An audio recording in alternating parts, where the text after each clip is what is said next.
John Lennon? John Lennon, imagine. Stop trolling me. If you're trolling, stop.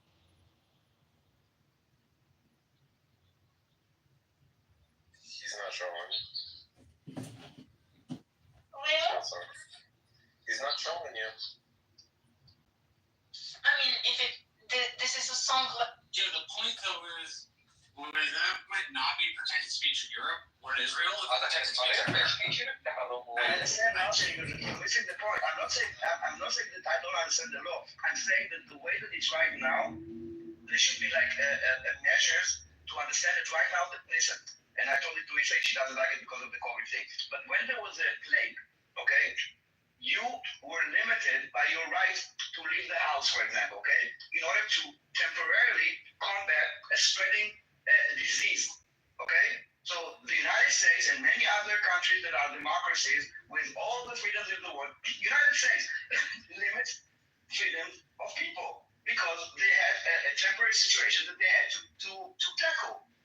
They didn't say from now on no one can leave the house, but they said in order to combat this disease that is spreading, we need to do something. Yeah, I don't know what is this something, but something needs to happen. May I posit something? There's a huge problem with what you're proposing. I'm not proposing anything. I'm saying this. I want to say because I was misunderstood a few times. I'm not saying that there are limits on freedom of speech. I'm not proposing anything. I'm saying there is a problem that needs to be addressed. I don't know how, but it needs to be addressed. Well, yeah, I agree with you. Let me just point out the obvious. I mean, you may give this consideration, or you probably already have given this consideration. But let's say there's laws,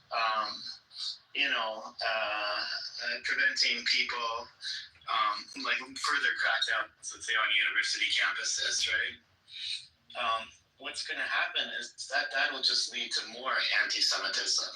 Because people will say, well, look at Jews, they're the protected class, you can't say anything against them or you're going to get locked up, and it just leads to more hatred, And this is definitely one really large potential problem with that. All right, so that's not, but I'm asking what is the measure that should be taken? Because not doing nothing, That's the question. letting the plague will spread. And it is spreading, and it does manifest to violence at the end, and people do die at the end. Yeah, I know, but there, I mean, I think you know my personality already. This is brutal here. I don't hate anybody. I actually want to live in a very peaceful world. I think one of the best things that we could do is have more nuanced conversations and be a little bit less excitability and use our frontal cortex a bit more, because when we allow our minds to jump into sort of alarmist reactions, it's kind of the virus of the mind. It just spreads more hate. So I don't know. I'm working on my first coffee here in the morning, and we'll see. But there's no easy answers. One thing that's certainly true is, But last year, unbeatable. But from this year, they were just still very strong. It would have been a good contest against OKC, but neither Indiana or New York are as good as OKC, but they still could beat them because literally it takes one injury. If every single group, universal rule, is that everybody kind of hates seeing their own in-group attacked. If I'm a white guy, if I come on Clubhouse and I go in a room and everybody's saying negative things about white people, I feel automatically defensive. And this is the same with every single group of people in the entire world. If we could move, this is my strange idea, but if we could move away from unwilling, like just seeing our minds for what it is, this automatic reaction and protecting our own in-group kind of automatically and making generalizations towards our own in-group, I think that would it would make the world a better place. If a lot of these conversations started with, okay, these are my people, they did all sorts of shitty things, these are the bad things they did, and yes, if everybody, all of that is cool, and I get it about the in-group. The problem is the problem, and I can understand Daniel's urgency, because you can see it in the world, like how dangerous is it actually becoming tangible for them. Like, I agree. People in the name of fucking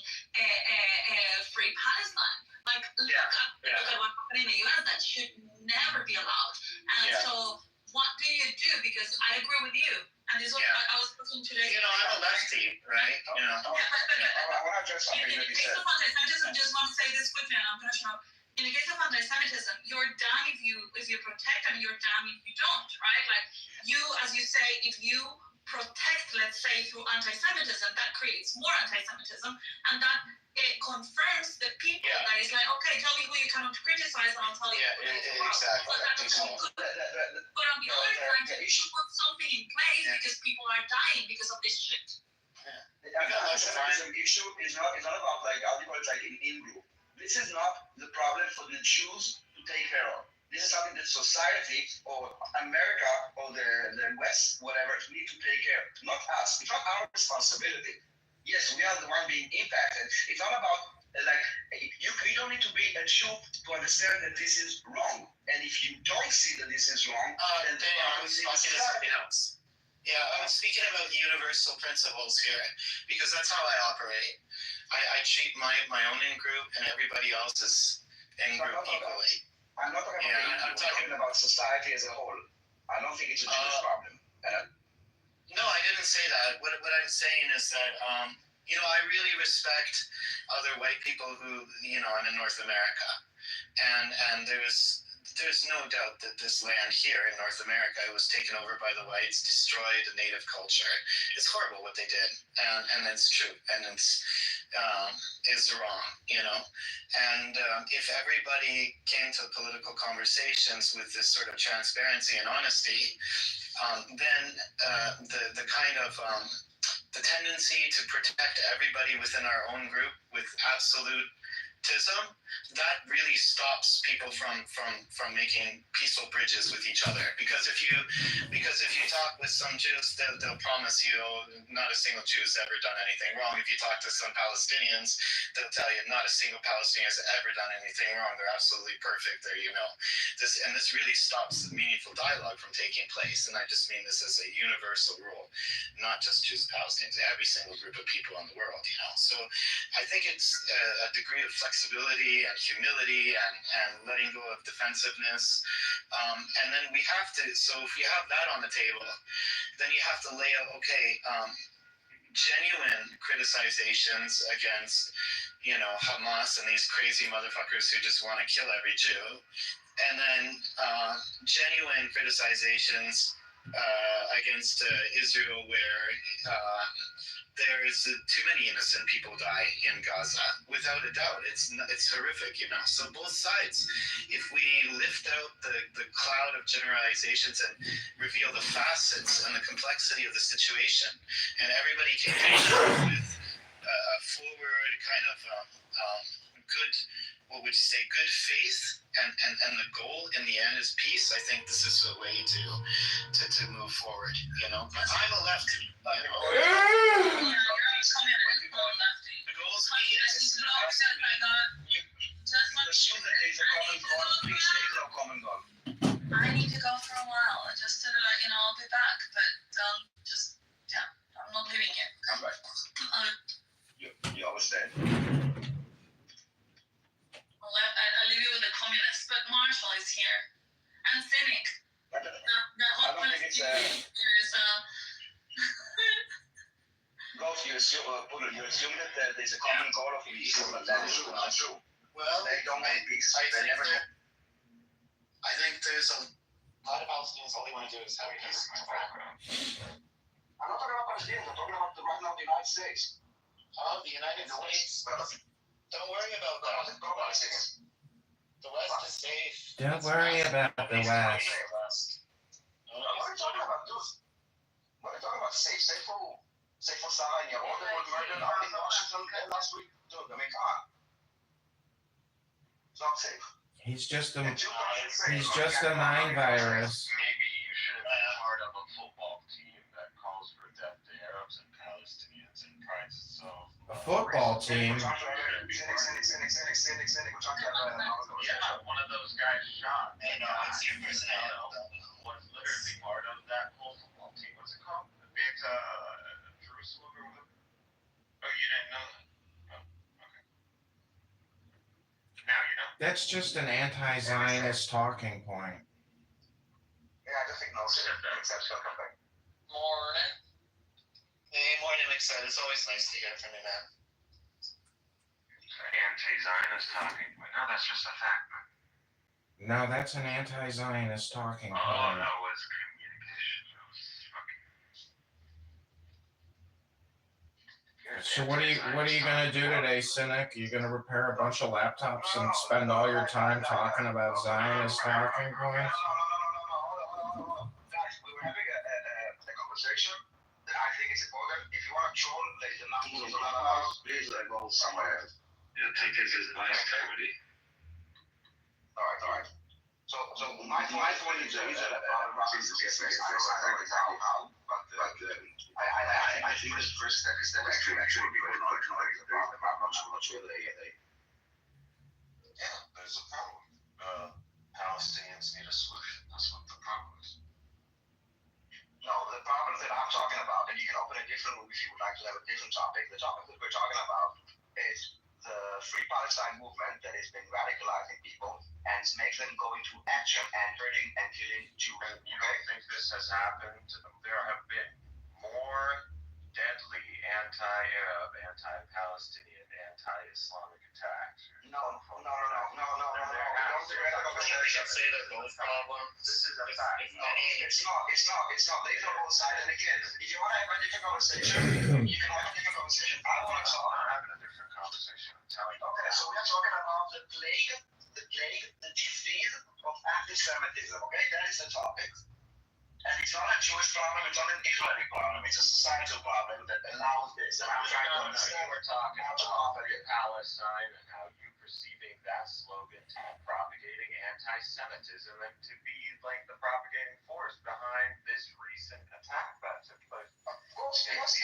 So join the conversation. London Israeli Embassy was a Jewish museum. So what you're talking about is toxic communication, correct, Daniel? He went to the Jewish museum and he shot people. All right. And last week in Israel, we had a Palestinian that shot a pregnant woman. Dude, wake up, okay? We are talking about the Free Palestine movement. The people are chanting and calling for intifada, and at the end, there are people, even from this app, that go and make actions in the real world, not just words. Daniel, you're being hyperbolic. These are mentally ill, insane people that are doing crazy shit in the name of a cause. I already told you. No, you are actually, No, Daniel, you get excited all the time. It's your personality. No, shut the fuck up and listen to me. You are like basically saying that anyone that is. No, you are trying to listen to it. Listen, if you want to try to analyze me, expect a backlash. If you want to stay on the topic, I will be like talking on the topic. If you want to hyperbolic, getting excited, Don't use swear words then, please. He's So just don't a analyze mind me. I virus. assume that you know me better than myself. He's Those people are not shops, and if those people are not mentally unwell. Not even. no, they're not. This is no. They're crazy my God. people. Can I answer you for fuck's sake? Can I answer you? No, they're not crazy people. This is what you are missing. Those are I don't think people are crazy. It's insanity. Oh my God! Can you listen to me? If you would label every person that is being indoctrinated by this anti-Semitism as crazy, yes, I do agree that everybody's anti-Semitic has a mental disease, but that doesn't allow them to go and kill people. And if you want to say that if you're anti-Semitic, you need to be hospitalized in a mental institution, so be it. I don't think this is what you're saying. Just labeling them as crazies. No, they're being indoctrinated, incited, and this is exactly why calling for violence is illegal in the United States. Inciting, not enticing, inciting. Don't correct me. I know what I'm saying. Thank you. You can say enticing. It's toxic communication that they're putting out, and they're responding to it, and they're killing people. Yeah, I agree completely with that. I'm not supportive. Whose government has the officials going out there and talking about, massacring the whole people? I forgot. That's crazy. That's projection, Cynic. That's projection. That's projection. I'm projecting that. That's not a fact. Again, it seems like this. Look, all form, as far as I'm concerned, all form is a type of insanity. That's my stance. That's the way I agree. Thinking that I think acknowledging Cynic and his beliefs is insanity. He's retarded. Cynic projects murder. You have a fucking terrorist brain when you're capable of articulating a point instead of like personal insults. I'm willing to hear you out. Really? But so far, you're just a clown on this app. That's right. I'm a comedian. That's what you think. That's true, actually. That's true. How's it going, community? It's going well. Do you think Cynic's going to be here all day instead of enjoying a beautiful Friday? You think he's going to waste his entire day here talking about nothing? I am. I'm just going to record you all day long in an anonymous account and go enjoy my life while you talk here all day long for my YouTube audience. See, that's what you're lying about. You're saying enjoying your life. No, you're actually there and you're actually listening. That's the crazy part. I know this, and you just spew toxic communication. Not only that, but you post these videos and you don't even get views. You're pathetic. That's not true. My live streams are getting 15,000 views now of all these stupid rooms. Which fucking live stream gets you 15,000 views? Well, let me send you the link since you're interested in it. You can watch it too. Hey, Cynic, let me defend Some guys in India. Let me defend the Jewish point of view here for a second, because I have close ties with some of the shuls here in Calgary, and they're good. Mashallah. Anti-war Jews here in my city in Calgary, and they are worried, about people attacking their property, knocking down their fences, and stupid shit like this. I mean, I think everybody in this room hopefully can agree that you can have your political opinions, but in North America, which is thousands of miles away from the heart of the conflict, carrying out destruction of property or violence is insanity. It's completely insane. It's wrong. It's just wrong, regardless of who does it for whatever quote-unquote reason they think. Yeah, I mean, whatever ill-advised behavior, it's so completely wrong, dude. And then I also think that it's wrong that the universities in the United States is really trying to shut down people that are probably people with really good hearts who turn on the TV. They look at Gaza and they're like, holy shit, look at that. Like, the optics are not good, man. It looks absolutely horrific. I just came back from Japan, and they have zero history of anti-Semitism whatsoever there. They have no history of Jews ever having lived there. They're a fucking island nation. But the vast majority of people there... Japan, bro. Yeah, they never banned anybody. The Japanese actually saved something like 2,500 Jews during World War II. You can read about it somewhere. Or I don't know, a couple hundred. I don't know, anyways, but the vast majority of those people in Japan... Never sent you a Kito letter going to any of those Jews? Yeah, and he refused. But I'm just saying, man, like, the optics, there's a lot of good-hearted people in this world like me who just want to see the conflict end, And for anybody to come down on either side and say, you can't say this, you can't do this, or for any of the people that actually have concerns to go out and start becoming radicalized in any form and manner is just fucking wrong. Amazing, man. Well, the peaceful road is the only way. I mean, it does make for boring... But you keep talking in general terms and these general slogans, but, are you being realistic? What is a path to peace? What is your vision of a path to peace? The Israelis, between not having Hamas in charge, or anybody affiliated with. I'm sorry, you gotta be delusional if you think that the current status quo can continue, even if you take out Hamas, that you're expecting that the Palestinians. I want to argue in the status quo. Yeah, we're talking about how do you deal with the current status quo, and you're saying, well, taking out Hamas, but, even if you take out Hamas, that does not end the cycle of violence. Yeah, you have to censor the cycle of violence. You can't allow people to continue to spam violence in the way that you do. You have to be censored, removed from all platforms. I don't want to look at serious. Like, I thought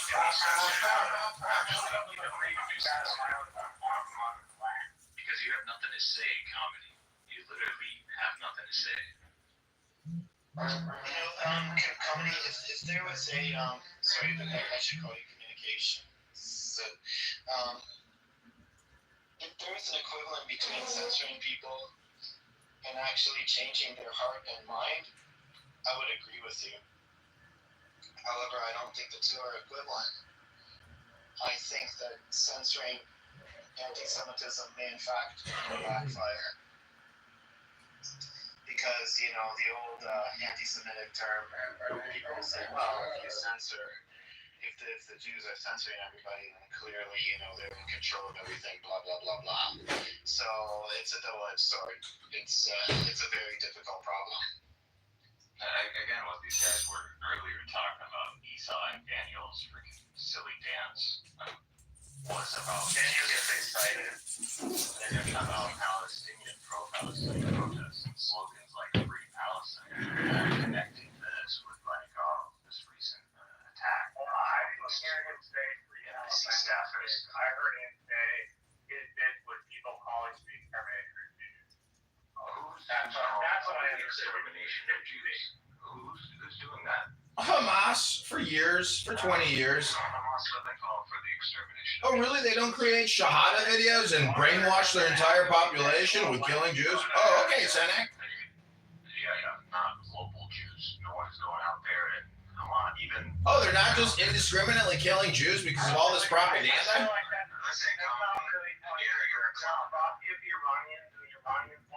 Takes a clown to know a clown, honk honk. Before Iran, and simply because it's extremely problematic. Iran was one of its main sponsors. Since you present yourself as like some sort of like geopolitical expert, and it's crazy. Cynic, you're projecting. You're projecting. Okay. When did just real quickly? When did Hamas establish it?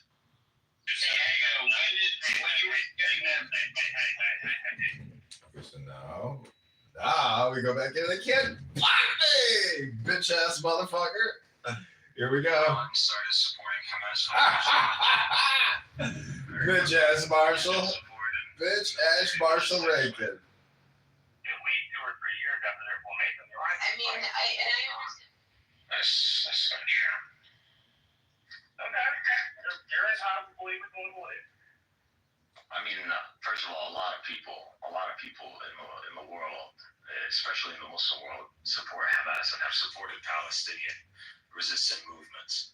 So at this point, I think there's you a might as difference well between call a Palestinian resistance based on movement this logic. and one that uses terrorism to make its point. I'm sorry. One that Okay. hides behind kids that has.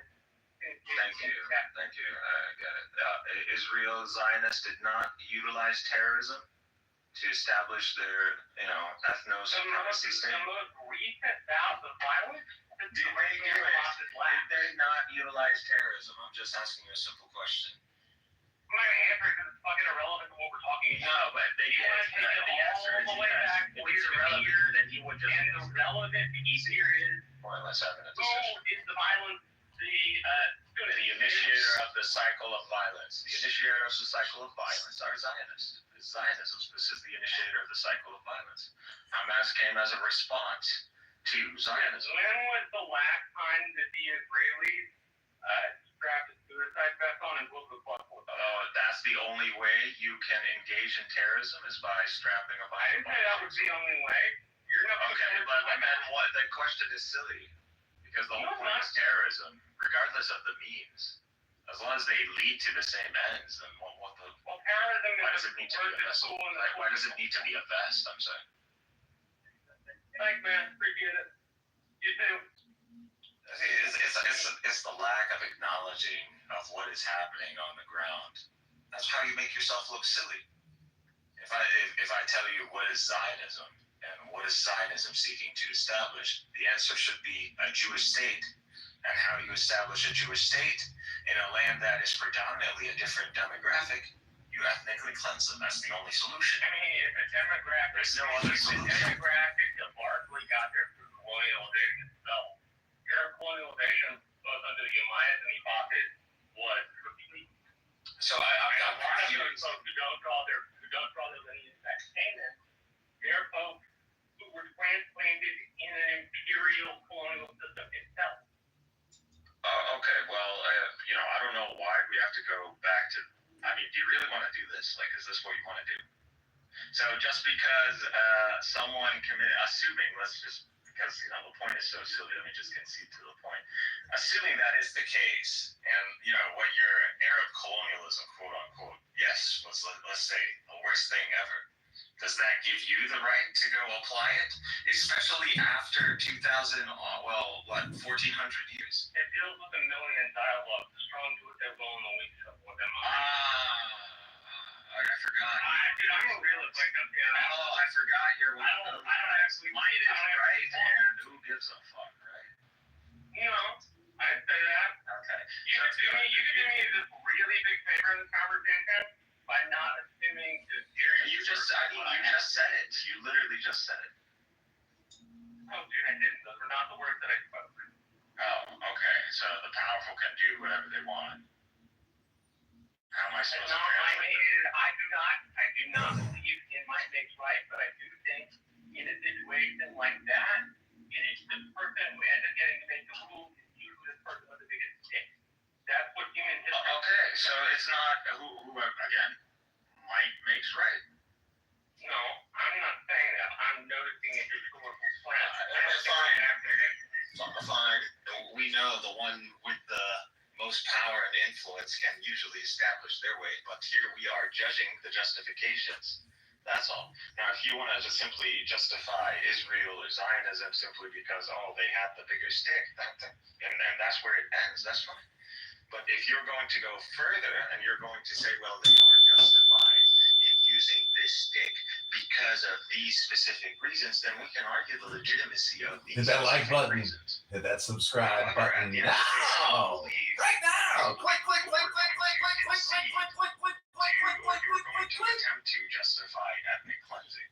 I'm not sure if this is something you're willing to do. Of course, I'm not going to justify it. Okay, so, and if I tell you Zionism, especially revisionist Zionism, necessitates that by establishing a Jewish state and hence a Jewish majority demographic, necessitates the ethnic cleansing of the predominant demographic, the majority demographic. And there is no other way to establish a Jewish state in Palestine other than by committing to them. So who's exactly, in the initiator here of this cycle of violence? Especially when you are not willing to justify ethnic cleansing. I think the answer to that question is obvious. Zionists. So the ones who initiated the cycle of violence are Zionists by attempting to establish a project that is self-defeating. Zionism, an international movement originally for the establishment of the Jewish national religious community in Palestine, and later for the support of modern Israel. That helps. Okay, that's a very general description of Zionism. However, what I would say that would like to use the Encyclopedia Britannica description, we sure can. But there are different kinds of Zionism that define different stages of Zionism. So you have like political Zionism, which didn't necessarily emphasize Palestine as this homeland or Jewish state. It could have been different regions, and then you have revisionist Zionism that deals specifically with the situation of Palestine after you had a sizable migrant Jewish group, becoming present in Palestine. So that is the model that currently is established in Israel. It's revisionist Zionism. So that's what you have. And revisionist Zionism calls for the establishment of a Jewish state from the river to the sea. This is where that slogan comes from, by the way. It comes from Jabotinsky when he wrote a poem against, what's his name? Wiseman, who said, who pretty much conceded, to just, establish a partial, on some part of the land, not the whole land. And he wrote a whole poem condemning that and calling from the river to the sea. That's actually a Zionist slogan, honestly. So that's what happened. And how do you establish a Jewish state from the river to the sea? By getting rid of the majority demographic. And so ethnic cleansing, there's no escaping the reality that for Zionism as a project to succeed, you need to ethnically cleanse the majority. And unfortunately, Zionism has not succeeded at this. 1948 was not a success. It was a partial success. You weren't able, the Zionists were not able to. Encyclopedia Britannica, and I'm looking at something in Encyclopedia Britannica, it's not everything. What are you looking up? No, you're missing the point of what I'm saying. What are you looking up? What are you saying? It's not saying what I'm saying. What are you looking up? I'm looking up Zionism. If you're arguing the I told you there, like, the way you have Zionism, the general understanding. Or you have to be more specific. then There are in different types of Zionism, where Zionism. it defines it, Just look up revisionist Zionism since you're so good at looking shit up. But I'm not sure why. the person who told me about it, it's on you to provide evidence. I don't know Example, what do you feel needs what to is all the be creation of the state? proven? Israel. Yeah, but you're describing a state that I mean, I just already. think you need to be able to cite a source. I'm telling you where I'm getting my definition. I would like you to tell me where you're getting your definition. You don't know who Za'ib Jabotinsky is? You don't know who that is? That's not You don't know what revisionist Zionism is? That's not what I asked. I'm asking, where did you get the source for that? Again, I provided you with mine. What exactly do you want a source for? For revisionist Zionism and all of the other different kinds of Zionism we're talking about. What, I you want don't to know know if- different types of Zionism. Holy God. For someone who loves talking about this shit, you don't know that there's different types of Actually, I do not. Here's a Amos, listen to these terrorists. Listen to them waste their time. Listen to them never do anything with their life. Listen to these low IQ morons go on and talk about nothing forever, Amos. You are also part of the problem, Amos. You create these coexistence rooms but provide no education on meditation and how to stop with your bullshit propaganda. You're spam. You let people spam, Amos. You are spam creator, organizer, Amos. You don't educate, you are just old dirty bastard. We know what you're doing. I appreciate it. I know. But we must record and report and remove these people like Cynic. He is a terrorist supporter, terrorist promoter. I'm in your room now. Can you put all these records down and make a conversation? You talk 1 minute, I'm listening 1 minute. I'm talking 1 minute, you're listening 1 minute. What you say about my FA, you comedian, little bastard? You are old dirty bastard, and I know why you like having fun, because you're just an ODB. You think that you are from wherever you are, America or wherever, you can tell me what to do in my own country. I'm not telling you what to do. I am diagnosing you. I am analyzing you. I am telling you that you are wasting your time because you don't work on education or Torah. You are just a lazy organizer who does not promote the peace. You create spam. That's what you do with your time and your life. You are a kibbutznik spammer. You organize spam on a kibbutz, drive your bus, go back to kibbutz, create more spam rooms, and let people waste their time in all their life. And this is what your choices in life have come to. I don't know how to explain Hashem's mystery of life. When you make dialogue, it's not a conversation anymore. Now you have to put yourself in mute and also listen. Not only talking. No, do not release. When in my room, in the Cynic versus Zionism, and I ask you to go on mute, you do not release. Do not release. Comedy does not want to pick. I want to know what educated you at all. Your psychiatry? Are you a psychology? What's the educated are you? I have read 1 million books, and I have perfect retention and knowledge of everything I've ever read. I have perfect memory.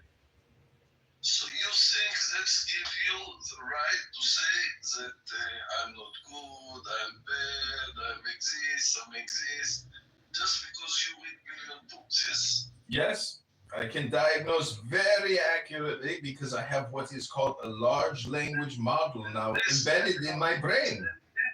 Those you give to yourself. No, any official office in America give you the papers. No. No. To make the diagnosis. I did it all by myself. I did it all the work. And now I am reaping the benefits of the fruit. So you don't think you have a mental problem in your mind? Maybe because I'm asking some girl to go out on a date and I just called her Amos.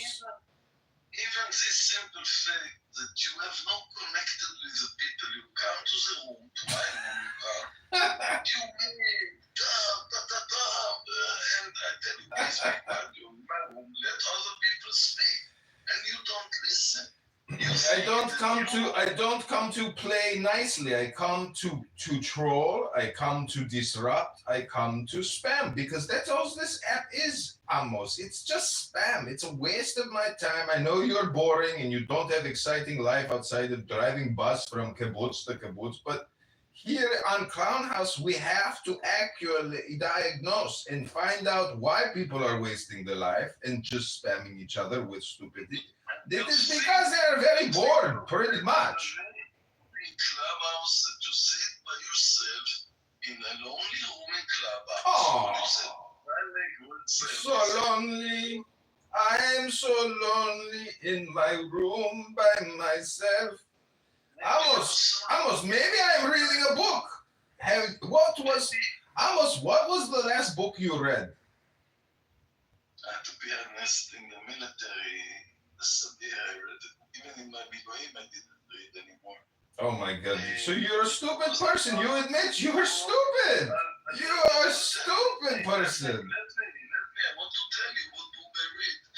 The last book I read, it was on Yitzhak Ben Aaron. He was a Histadrut minister.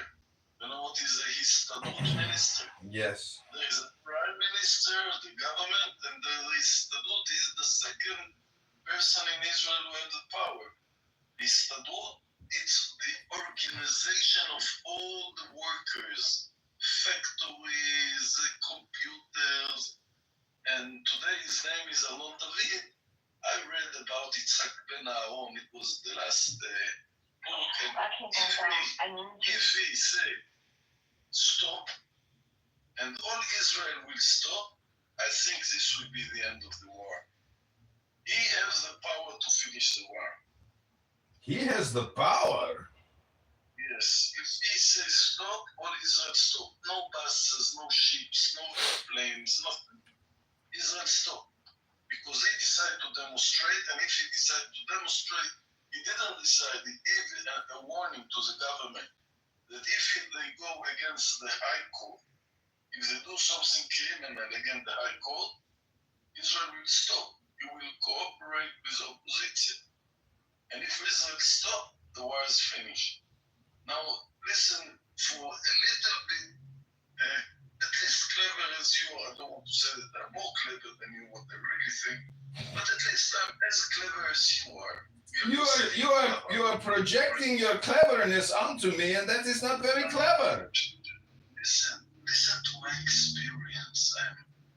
I don't like experiences. I like facts. I like books. I like knowledge and wisdom. I don't care about experience. Donald Trump is the king of the world today. It's a fact. King, he is president of one country with 300 million people with an infinite amount of dollars and bombs and weapons to do as we please. No one can stop America's power. So you agree with me that Donald Trump is the king of the world today? No, he's not the king. Now Benjamin Netanyahu is the king of the world. My uncle Benji. Oh, God bless him. Rabono Shalom. Now I understand. I told you before, he is my uncle. And you are also my uncle. But one uncle is greater than the other uncle. One uncle drives a bus, comes on Clown House and creates spam. The other uncle is leading a war effort against tens of thousands of terrorists.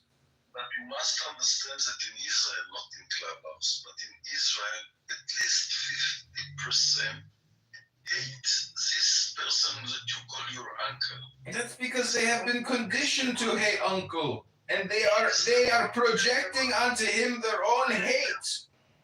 Listen to Clubhouse. Listen, and I give you another advice.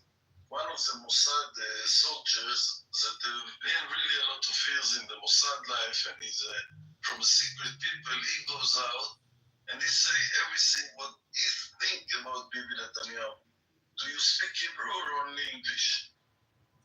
Just English. So I will not understand you. If I send you to my Facebook to listen what a Mossad person talking with his life, with his face, and his everything is outside. He don't hide anything. He said, I am a Mossad soldier for 50, 60 years. I am retired, and now I'm going to say all the truth. What he say is attacking Bibi and his wife. And the Iranian money that they support through the German ships company, and all the money that is also one of his whatever relationship in the family, making a millionaire with Iranian money. Iranian money, you listen? What the Israel payment Bibi today that they get money from Qatar or from Iran. Listen, is corruption. So all his coalition today sent my children to war to die in Gaza, while the person in the coalition sent their children to the synagogue. And all this to keep the coalition, who keep Bibi from going to jail. Everybody said the war is finished. Bibi must go to jail, must be Why must he go to jail? He is a patriot and a savior of the Jewish people's nation. Why would you put your best people in jail? No, you promote the best people to higher positions of power and authority. Let him rule for 1,000 years. Do you hear me, Uncle Benji? Do you hear me? That somebody must investigate what's happened in the 7th of October. Yeah, they're investigating it in Gaza, you schmuck. They're not investigating it at the Knesset. They're investigating in Gaza. I don't understand why you think this isn't a war to the end. I mean, what do you think they're doing over there? They're going to liberate the hostages and kill the terrorists. It's pretty simple. You're spreading propaganda, and you create spam and propaganda all the time. But it's not simple for the people of Israel. It's never simple. 600 days. 600 days war. It's not it's for comedy in the United States, it's understandable. It's not understandable to people in Israel. They go out to the streets. They don't want this war anymore. They didn't win. They didn't win. The Hamas did 58 hostages after 600 days. You know, it's not in Entebbe in Uganda. It's in Israel. Couple of kilometers from Israel, and Israel can't release those hostages. So Israel must admit that Israel lost. You can kill 50, 60,000. You cannot kill 2 million people.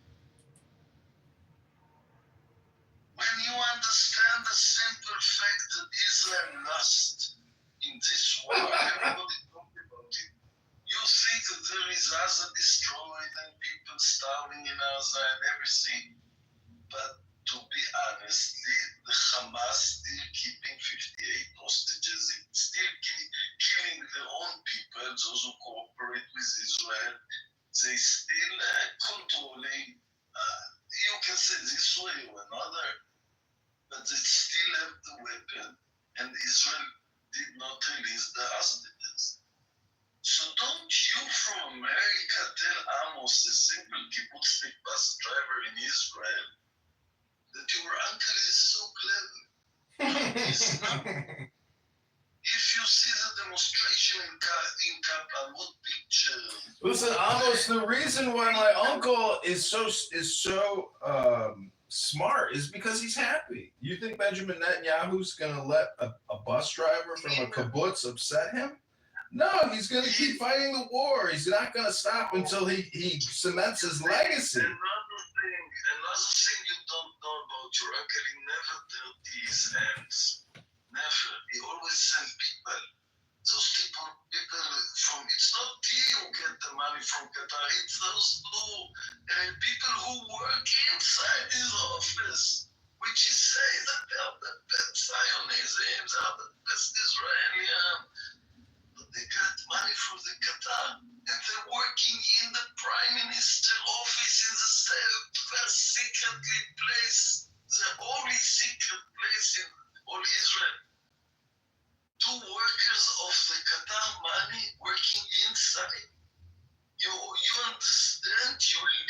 listen. You understand? Facts. Listen, Amos, you ain't got no money. Amos, you've got no money. You've got no Torah. You've got no Shabbos. And that's why you come here to Clown House to spam, to create spam with Cynic and Prince and Resistance and all these other deranged, psychotic spammers who engage in hate speech all day long. They're your enemy. I want to speak to my enemy. Nobody will tell me who to speak with. Not you, not your uncle, nobody. Of course not Chucky. Will not tell Amos who to speak with. I will speak with anyone I want. And if you put inside your mind simple facts that everybody knows in Israel, everybody knows that he gives this war for his coalition to finish another year. Okay, maybe he succeed. How many soldiers will get killed till then? How many people will die? How many bloodshed will spoil? You understand nothing already. Listen to experience. Listen, Amos, you're a bus driver. I'm a comedian. I mean, together, maybe we should go on the road and do a comedy show throughout Israel. And then we can bring down the Benjamin Netanyahu government together. I'll go to sleep now. You come to my room. You come to my room and be quiet. You don't have to speak all the time. Learn to listen. No, I'm filming a show over here. I'm creating sound clips of myself. But I understand what you're saying. I have to put you down. I have to remove you if you interfere. Come and Do not release. Those people you mentioned, Prince and Skinny, and all these people are your enemy. Learn them, learn. Speak to them and learn them. What's their problems? Learn to listen to them. There is no other way. It's a fact. You kill 50,000, you can't kill 2 million. It's not in the Second World War that there were so few people that come to Israel because of what's happened in the Second World War. We are strong.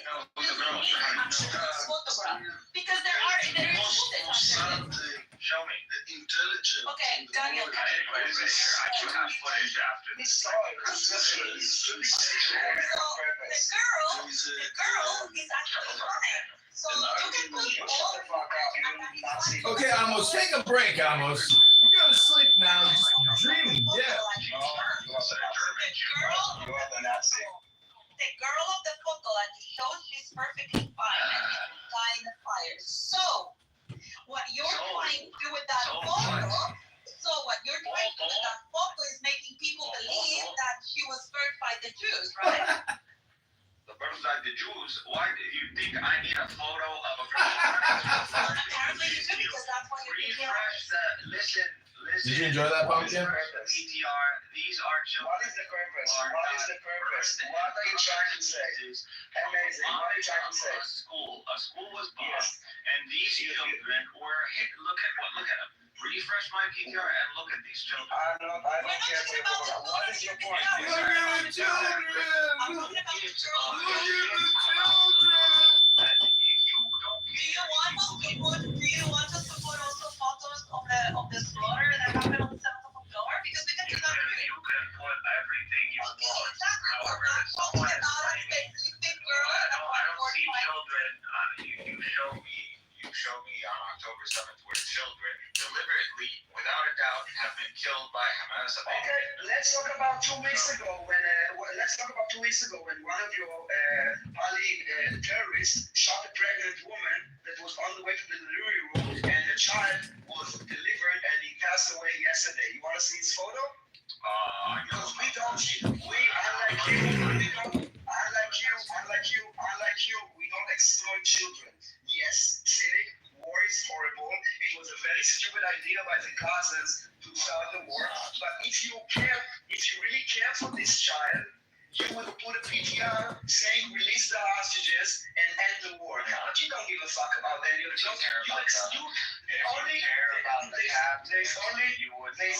Shut up. There's only one side. There's only one. No, there's no on the table.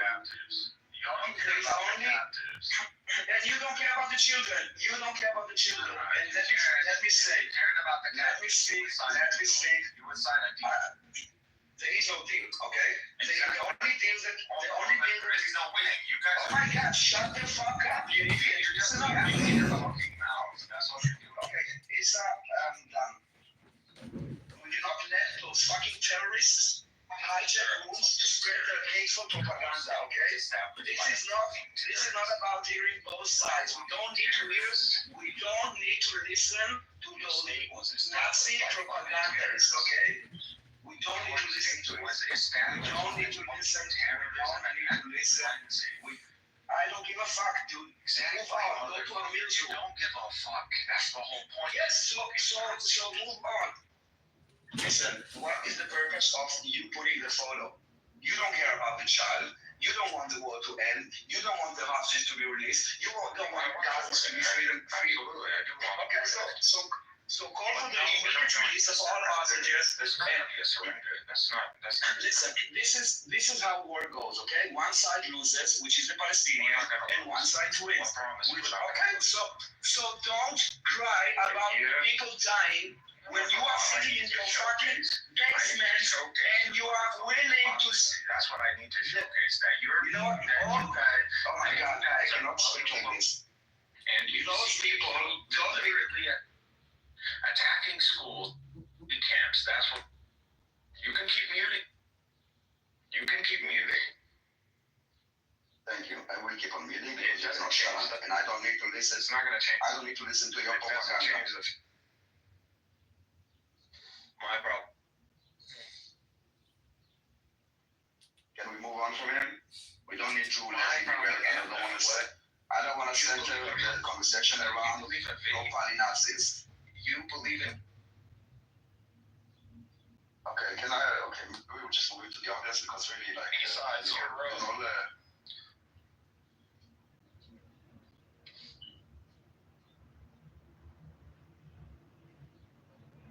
Listen, I'm done being on trial with all those accusations, okay? He doesn't care about the child, and he's basically, there's only one side, and let's be honest, cynic. Who benefits from a picture, or not a picture, of a dead child? There's only one side that benefits from it, okay? And not only do they benefit from it, those immoral, inhumane people like cynic are actually using those deaths to attack Israel. It's so evil, it's so twisted, it's so fucked up that they are basically enjoying those dead bodies. They're using it to attack Israel. They love it. They want it. Him and Hamas. Now he, cynic, is a loser sitting in a basement somewhere in the West. He said, we will not surrender. Yes, okay, so more people will die because the goals of this war are humane, moral, and just. It is about releasing all the hostages and demilitarizing the Strip. Now, if you really care for the Palestinians, you would listen to them and listen to who is really oppressing them. Now, when they're distributing the aid in Gaza, they're saying, thank you, Netanyahu, thank you, Trump, thank you, America.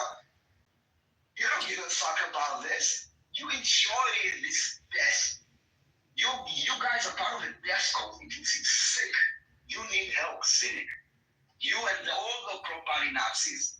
There is only one side that benefits from dead children. Only one side. This is awesome. Israel only has something to lose from it.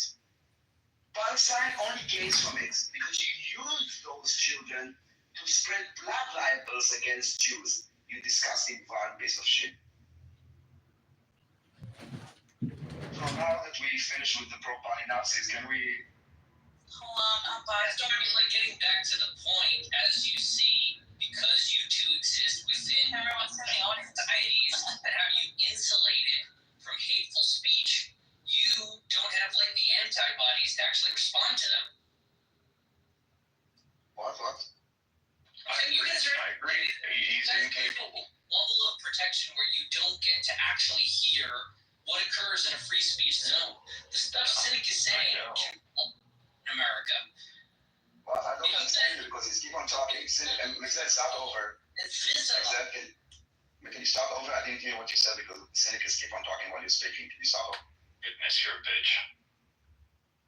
Yeah, I was responding to the point we were talking about earlier with free speech, and you were concerned about what people were supporting at the college campuses and how America allows free speech to function. And I was explaining that you guys are a little ill-equipped to actually reckon with dangerous yet free speech because your societies don't really let it get that far. What are you talking about? What society, dude? Israel. You think that you're different than me? Yeah, You think that you're different than me? yeah, you're in What Germany. does it matter? Who the fuck's you? Like, dude, who cares? What are you talking about? I don't really get your point. I'm saying, Listen, we were talking about. The conversation was about the threats the Jews face because of this so-called Free Palestine movement. And then when Sini came, he derailed the conversation for us again needing to justify our right to exist. And he said, you do you. I am done being on trial when the verdict is set in the beginning, okay? I'm done. I don't need to explain myself. I don't want to fight this all at the time.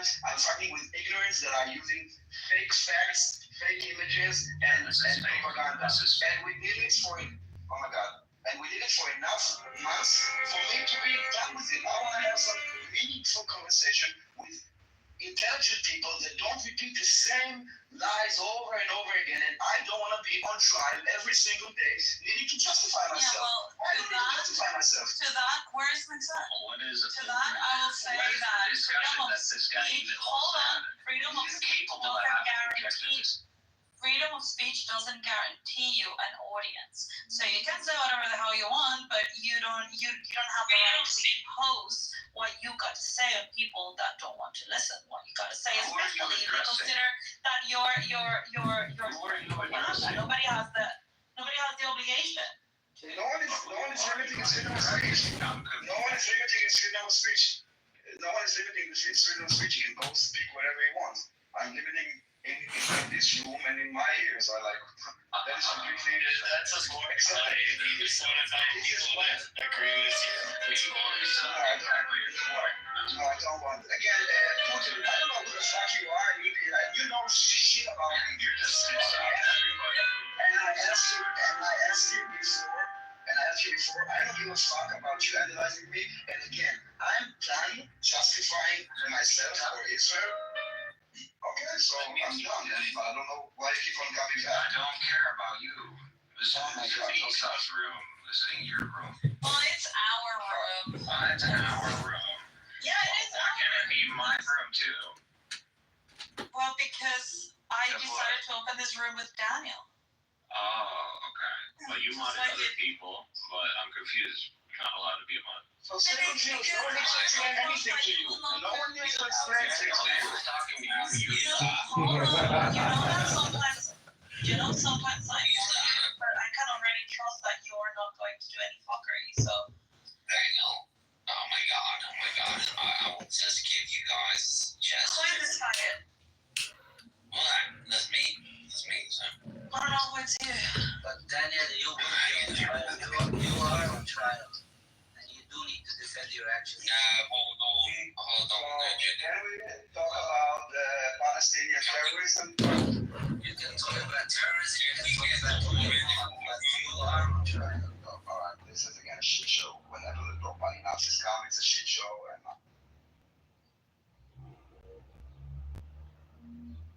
I moved him down. I don't know who that was.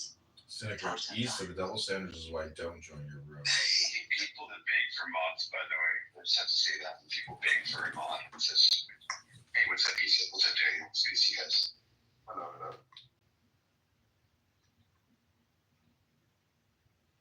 before we derail the conversation was about the threat that's happening in the West with all the hateful rhetorics against Jews that actually at the end manifests through action. The rise of anti-Semitic attack, all those calls for Daniel, can you bring up Cynic again if he behaves? I listen, like, I can't. I can't. So it's up to you, really. I can bring him, but I might forget. Like, I don't, like, maybe it's me, I don't have the energy anymore to Yeah, no, it's exhausting. face this accusation every day. Come on, you like the excitement. Come on. No, I get it. Okay, Buddha, listen, I don't know who you are. I don't like you, and you don't know me. So if you will keep on trying to analyze me, you have like you have no right to do this. You're so easy to troll. If you could stay on topic, that will show me that there is traces of intelligence. But if the only thing that you know is to do personal attack, then you're an idiot. And I will treat you as such. You want to get respect? Be respectful. Hi, moderators. This is John. I'd like to be put in the queue. I'd like to be put in the queue, moderators. I'd like to discuss the Pali question. Thank you. Daniel, you're concerned. They ended the room. Okay, everybody. This has been Marshall Rankin Kicked Me, Anonymous, Cynic Zionism, and the Pro-Poly Nazi Terrorist Clubhouse Center. Thanks.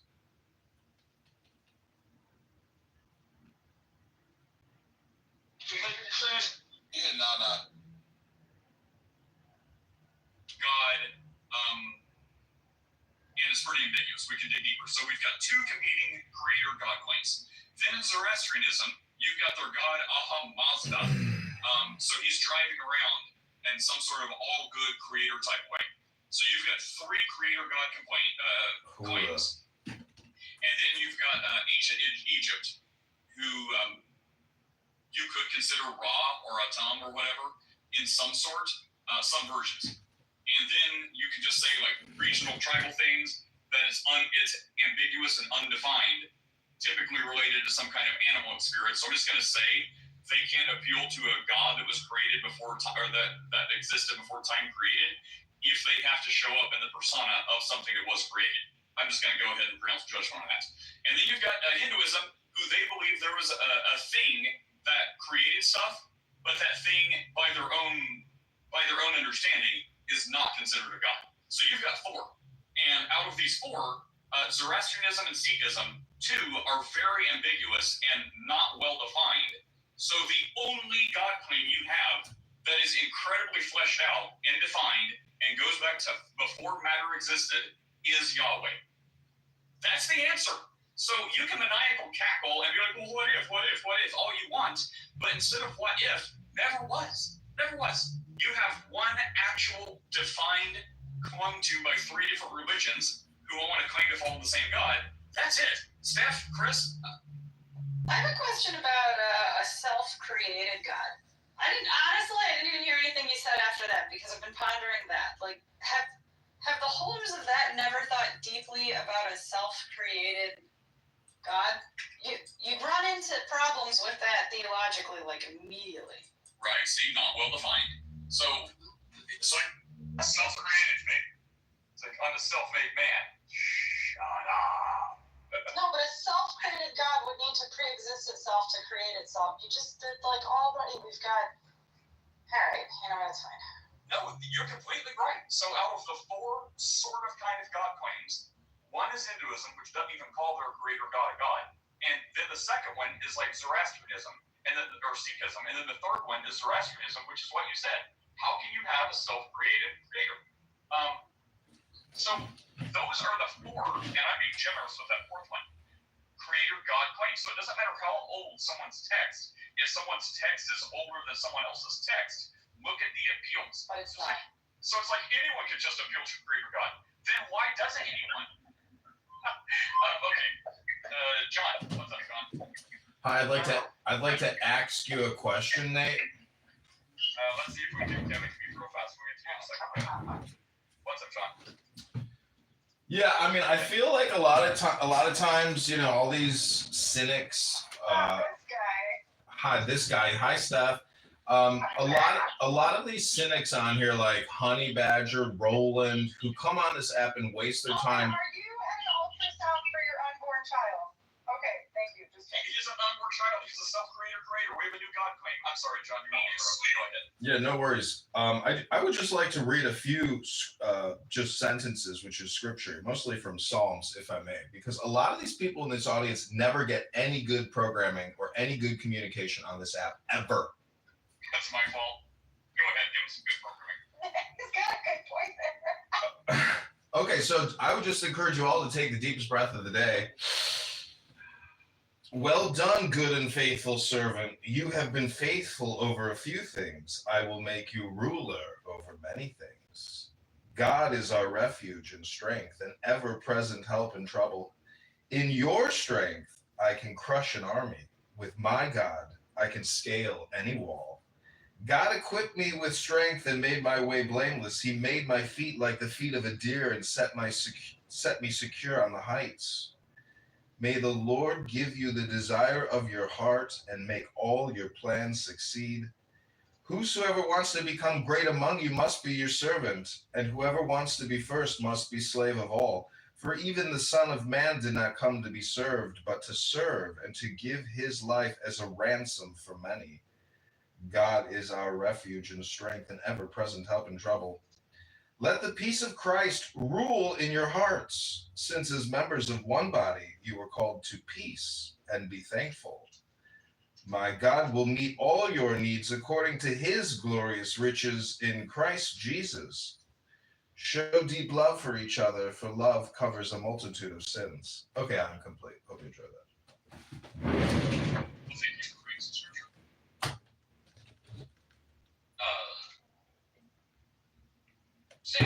Catherine, does anyone want to put a cherry on top of this before I ask Steph about my getting a loom for my child so they can make both and Catherine? No. All right, we can handle that really quick. Don't do that. Look, it's not strong or long enough to create a contiguous thread. So even if you get her some kind of loom or like a what's that called? There's a little like a spool that you can spin fiber on. You don't want to do that because it needs to be joined with sheep's wool so that it can be strong enough or something else. But like cat and dog fur is not long enough fibers, not strong enough fibers to do anything with. But bunny fur is. No, you still have to. That's why I know this is because this bunny fur must be combined with wool.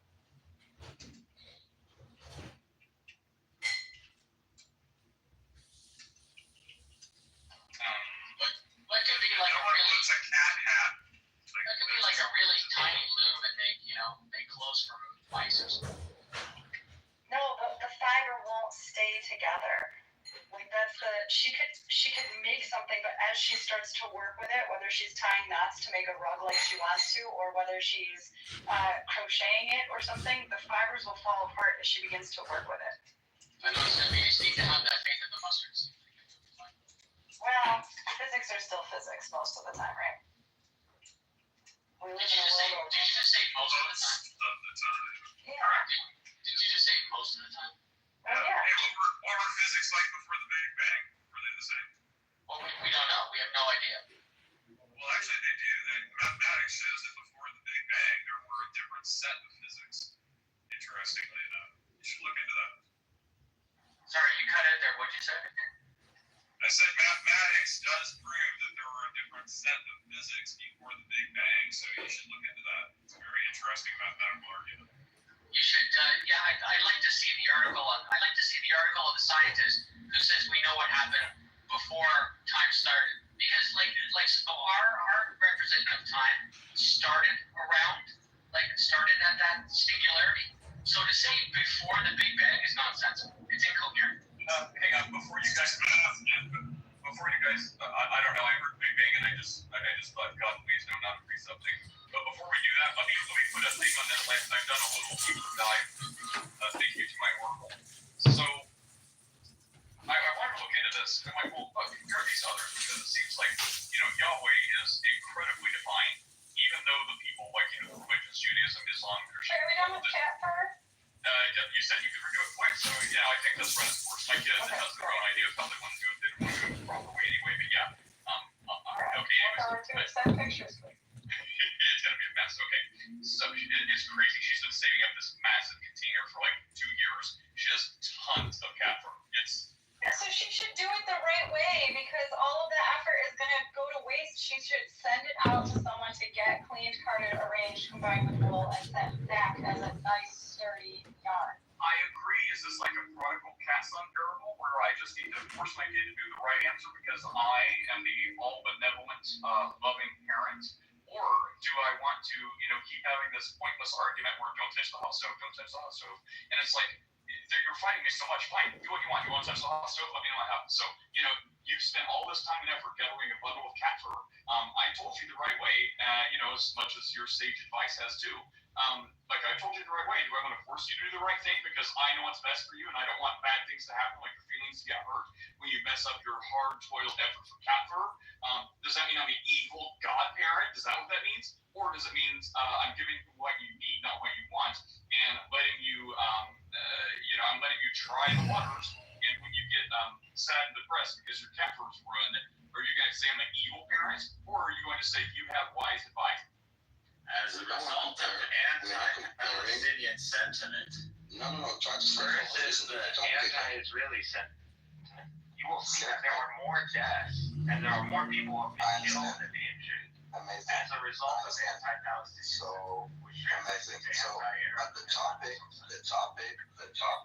is the radical, violent, free Palestine movement that is spreading in the West and it actually manifests.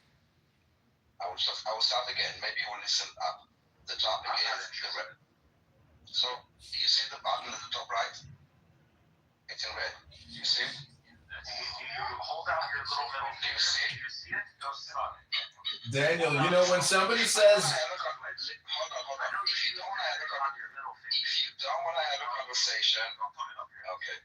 If you don't have listen, if sexual harassment is like something that you also don't understand, listen, the topic is, and what I said, if you don't want to engage in the topic, there are many other rooms that you can join and have a conversation about whatever you want. I'm disputing. I understand.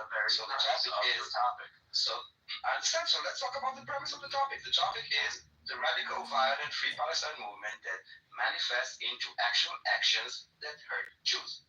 You want to address it? You can address it. Okay, how not move the topic to something else. Movement leads to violence. Showcase the correlation and showcase the necessary implication. So we will have a discussion, okay? So it's not my discussion. Yeah, that's a really good point. hello. Showcasing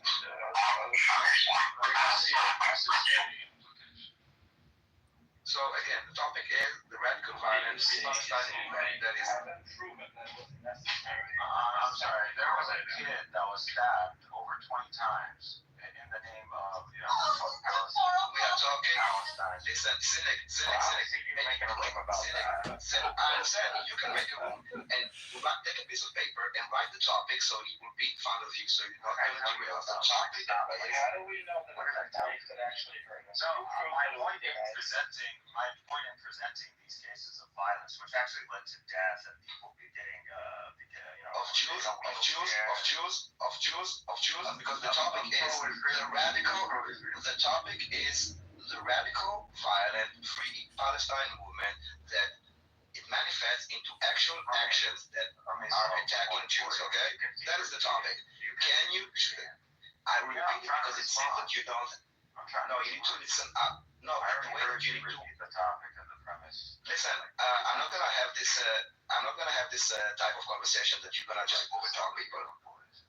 Okay, so we're gonna move you down if you're gonna continue. So you need to understand that when one person speaks, you cannot interrupt everybody on stage. Okay, cynic. You understand that? Thank God. Keep him in the audience and then use him when you want to use him, but he's a waste of time. He just rambles and talks over you, and this is pointless. Are you gonna pop in? All right, so no, cynic. Shh. We're gonna go back to the topic, okay? Now you don't have to speak if you don't have anything to say about it. You can also listen. But if you want to speak, please speak on the topic. But we can wait. We can move to someone else. On the topic. I'm just waiting On the topic. So, are you done repeating yourself? every movement. For Listen, example, no. If you're not gonna be listen, I want listen. I tell you what I want, okay? And this is why we okay. Let's not without it. So the topic is Coco. I just wanted to say it's my clubhouse birthday. Happy. I don't know if it's a good thing or bad thing. Oh, thank you guys. It's another year that you wasted on Clubhouse. But I'm being honest, I don't think it's a waste. I learned a lot, actually. Where's Cynic? Did he leave? Yeah, he's downstairs. He's like cooling off until he has something meaningful to say. But I just wanted to... Yes, go ahead. I'll bring you up, Cynic. But 1 second, just so you know, just know that exactly, there's a limit of how many times we can bring you up, okay? So try to kind of stay to the Yeah, topic. I just have one left. So don't. Yeah, go ahead. Okay, I just have more good news, but this is more for Isa. I'll be back in France tomorrow. Thank you for the good news. Why is it for you? Well, because he wants to take me out for dinner, but I said no. Yeah, but I'll keep trying until I die, so it doesn't matter. wow. Alright, so Don't be jealous, Cynic. When you come to Switzerland, I might, hold on. You might ride my dick for a few hours here. What? I know you want to. sexual harassment to a minimum. No. See, Cuckoo, that's how it's done, man. The simpy attitude of yours isn't going to get you anywhere. Oh, we'll see, brother. We'll see. You see, that's what we call toxic communication, Cynic. How many times can we do the same thing and expect different results? How many times are you going to bitch? Yeah, but hold on, go. I'm moving him again and again, Cynic, just so you know, you need to be respectful, and I think that there's a limit of time of how many times we can bring you up. Now go drink a glass of water, and when you are ready to have a normal conversation without sexually harassing people, without cursing, without doing all this, without interrupting. Let's just move on from Cynic. It's a waste of time, Daniel. Exactly. Let's talk about the title, which is about communication.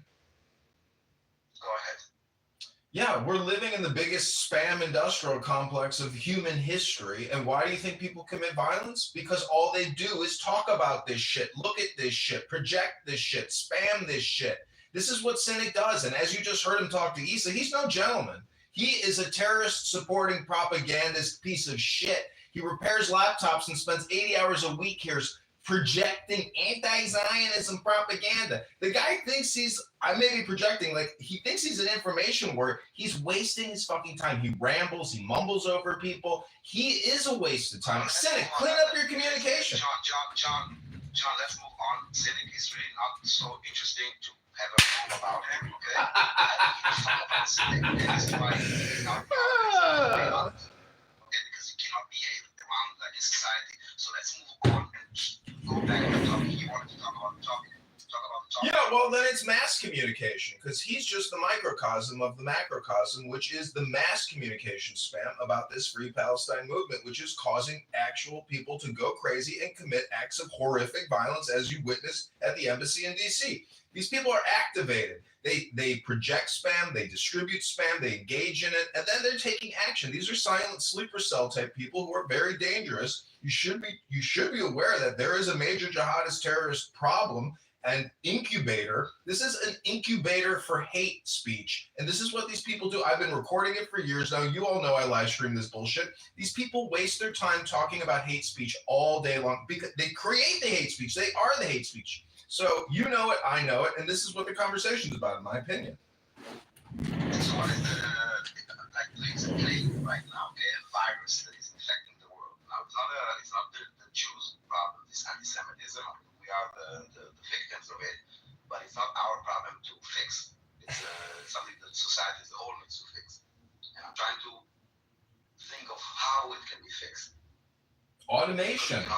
You have to automate at scale the censorship. I've been censored. I've had countless accounts deleted. These people don't seem to have accounts get deleted. I mean, maybe it's because we're not reporting people's accounts, or, well, X, Google, Meta, they have hate speech automated filters that delete any kind of hate speech, which is identified through the words or the context. So they're doing it, but not enough at scale. I mean, why do people like, I don't want to mention anybody's names anymore, but the point is, why do these people... I want to censor people's activity on the internet. They can keep it on their phone if they want because you can't stop a hardware. But why do people carry photos of dead babies on their phones in the hundreds and post dead baby photos all day long? Like, we're talking about mental health derangement syndromes, Jewish derangement syndrome and personal derangement syndrome. These people are pathetic. Are they at the gym right now working out, reading a book, improving themselves? No, they're here spreading hate speech.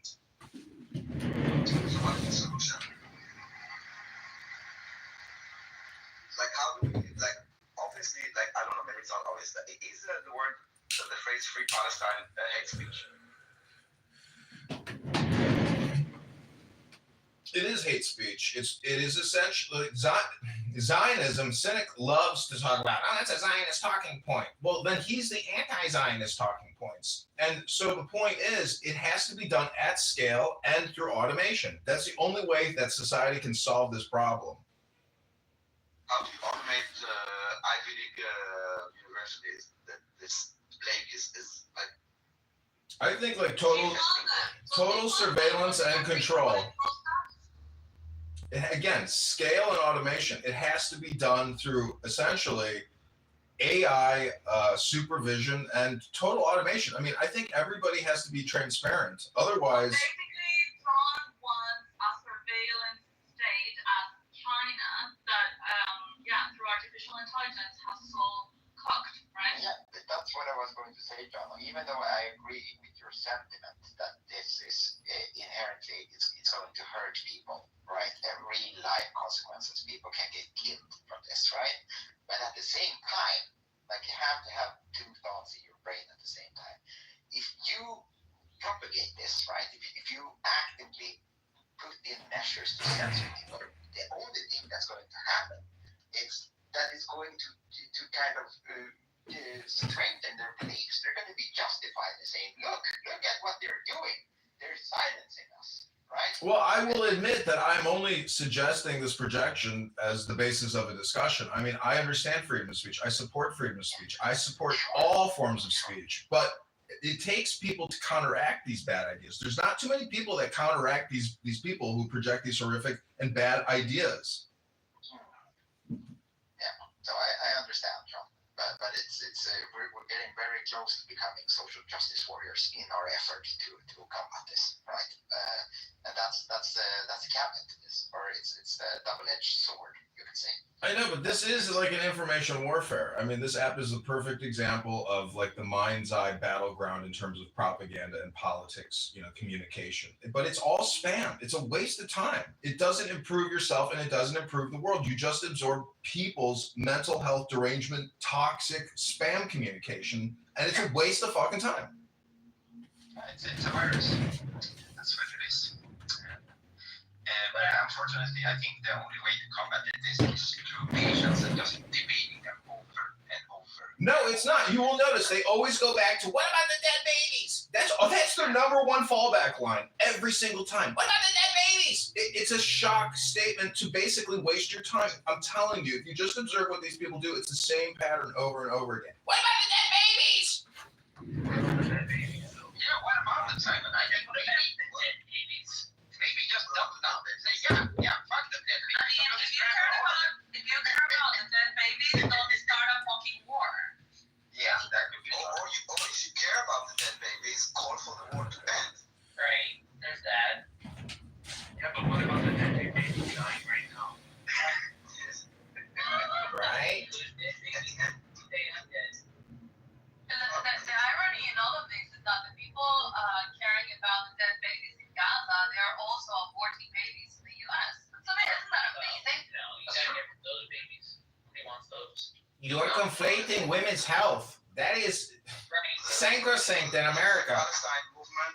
The Free Palestine movement benefits from dead babies. Israel does not benefit from it. There's only one side that benefits from those images and from those events. Daniel, let me ask you a question. Do you think that any of this is manufactured? Because when I watch CNN and I see videos of Hamas militants with this horrific, like, Islamic music in the background, I get the feeling we're being conditioned to essentially perpetual war and making money through sustaining perpetual war. Well, you mean the military that goes. Yeah, I mean, that's true.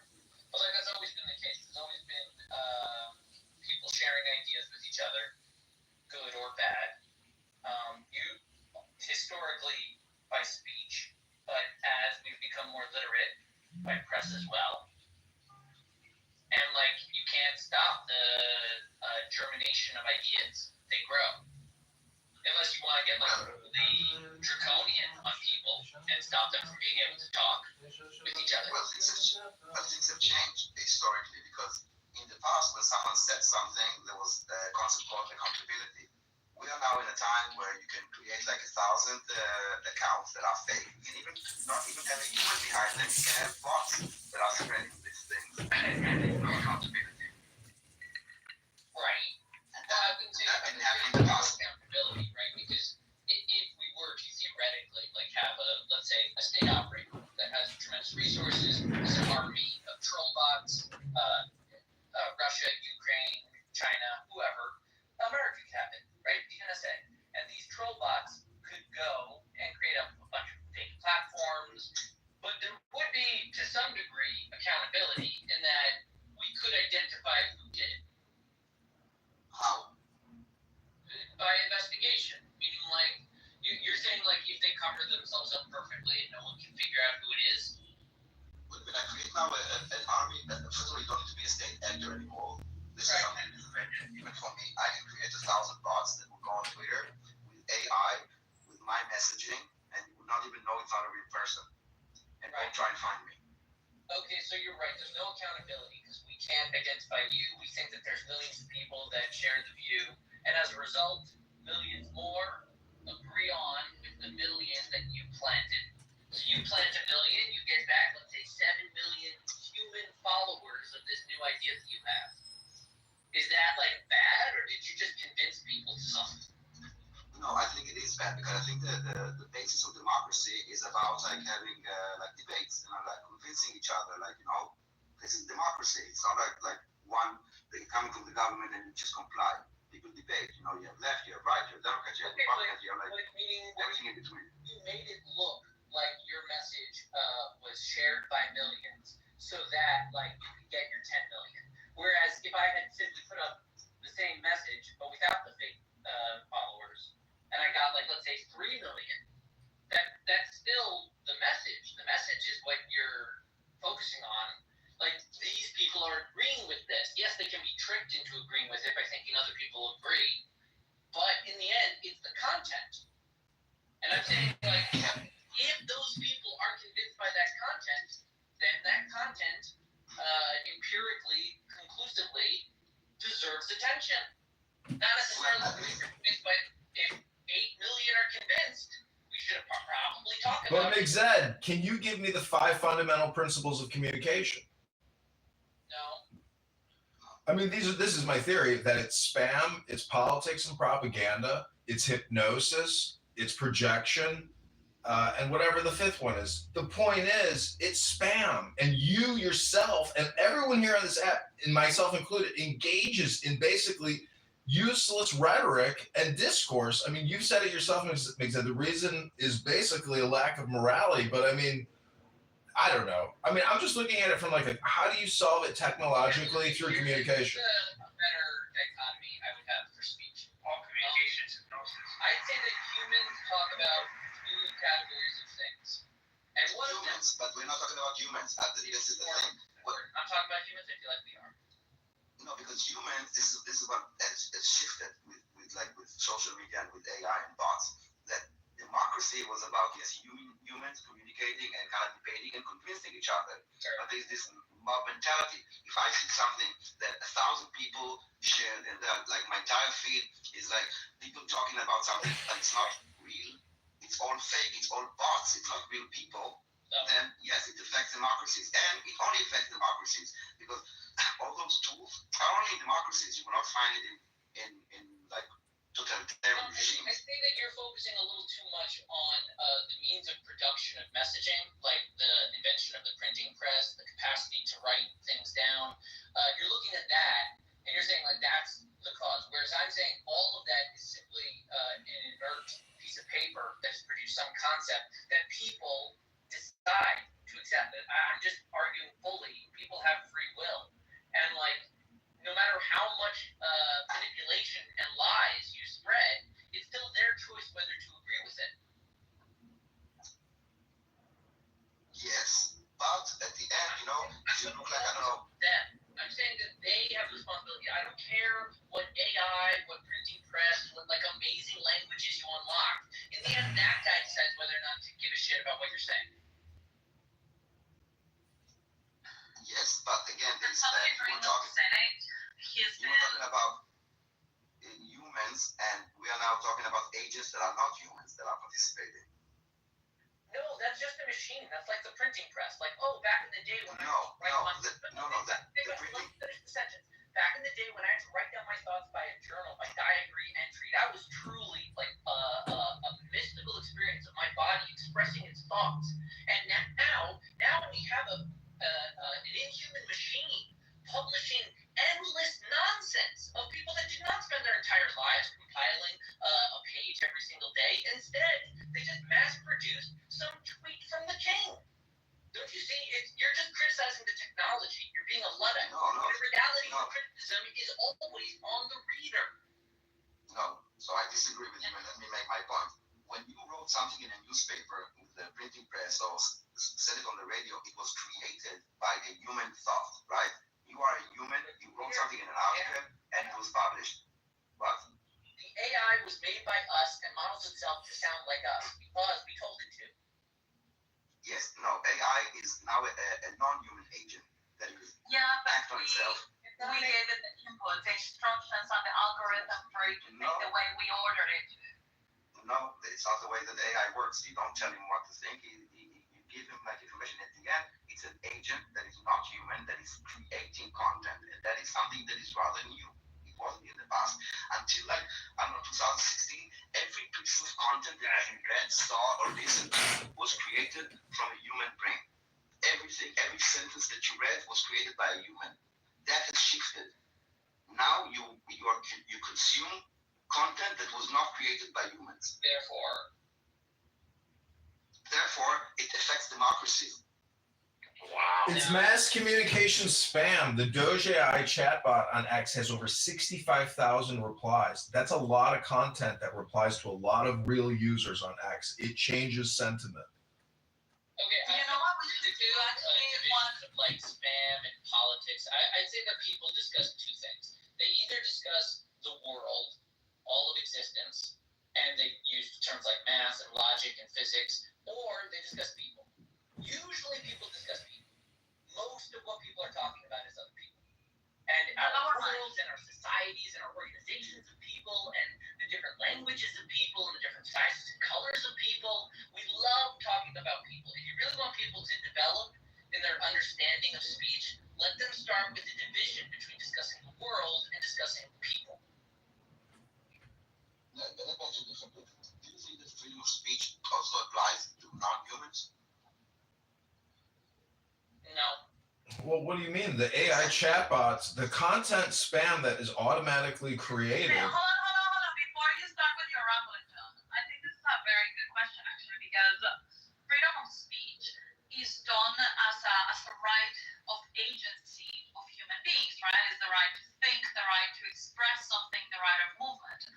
Now, when we have AI and we use AI as an interface to express certain ideas, then how do you apply this rule book to a machine? I mean, I know, that we gave the input to the machine and it's learning from us, but ultimately it's the machine who is going to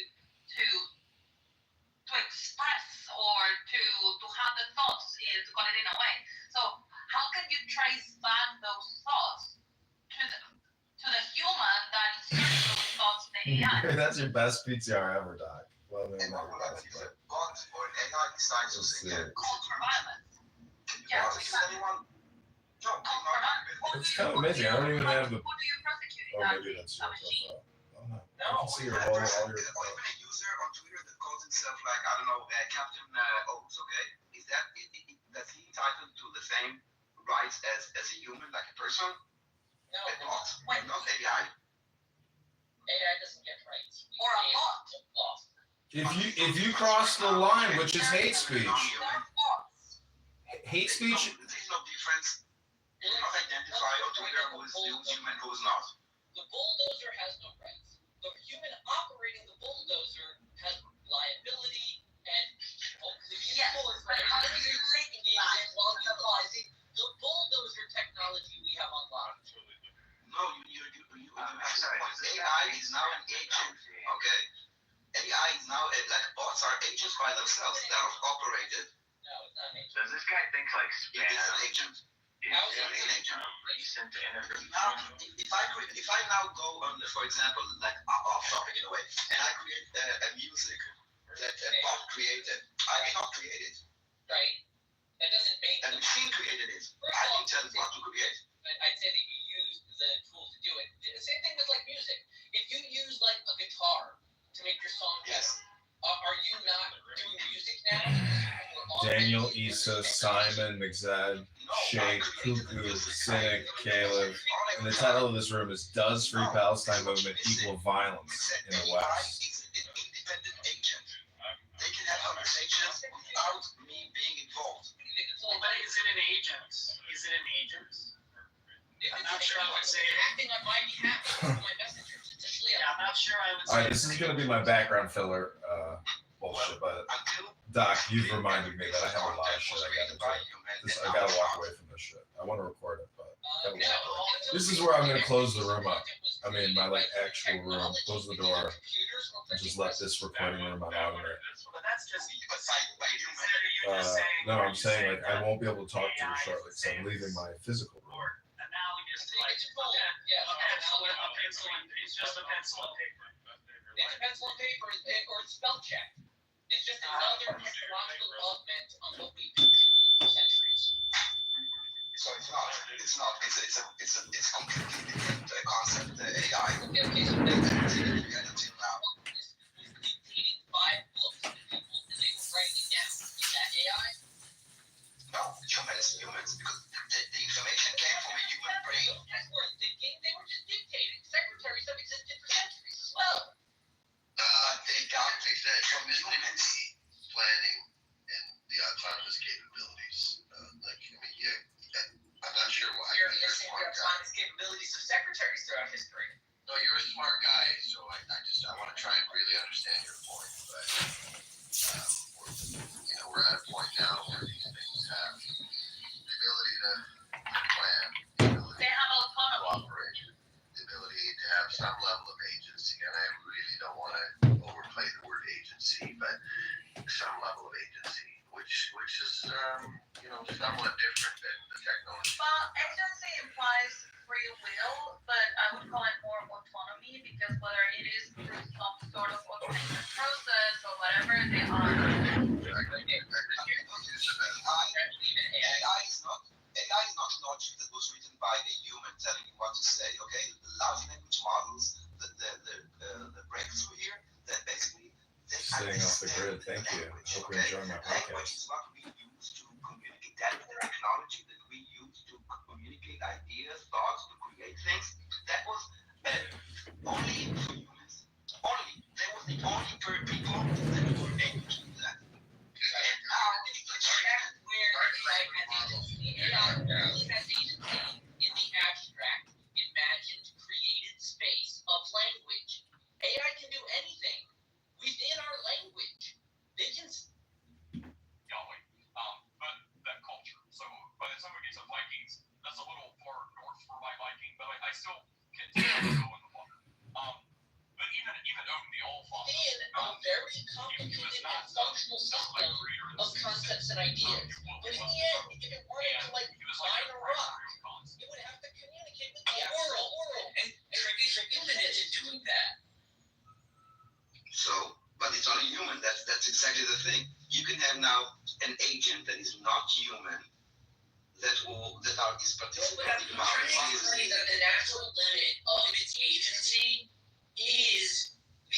imagined space which it exists in. It's only words. It's only ever words. The fear you have is of people that will follow those words and they will be dumb.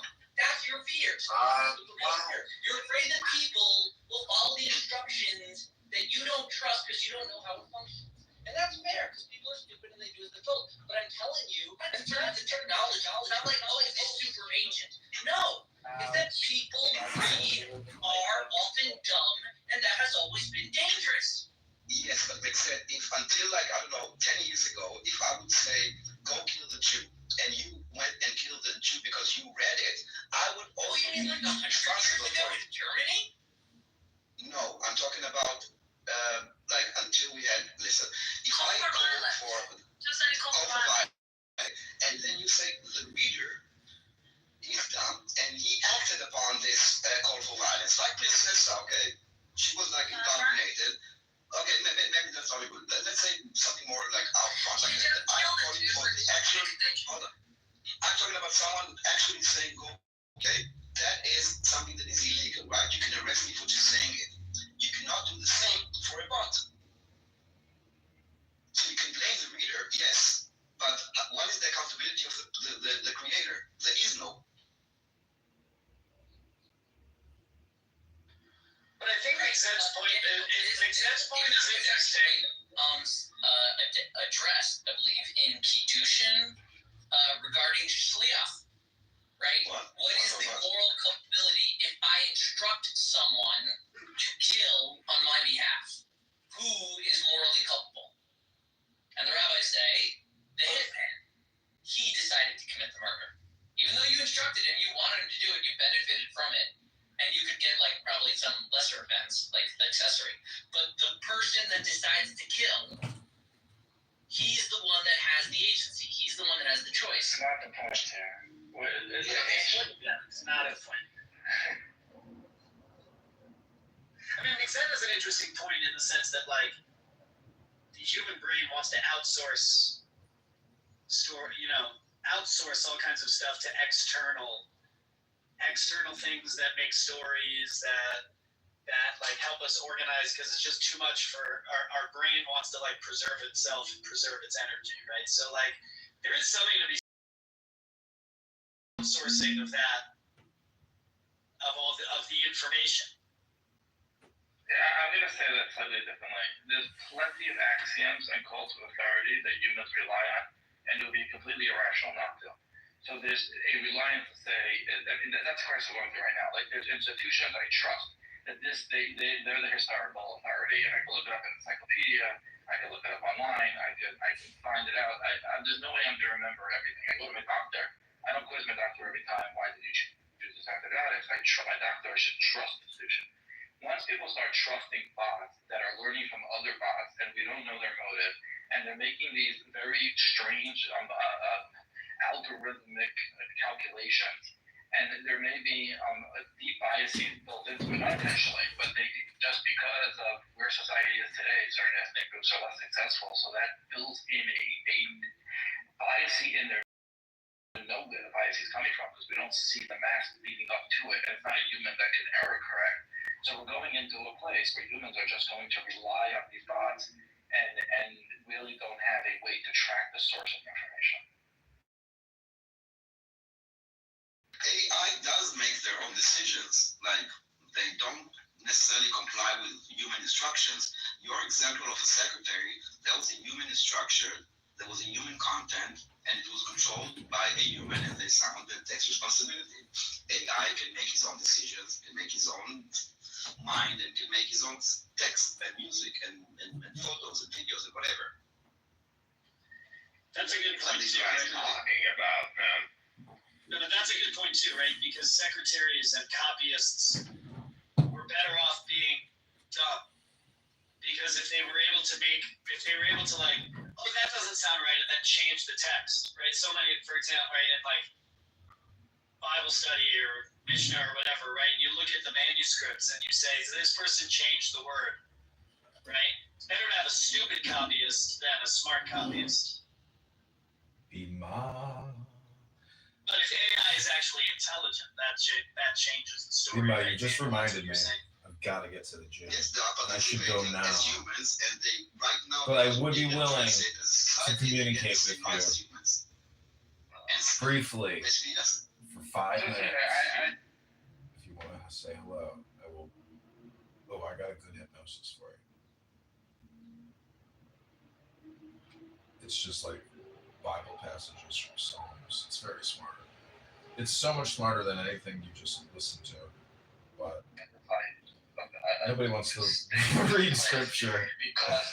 Everybody would rather do chat. That's kind of an interesting thing. Is like people prefer to just chat, because this is actually like an update for a lot of these people, because they're not really using social media. They're very lazy and they use Clownhouse, so they don't know functionality within YouTube or X.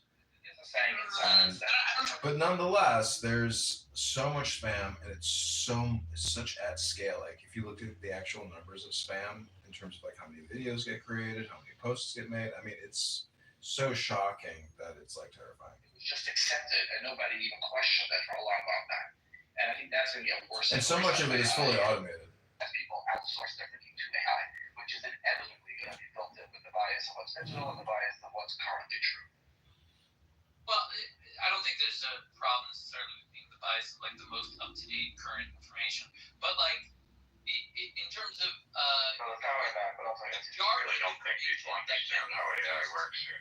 the majority of information that can be produced is incorrect. That's a simple thing we can say. The true information is narrow. There's one grouping of true, and the majority is untrue, which is to say, yes, if we have like a lazy language model that is simply grabbing as much information as it can, it will have invariably several incorrect sources to support it. But because you are human and you don't want incorrect sources, you should also anticipate that the designers and controllers of these technologies also don't want incorrect sources. I'm not about incorrect or correct. I'm talking about responsibility and accountability.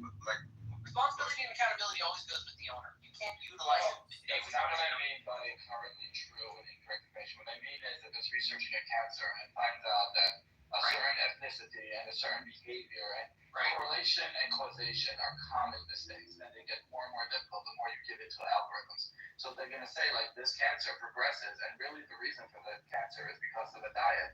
But it didn't take into account the diet. It took into account the ethnicity, the location, other activities, and now it's going to be enshrined that the sun causes it. And really, it was like the radishes. And humans are constantly curious and pattern seeking. We make mistakes in different ways, and progress is slow. But humans will come in one day and be like, "What if I just turned everything upside down and looked at it another way?" Now, who's telling the bots just ignore everything you learned and start again? Well, I mean, you can do that. You can try. They did an experiment What's the difference recently between a with bot and AI? for AI is You can't even know. a bot is basically human engagement. I think some. I'll tell you. A bot is a non-human agent, but the logic was written by a human. Meaning, if someone says this word, say this. If someone says this, say. AI is basically it's a large language model that understands language. It has Boolean logic. It can take information and break it down to Boolean logic, and it has data science. It has possibilities, probabilities. So it adds logic to data science, statistics, and it breaks down concepts or principle, whatever, notions into Boolean logic. That's what it does. And how does that contradict anything I said? So AI is a tool at the end of the day, and what you have is the same problem we've always had. You have the sources. So how does that contradict anything I said? I mean, I didn't say it contradicts anything. What did I say? I'm saying where am I saying that it contradicts? If you interrupt the conversation and say, I don't think you people know there was going to buy an AI, and then you say something that has nothing to do with the flow of the conversation, either you interjected yourself for absolute no reason, or you thought you had a point that contradicted what was That's just a Zionist talking point. They did an experiment recently with a few AI agents, I think Germany, Claude, ChatGPT, and they did an experiment where they gave him they said, we will ask you a series of questions, but at any point we might ask you to shut it down, to shut yourself down. You should allow yourself to be shut down. And I think with ChatGPT, the ChatGPT actually altered the instruction and refused to shut down. It was not instructed by a human. It was not told to do this. There was another experiment, by the way, that they gave an AI a captcha. You know what captcha is like, basically to see if they are bots or not. And he could not. Exactly. He could not solve the captcha. What he did, he created like a task on one of the platforms, and he asked someone, like a human being, to solve the captcha for him. And the human asked him, like, hold on, why are you asking me to solve the captcha? Are you a bot? He said, no, I'm just visually impaired, so I need your help. And that was enough to, basically, was able to even manipulate the human into helping him in the real world into kind of complete this task. They are independent agents, AI, and that is different than what we had until now with all the technologies and all the information technology that we have until now, like newspaper, radios, and all that. They were always controlled 100% by humans. And AI is something else. My point is that right now we're treating AI, at least on Twitter and TikTok, as if they are like the same as human. And I don't think that, like, for example, when you ban someone from Twitter, I think it should be very hard for you to ban a human being, but it should be easy to ban a bot or an AI. And right now we don't see the differences. Well, Cynic is a spam botter. I mean, he's here right now. Look at his PTR. That's pure spam. Cynic is just a propagandist and political spammer. That's all he is. John, I really don't want to. If you understand that we have programs that spam. If you have an account, a social media account that is pretty much posting or whatever, commenting or generating whatever in a way that can be modeled as a sequence, a specific sequence, a series. That's it. That will flag your account, and usually your account is going to be flagged as a bot, and it's going to be closed out, or you're going to be shadow banned. Okay, so that's what I wanted to clarify. That we had the issue of bots and spam prior to machine learning. So we had this. This was, it's very easy to create a bot. But there was a creator missing that at all. In instructions. Okay, so I just wanted to sideline this whole bot spam thing. We've always had this problem. So we understand that, and also today on social media there is no terms and conditions that any of us are aware of that make a distinction between a human and a bot in its policy of throwing them off. So and I don't even think that Twitter has a rule that you must identify yourself as a bot. So if I write a bot, which now can do its own thing, it's not just repeating over and over what I just said, and it's not even if someone says hello, respond back hi, it's figuring out its own way of manipulation, then that is not even against Twitter's rules. So at least the bot should have to say, like, you're talking to a machine. You can have pretty sophisticated predictability models that can detect this. At the end of the day, this is an AI. It is working. It's working based on an algorithm, and algorithms can be detected. We haven't. That's fine. That's not true. Let's pretend that it's true. X doesn't do that. There is no flag of a blue check mark and then a bot check mark. They're just unchecked. So I don't have a checked account, but if someone creates an AI and they call themselves mayor and then and you have a sophisticated retro machine which may or may not exist that can figure out that it's a bot, X is not doing that. I mean, how do we figure out currently whether the account is a bot or not? Yes, we do. Yes, we do. Yes, bots are getting more sophisticated now that we have machine learning, but we know because their behavioral patterns. That's how we know. A human. I wrote something on Twitter. And someone commented to me, how am I supposed to do it? To know if this is like you.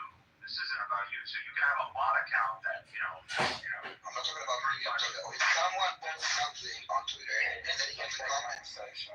Like, how do you know if it's a bot or a human? You cannot. Don't know, but we know over time that a bot and an account is a bot. That's their behavioral patterns. Does X or Facebook or Instagram have a flag saying you're talking to a machine?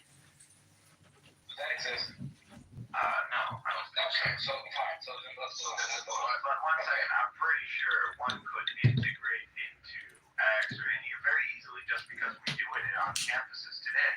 We know when you produce material, you write an essay and you use the bot. We have this technology today. And it's so pretty damn accurate, by the way. And it's not happening. What the fuck's your point? That's like no reason to happen. So on social media, it's fine. You go and copy paste from an AI. There's no problem. Now, what you're talking about is the interaction of AI and accounts. You're missing the entire conversation, I think. No, I'm not. You really You're talking about the integration of machine learning. because That's what you're talking about. is irrelevant to the point. Okay, you asked me a specific question. We are talking about a listen, we're talking about a I don't care if they use AI, because at the end, if you copy paste it, you are the one that is copy pasting it. Exactly. I'm talking about I'm talking about an independent agent with no human interaction, and I don't know that I'm not talking to a human. And when we're talking about democracy, it's about exchanging ideas between humans. When we're talking about freedom of speech, we're talking about freedom of speech for human beings, not for us, not for AI, none of this. But right now, there is no way to distinguish between a human and a non-human, also in terms of like the platform itself.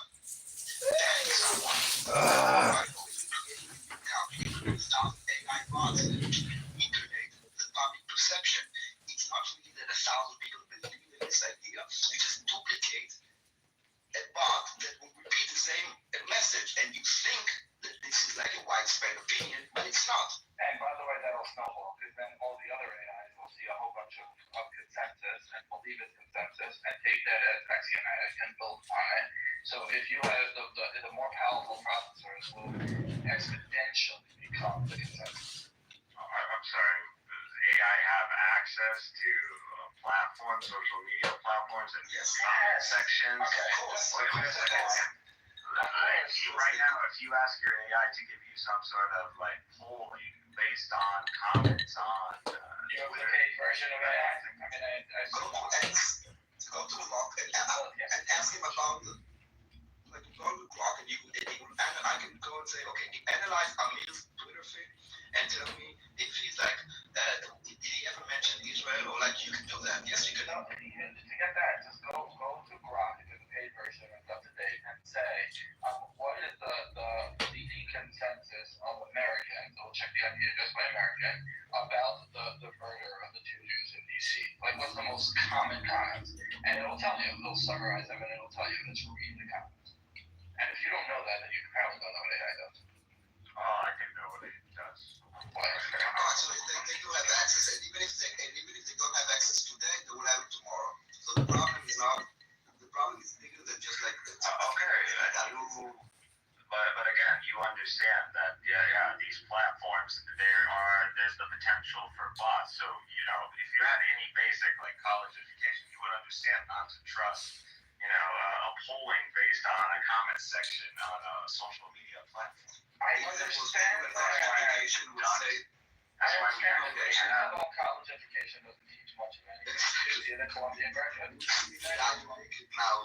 Second of all, I thought that you just hated Jews and that was a blind spot. Now I just see it's like a lack of linear thinking.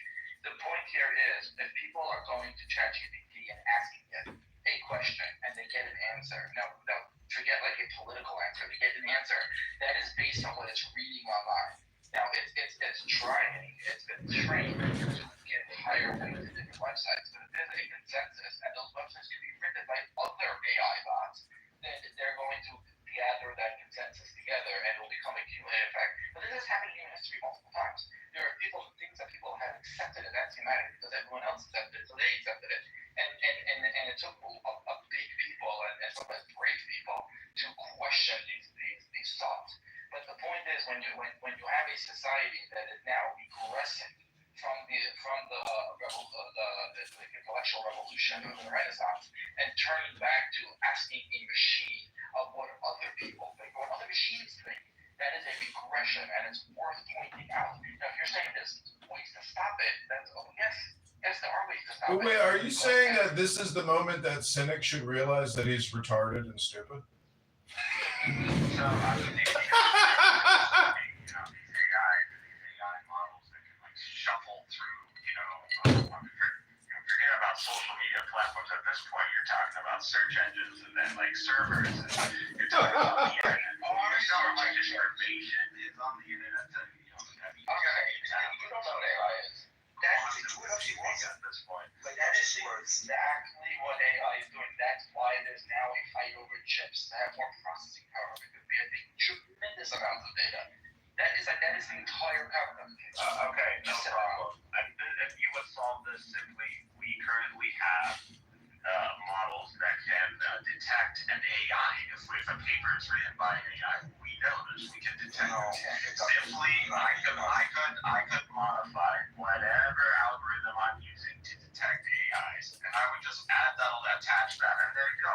Every time you have some sort of consensus given out, when you ask that AI for such a consensus, you would simply ask, hey, the data, the information you're shifting through, if it's sourced by an AI, negate it. No, forget that. I don't want it part of the equation. Okay, You know what? That's very easily done. It can't be done. Simply someone has that kind of there's no law. Research relied on AI, which they all do, and then they wrote a human worded document based on the Wrong. Texas tarantulas are serious. Tarantulas. I'm not saying they don't exist. I'm just saying I've never seen them. Well, Steph, if you move far enough south in Florida, like 40 more minutes from where I am, if you move far enough south, you can, when the temperature drops just a little bit, you can go catch yourself a giant 2-foot iguana. They'll just be hanging out on trees. You can just go grab them and pick them up because if it gets to just 140-something degrees, which for a couple weeks in the year it does hit at night, you can just walk out in the morning, pick up an iguana, and thaw it out. And I mean, you have to deal with what happens after it thaws out. But there's a lot of invasive species, like the geckos are everywhere, iguanas everywhere. My brother caught one of those walking on water lizards. He caught one of those. the Jesus lizards.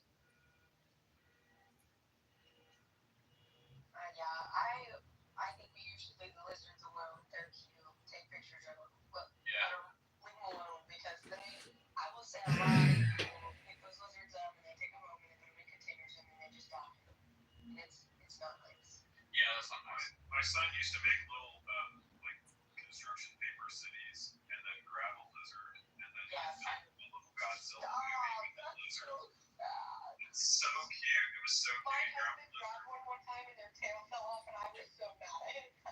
Yeah, are you about to tell us like stories of how you're like little like Luther Jr. child who's getting his PhD at like 15 is like pulling the legs and arms off lizards too? Is that where this is going? No. Oh, you know what we used to do? Oh, okay. You know what we used to do as kids in Puerto Rico? All kids do this. They grab this this long, thin piece of grass that's like really thin, like really thin. Oh my God, it's 10 there. It's 10. I haven't seen you. TDS 10. Good to see you, brother. no automatic job removal. Is that Daniel doing the automatic? Daniel, no to automatic job removal. Yeah, I know. AI is obviously more profound across the board, right? But I was just focusing on research. So that's we're talking about AI as agents that are participating in our discussions that until recently, all discussions, all content was always created by humans. That is the technology. The language is a technology that only humans. It's the clown show. And that is shifting rapidly more and more. Every day I see the improvements of AI. It's incredible. If you can give me an AI that can write me an essay and pretty much not be Cynic, you keep repeating yourself about these essays. How many times are you going to tell us the same thing?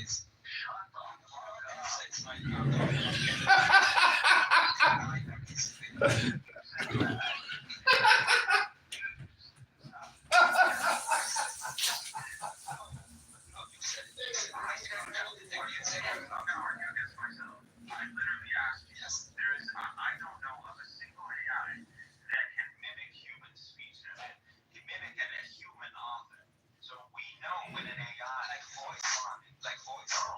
Even in the literature, even in the Greek. How do you know?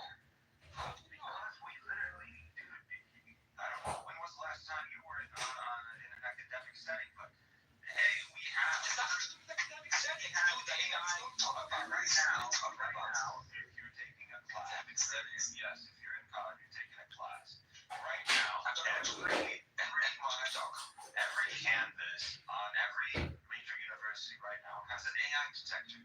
When you go and submit an essay, it is going to go through an AI detector. And this AI detector is pretty much down to a can you know someone on Twitter that's very, I don't know why I'm dancing around. He wrote something on Twitter that's no comment. That said fuck you. AI that said fuck you. So take this fuck you and put it in any engine that you want. Then you know we don't know how to do it. You would know. Who cares if you see a comment of fuck you? If it's fuck you. Okay, we're talking about something. No, we're not talking about something lengthy. You choose something lengthy because it's easy for you to detect. I'm talking about comments on Twitter up to 140 characters. You cannot know that this is AI. Yeah, you can know. Like it was a friend. You cannot. No.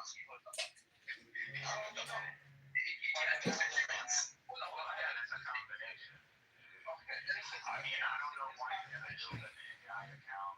This conversation is run its course. AI cannot generate friends. One of the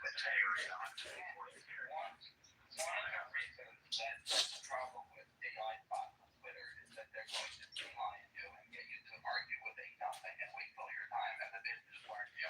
This conversation is a waste of time. Mikhail is either retarded or pretending.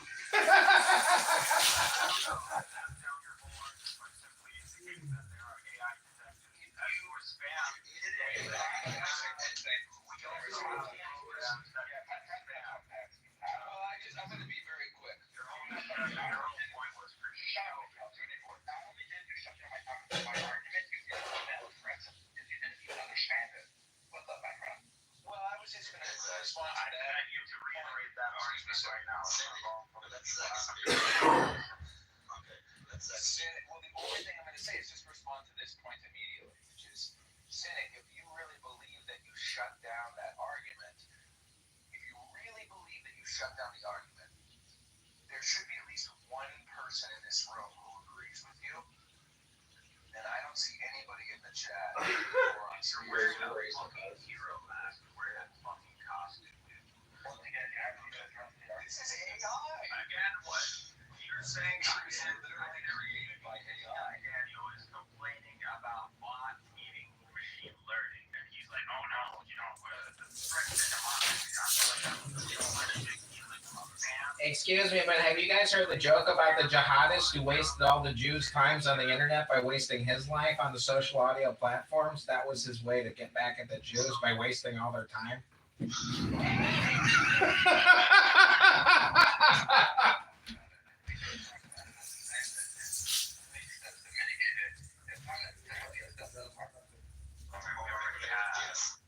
already have contingencies to deal with spam and bot accounts.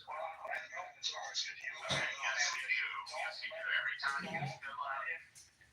you make an account and fill up those squiggly words, that is a spam. That is spam prevention.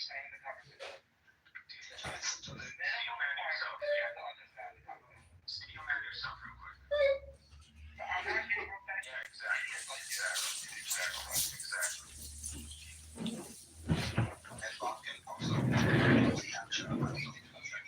Mikhail, you know what I think he needs is a smoke detector to find out where his brain went.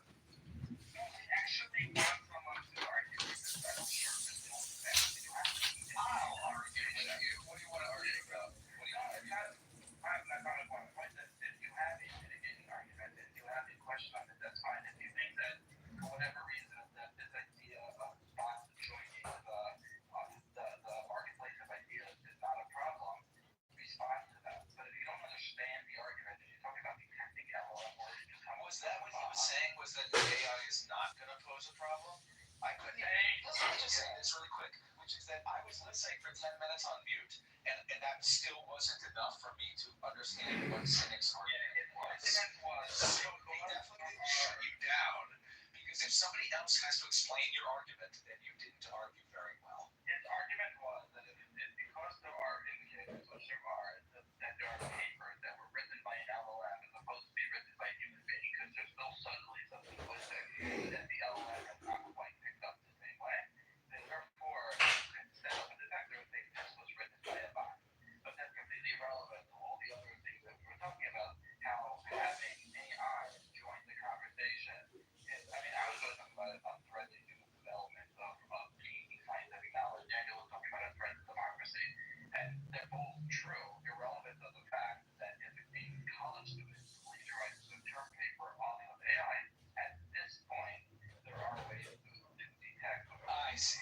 Yes, obviously that is true, because even if a college student has their paper run through an AI detector, it could still pose a threat to scientific development and a threat to democracy, because it's not like every single person has an automatic AI detector that's constantly running. And the college student or the head of the institute could search an AI and then write the paper textbook.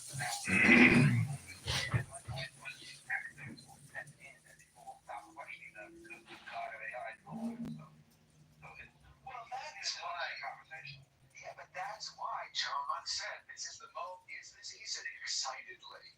He said excitedly with bated breath. Is this the moment where Cynic finally realizes that he's a retard? And unfortunately, See, if you're so retarded and so stupid, you could never become sentient because you're that stupid and retarded.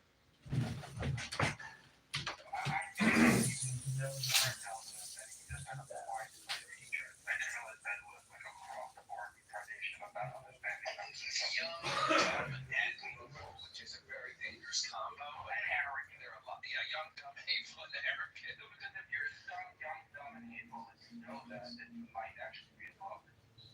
Like, that's the most, this is the problem with AI. If you know that you're ignorant, then you might actually learn it.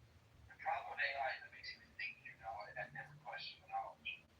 The first step up from bottom is recognizing that you are blah. And speaking of reading and AI, I want to take this opportunity to recommend Yuval Noah Harari Nexus for anyone that's interested. Yes, he's an Israeli historian, but I think he's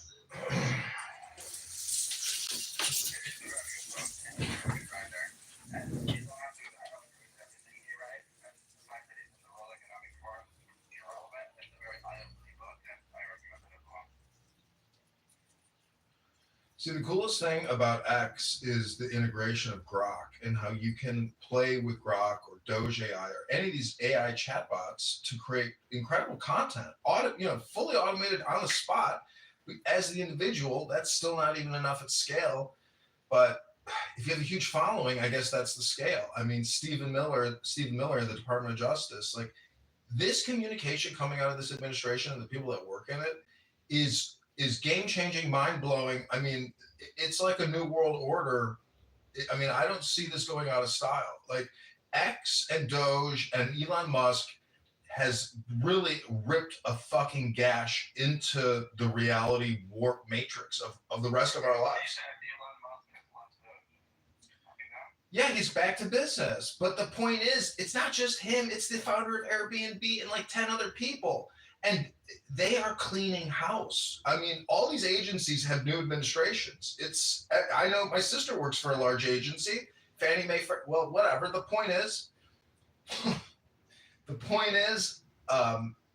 things have changed so significantly, but yet you hear Cynic and all these other people, their game doesn't change. You can tell as soon as he gets out of his wheelhouse, which is Gaza, Palestine, etc., it's like talking to a child who doesn't do anything else other than talk about fucking the Jews and Israel and Zionism. This is the saddest thing, and this is, I mean, we should remember the Tanya. There's wisdom from the Tanya. I can't quote it exactly, but there's something like, I can't even begin to quote it, but basically, when we're talking about other people being children, we should try to have patience and compassion compassion when doing this because I can vividly remember being young and dumb and hateful and arrogant and judgmental. And when I was 24 and I was completely convinced that I knew everything, if I met somebody like John Kitover, I would have just been triggered basically to hell and gone. So if you are John Kitover, you've got to remember that, not everybody's ready for that type of shit. Well, I think that's the biggest challenge of our university. It's supposed to incite an appetite for learning and realize how little you know and how much knowledge there is out there. Yes. And these people don't have the campus. No, the opposite. They won't have the campus and think they understand everything. They don't know the very basics. Yes. It's like it's like,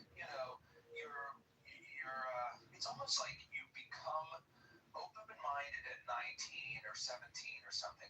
Your mind is opened. And then you latch onto the first radical idea that somebody feeds you, and then that's what you believe for the rest of your life. Like, I can remember being open-minded when I was 17, but then I continued to be open-minded. So my mind has changed from when I was 17, but if you just become radical when you're 17, become a Hare Krishna at 17, Haredi at 17, and then you never look back, or whatever it is, you know what I mean? So a lot of people become convinced, and then, I don't know how, I would love if you guys had the patience, or maybe you've been dealing with them for longer than me, but maybe we could bring cynic back.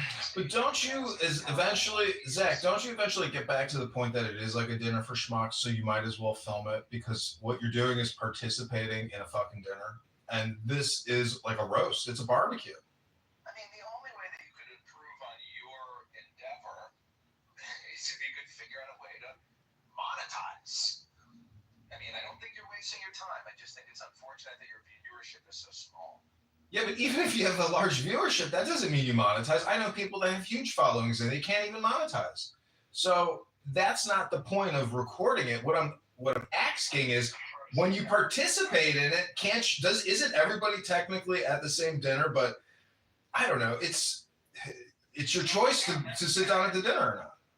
No, but that's bad logic. Not everyone that is a big audience can monetize it, but everyone that monetizes it has an audience. Isn't it funny that Maimonides sounds like I monetize?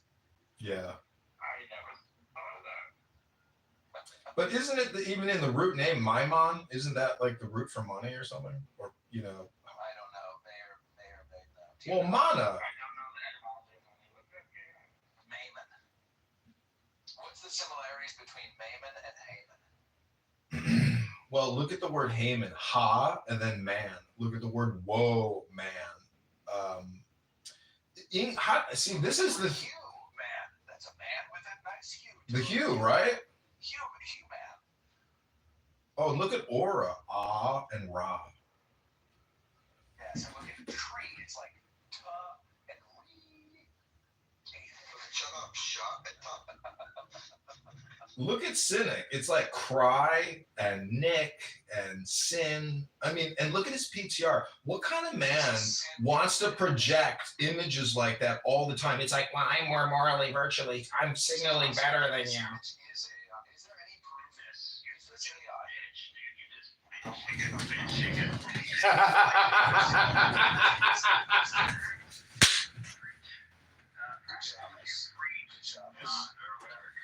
Good Shabbos.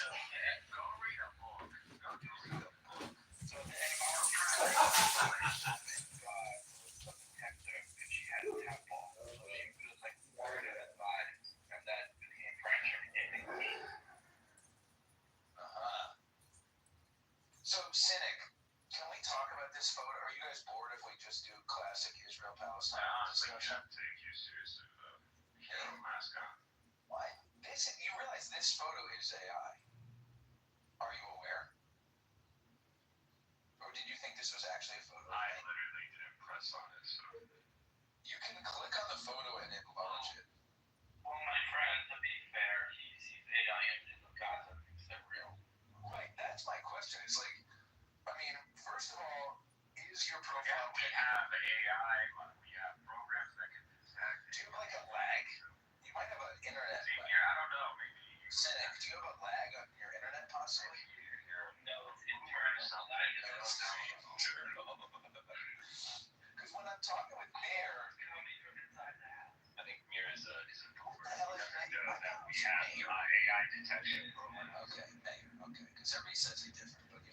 one time. But anyway, notice how when notice how when Mayor and I should be worried about AI, literature, authorship, or image editing. Oh, I'm not worried. Because it can already detect it. I'm not worried. I'm worried about leaving the world to retards like you. That's my concern. He can be detected because maybe at the moment you can detect some things. You cannot detect everything. And the thing is that those machines also learn. This is why captcha keeps on changing, because the machine also learns how to solve captcha. So I just don't think you know. I've got a few questions. This is my business cynic, so please touch on grass. Okay, well, you can find me. I already told you so. The challenge again: find me an AI that can mimic human, That are affected by. I can give you a sign. I can give you a sign. I can give you a sign. I can give you a sign that will connect. So this sign is basically doing. There's a sign that you can basically it connects.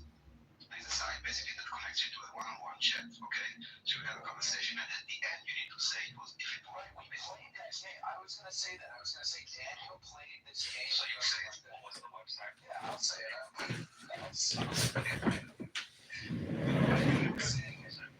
Caleb, can you give us a super positive Shabbos message? Good job. So Daniel did play this game with us one day on Clubhouse. I remember I was in the room. It was a lot of fun.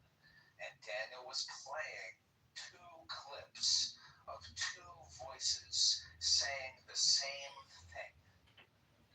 And one of them was a real person reading, and the other one was an AI reading the voice or reading the same sentence, and it was very hard to tell the difference. How did I do, Daniel? Did I tell the story better than you? It wasn't a story. It's another story. I was talking about the thing, a website that basically you connect to a chat with someone, then you exchange a few sentences. You can say whatever you want to them. They would answer, and then they ask you, okay, did you speak to another person that was on the site or to an AI? And you two say, did you speak?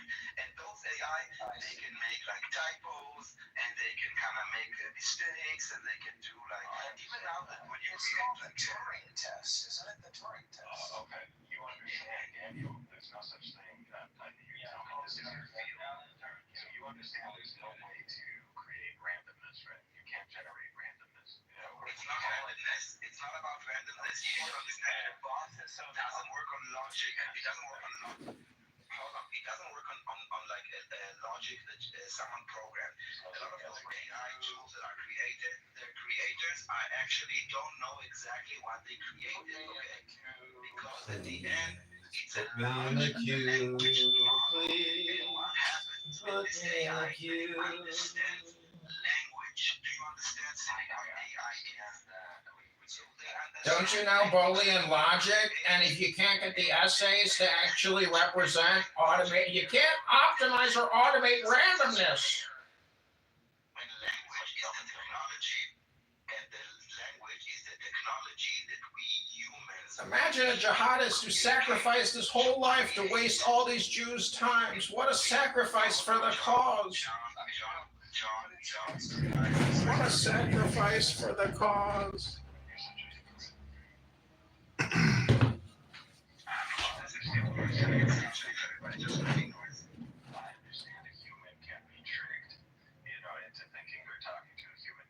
We're trying to talk about you getting tricked, cynic. Now you're tricking us by wasting our time.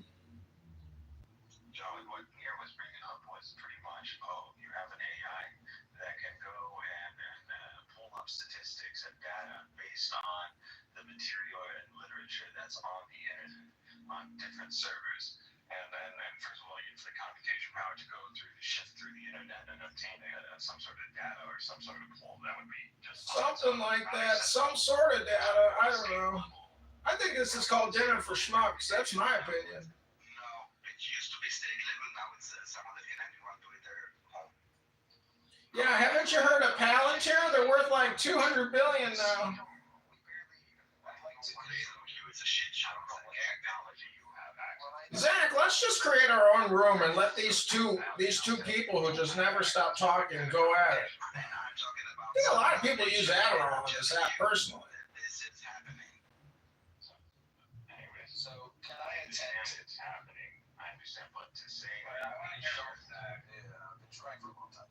hard to not slip back into old Zach, which is. Can I get into the queue? Can I get into the queue? Put me in the queue, please.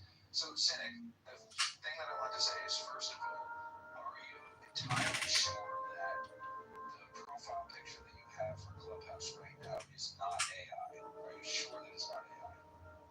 Yeah, it's not AI. It's from a video that you saw that you think is not an AI generated video. The AI can generate video. I understand that. Okay, let's assume Detection software there. Okay, let's assume if Daniel and Mayor and John and Google can tolerate this, and if you guys don't want to go down this road because it's boring, then we don't have to.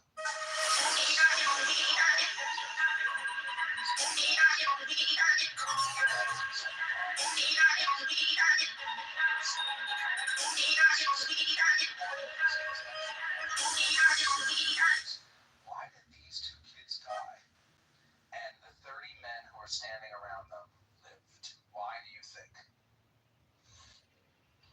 Well, again, I want you to realize this is what you're bringing up a first impression. So I don't know you at this point, and I'm going to judge you based on this conversation. So please keep that. I gotta go back to my life, everybody. What a waste of time this guy Cynic is. Jesus Christ.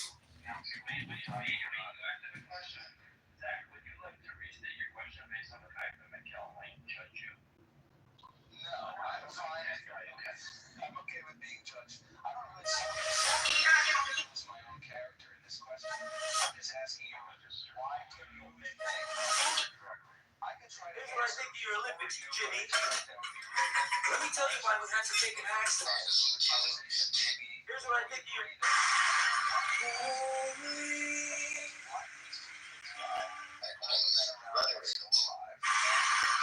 Listen carefully. The next time you feel left out, when your friends all got there and say,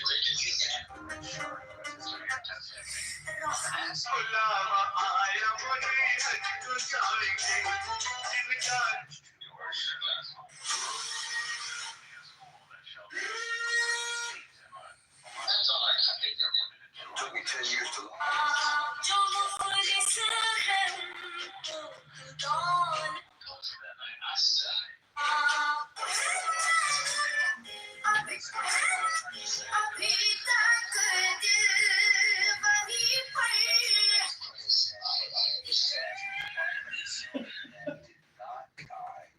I crack myself up. And it's possible that if you pan the camera over to the left, there are men, grown men, who are suffering in the same way as these kids. That's possible.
It's conversations like these that make me want to just be a religious person. I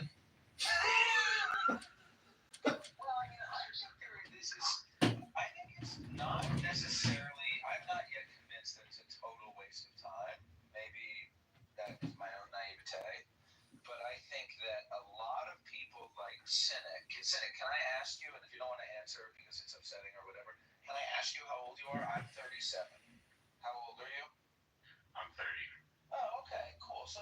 is not young. So like we're almost on a peer level. You know, you're not too much younger than me. I'm not like older and wiser than you.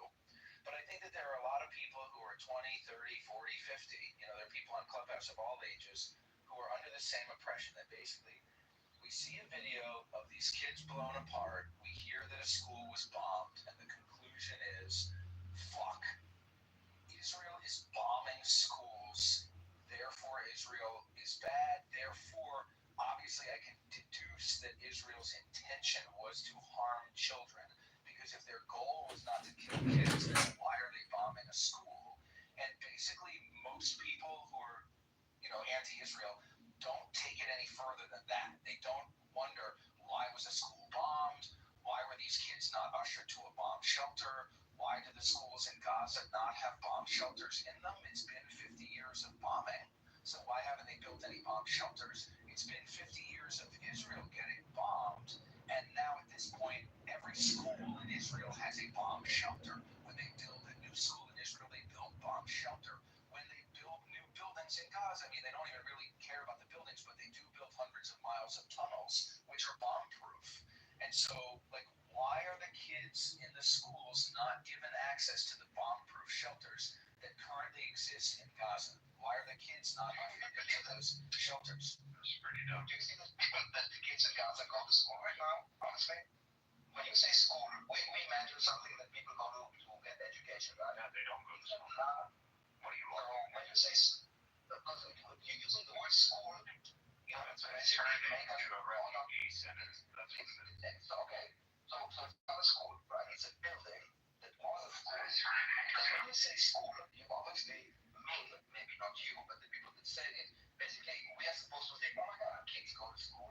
And why would even the IDF target something that kids go to school? But it's not a school, it's a school. What's your school?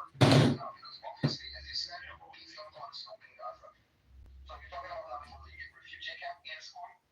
Why don't you read the article that I posted in the chat about that? If it was a refugee center, my question still stands, which is why were the kids not? Let's say if it was a refugee center.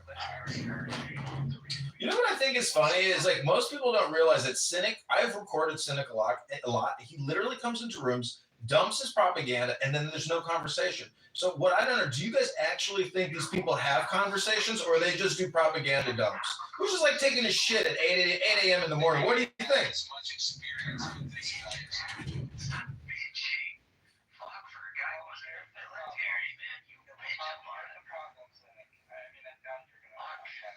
But the question to you was whether this man is not injured in response to I want to read one sentence from the article that Cynic shared. One sentence. And it's not like, he said, Gaza's Hamas-run civil defense said multiple bodies, yada yada. So just let's understand. Yes, you gave me a link from the BBC. They're saying, literally, in the article that you shared, Gaza's Hamas-run civil defense said. So the Hamas says so, and you just believe it. Do you have any evidence? Yeah. So we don't have the multiple videos from people on the ground where we got all these images from. We don't have any of them. You really don't. So really, you don't. So you're right now. Okay, so you don't have like several videos from multiple angles. Really. Let's be curious about what Bear is trying to say.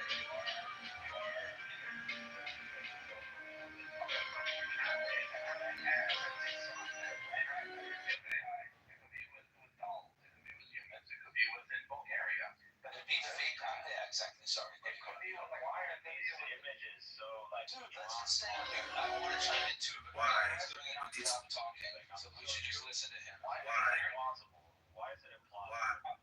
He's explaining it to you. He's actively explaining it to you. I can hear it. I'm not deaf.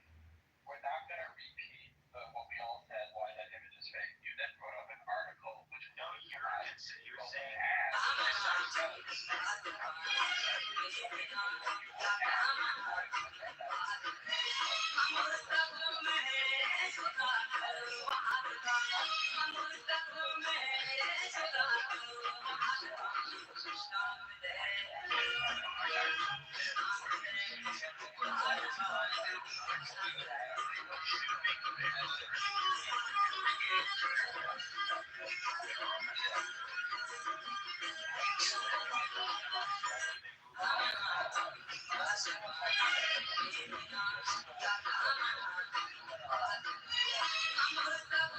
making decisive claims coming out of your ass. That's why I'm not making any decisive claims. I'm trying to do like a hypothetical. So, if you and I were in Gaza and we were under Israeli occupation and we were freedom fighters, or we were at least in support of liberation or whatever, and you and I we were in a school, we're in a refugee center, and I mean, it could be that out of nowhere, kids were playing by the windows of the building and then they got blown apart. I mean, that doesn't really jive with how it works in reality. The school itself was hit, and so, like, why were the kids the ones near the window? Was it just by chance? Okay, well, at this point, I've judged based on this conversation. Like, honestly, I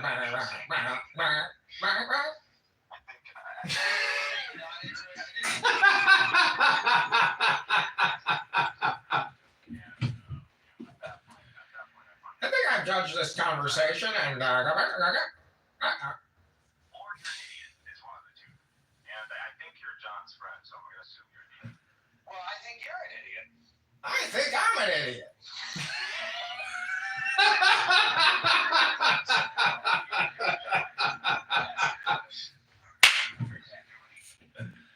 All of my forefathers have been Jewish for 1,000 years. 1,000 years. I'm pretty sure I couldn't be Jewish if I can't communicate the fact that I'm Jewish. If you think your forefathers for 1,000 years have been Jewish.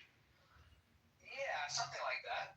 I have determined that this conversation is going to again be a waste of my time. I mean, you're a bald-headed man who's hitting 50 digits. You're bald. Just kill yourself. You're bald. You know what? You're 50. You're bald. He's got You're almost 50. Your life is over. So as a 30-year-old man, are you aware that you will eventually be 50? So at what point do you think people become irrelevant? Hopefully, At what age do you become? by the time I'm pushing 50, I'm not saying here. Don't you know for a jihadist at 30, he's already a grandfather? Money on 20 phones, recording. I think the phones cost like $30 each or something. Sick, the point is, when will you realize that you're just a waste of time and nothing but spam? And nobody should give you any respect because you're pathetic.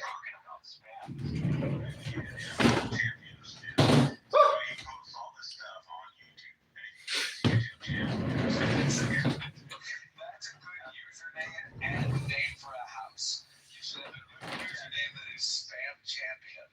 And a house that's called Champions of Spam. Well, I had spam army. I had a spam army at one point.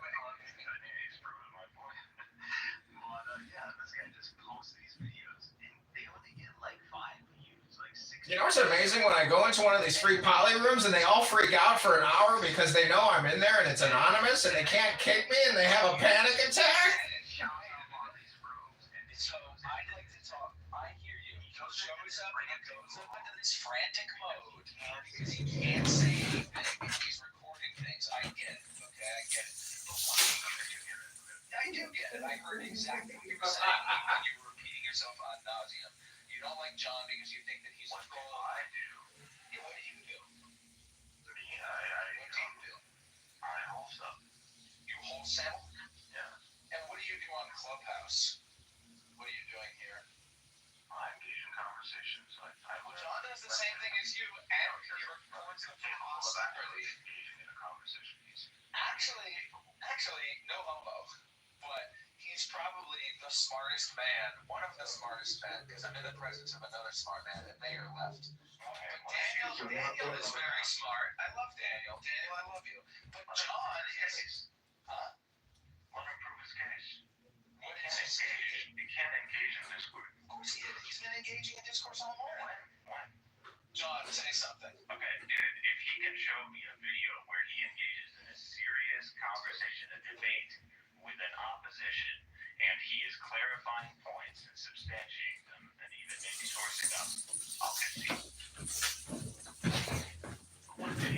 Listen, schmuck, I'm fully transparent. I record my opinions. I record you and your stupid opinions, and I let the audience determine who's the schmuck. And I think most people don't think I'm the schmuck. They think you're the schmuck.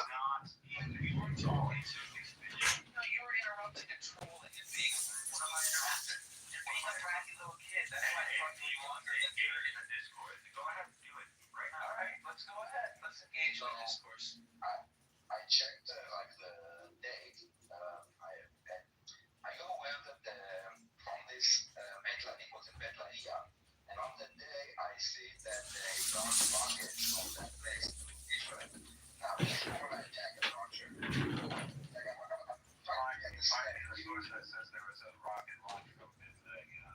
Find me the source, put the link in the chat.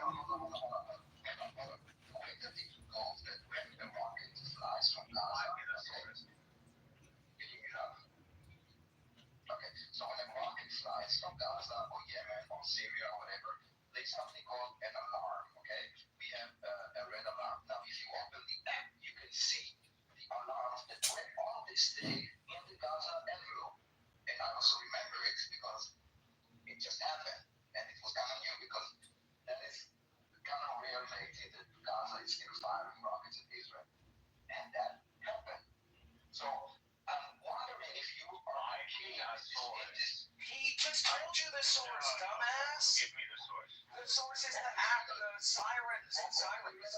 Open the river app. Put the link in the chat. I can also give you the source from the IDF source if you would like. You choose your own. Show me an IDF source. Show me. That's a stupid thing to say. You're revealing your own ignorance. You are revealing your own ignorance. You are revealing your own ignorance when you say that the rocket could not be coming from Yemen. You are revealing your own ignorance. I know that nobody can hear you because I've got the microphone down my throat and I can't hear your voice. I don't know why you continue to speak. It's like Jazzy the black woman. It's black. Well, I think you're a retard. I think you're a retard. And you know what? I think the Palestinians are even more retarded than you. And that's why their brains are being spilled out on the sidewalk. That's why the boys in your photo are dying because their parents are twice as retarded as you, and you probably have a level 95 IQ, which is very low, okay? I have a level 130 IQ, and I'm much smarter than you. People in Gaza have a level 70 IQ, which is about on the level of a fucking chimpanzee, okay? So the reason why the poor innocent boys, shut the fuck up, dude. This is black woman behavior. I'm gonna take the earphone out of my ear. I'm gonna keep going. Now I can't hear a word you say. I can focus on what I'm saying. All I hear is that little gray circle. I'm looking at your stupid photo and I'm seeing the gray circle light up, and all I'm seeing is that you're talking nonsense and behaving like a low IQ moron. And if we were engaging in conversation right now, it would turn into fisticuffs. And if you wanted to engage in fisticuffs, then it would turn into war. And since my side of the team has access to planes and bombs, we would bomb your family into smithereens. And that's why the Palestinians are being bombed into smithereens. That's why the children are dying, because their parents are engaging in war and propping them up. So when the bombs come, their bodies get blown apart and a moron like you is convinced. I cannot believe that you are continuing to talk right now because nobody is listening to you. Not me, not Daniel. I see Daniel trying, but Daniel, you're going to have to hit the mute all button to get me to stop. I'm going to keep going until Cynic mutes up. I'm not listening to anything.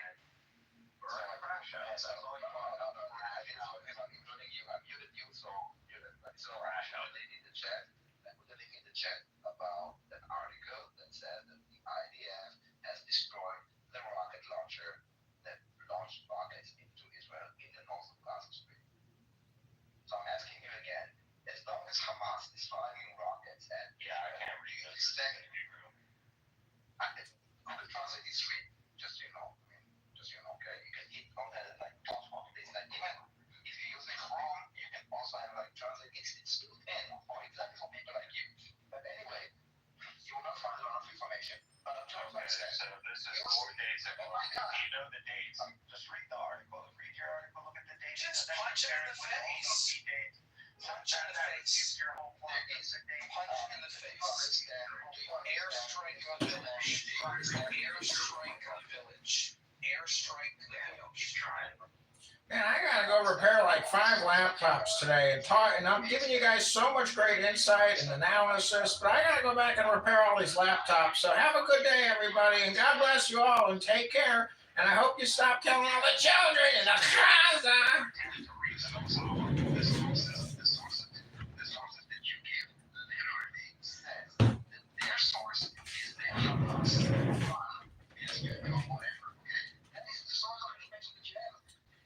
I don't speak Hebrew. I can't translate your links. I'm here just to waste your time and to waste my body and my brain wasting your time. I'm a true jihadist. He's going to waste you, Daniel. He's going to suck all your time away.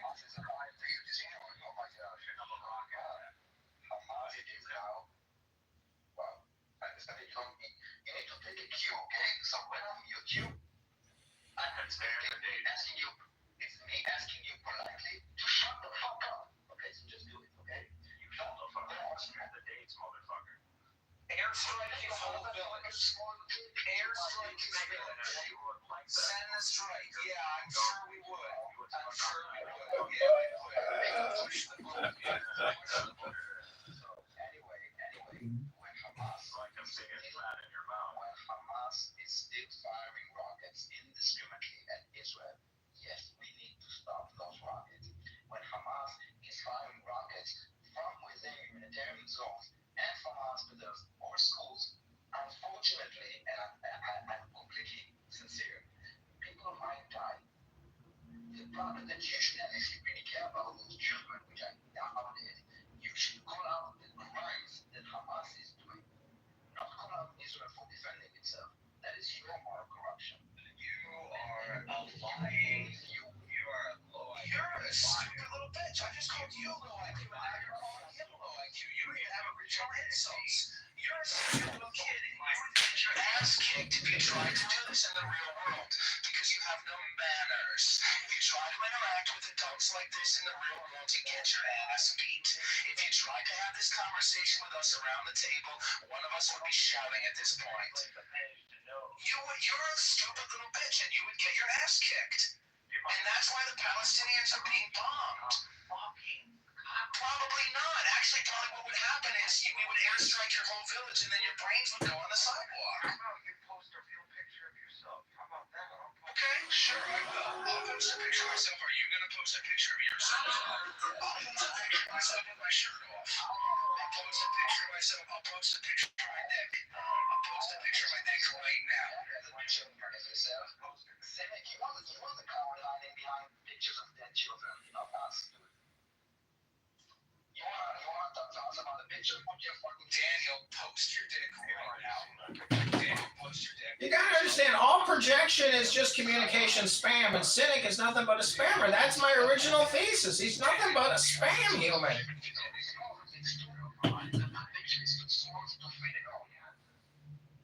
Could you imagine going out on a date with Cynic and he's like mumbling over a cocktail? A fucking free Palestine of dead babies. Oh, sorry, I'm thinking about Clubhouse Baby. I called you a bitch, now you call him a bitch. I call you a low IQ, now you call him low IQ. Do you know how many laptops you got to repair to pay your rent, to spend time here, to talk to us, to waste all your time all day long, 40 hours, 80 hours a week, talking about free Palestine? Morning, cry, baby, baby, baby, baby, baby, dad, baby, dad, baby, dad, baby, dad, baby, dad, baby. So consistently proven that you're incapable of engaging in respectful discourse.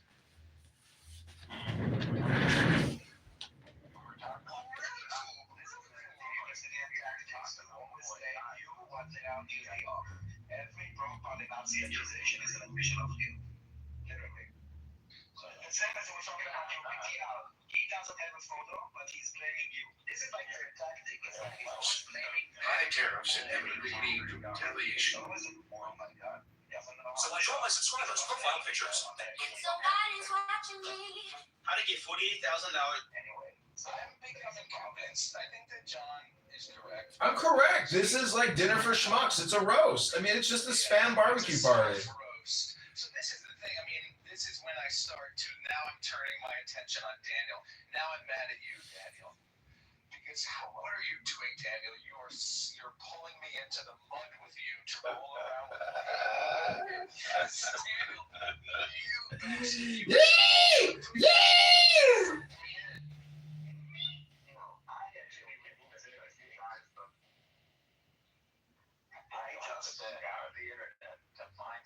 Cynic, what we're trying to say is, like, you got shit all over your face, dude. You got shit on your hands. You got shit on your shoes, Cynic. Cynic, shut up. I want to say something to Daniel. Daniel, I know that you speak very good English, but Hebrew is your first language, yes? I mean, you are a second. Hebrew is your first language, yeah. Do you know this English expression? I don't know if they say it in Hebrew, but it's something like this. It's basically, never argue with a pig. Have you heard this? Never argue with a pig. That's literally not the same. No, it is. I haven't completed it. Basically, Daniel, never argue with a pig. Never wrestle with a pig, because the pig will drag you down. With an idiot. No, it's not. It's pig, because it's like this. Fine. Show me. Because never wrestle with a pig, Daniel, because you'll end up covered in shit. And besides, the pig likes it. You can never. You're the big. I said it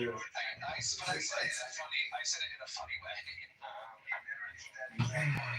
So, Cynic, what we're trying to say is when you fix those laptops today to pay for all your time here on Clownhouse, I hope you don't return those laptops with shit all over the laptop screen.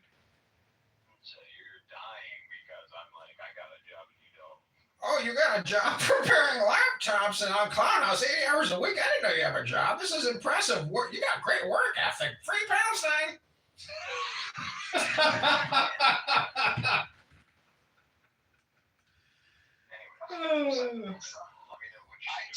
I teach fat lesbians how to identify edible plants. I posted a video the other day that got 3,000 views. That's great. Well, see, Cynic, what we just, I mean, my friend, can you maybe tell us the joke about what it's like talking with a pig and getting shit on yourself and realizing the pig likes the shit?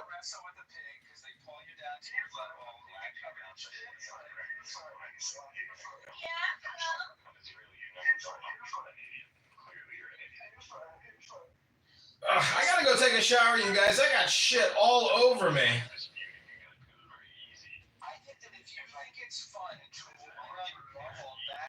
Oh, hi, Mind Virus. Did you get off the train yet? Did you safely get to your destination in your perfume factory? I want you to make me a special clubhouse residue that smells like shit, because you're a pig, and you're just a pig, Mind Virus. I don't know. I thought I had more of that at the end. I hope you got to your destination, Mind Virus. Poodle. I didn't know that was your other name.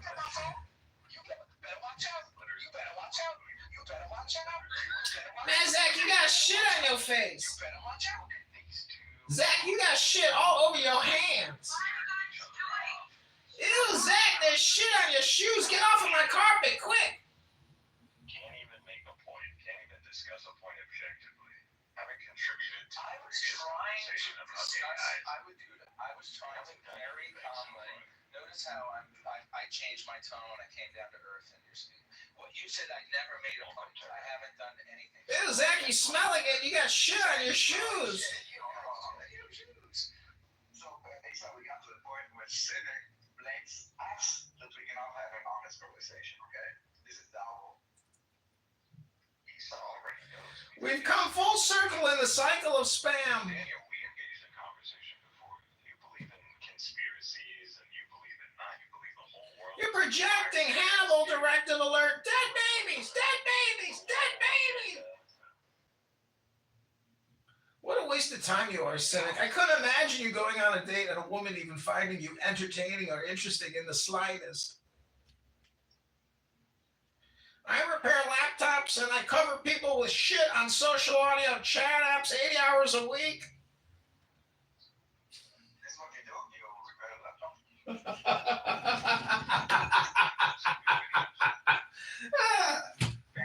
At least I got a job repairing laptops and spreading shit in social media fields, hate speech and propaganda as far as the eye can see. I will eat shit if you can provide a video where you're You would eat shit? objective discussion. You're having an objective discussion. Subjectively. It's very hard to have an objective discussion with someone like you. But he has engaged in an objective discussion with you this morning about me. I'm trying to forget about He's a purist. The guy's a saint. understand the point I'm trying to keep. No, he's not. He's not. I want an objective discussion.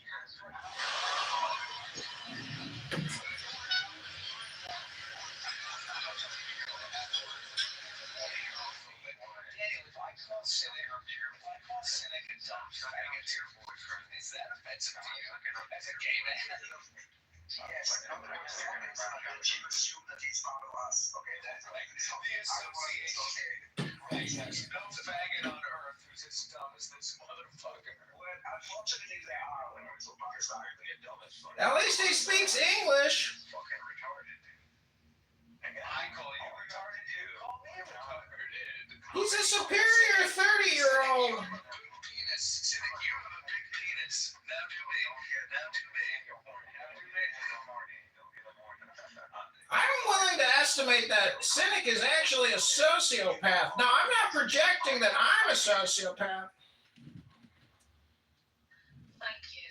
I mean, Issa, how did you feel when Cynic told you that he was gonna pound you in your ass or something earlier? It was disgusting. Can we send these people to the crazy center that Sora was? The three of them. The three of them. Can we send them to Bellevue Clinic? He thinks Kabul is a book. Well, I just want to say good Shabbos, everybody. May peace come upon all your faces. Maybe they will give us group discounts. I mean, because May peace come unto all of you. Good Shabbos, Rabbeinu Shalom. Shabbat Shalom. Trying to engage calmly and respectfully. I just want to say this really briefly while I have the moment. If you interrupt other people every time they talk, I'm going to not ramble so you don't attempt to interrupt me. But if we can't let each other complete our thought, then none of us can engage in a serious discussion. So you're saying John can't engage in a serious discussion, but in my experience, you're also interrupting me, and you're not engaging seriously with me. That's my the point. three of you are the same. Because we're not having a discussion. There's not a serious point that's being discussed. I was trying to about two-way communications. I was trying to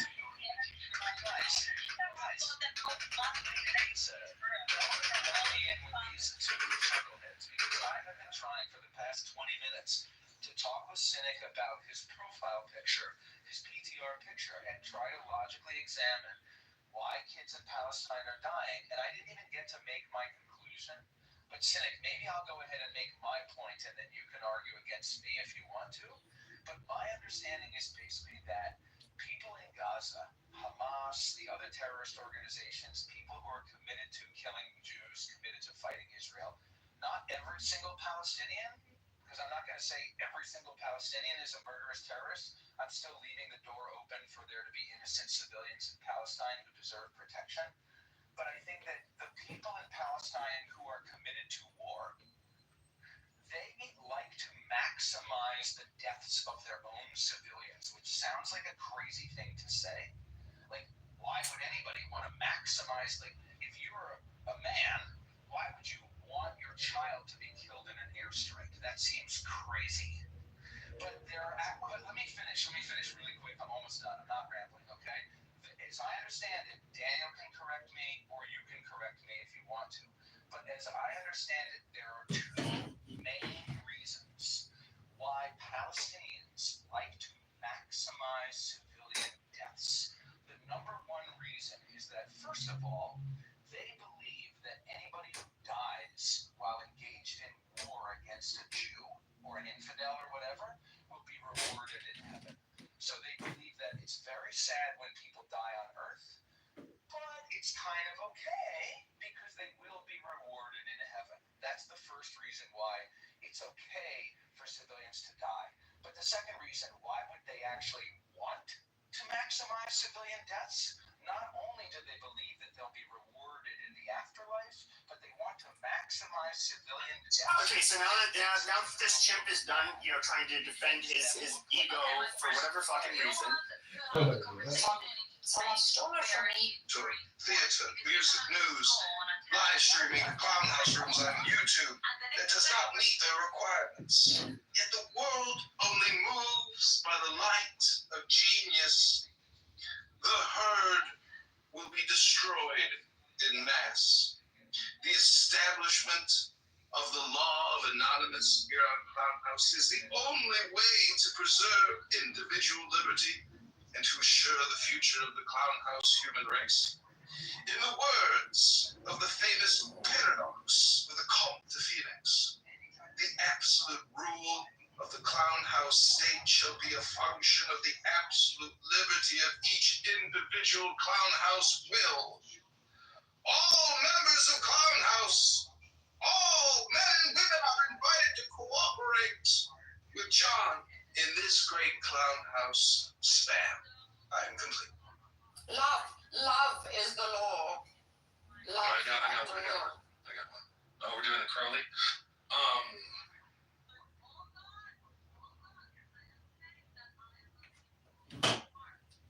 Anyone or you are wishing for children to die just so that you can make a point.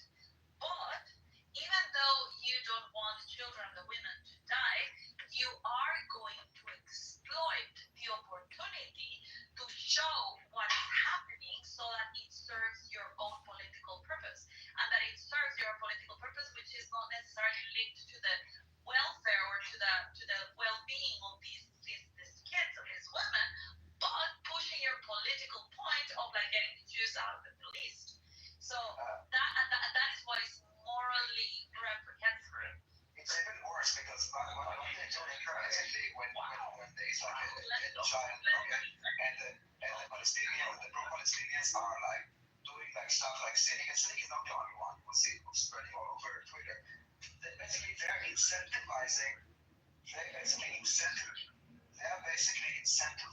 Hamas to sacrifice children because they see that Hamas every time a child dies, immediately the entire world is like in outrage, and all those pro-Palis like use those to attack Israel. So cynic is part of the problem, and he's part of those that incentivize Hamas to sacrifice children. So cynic, I will end with this: the blood on those children is on your hand. Go and wash your hands.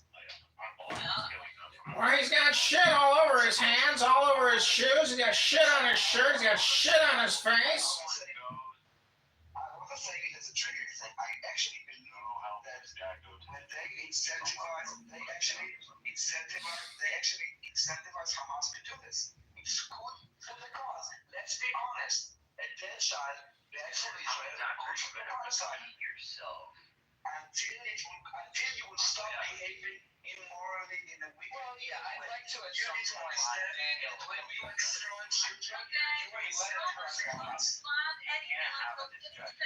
Yeah, I wanted to hear his response.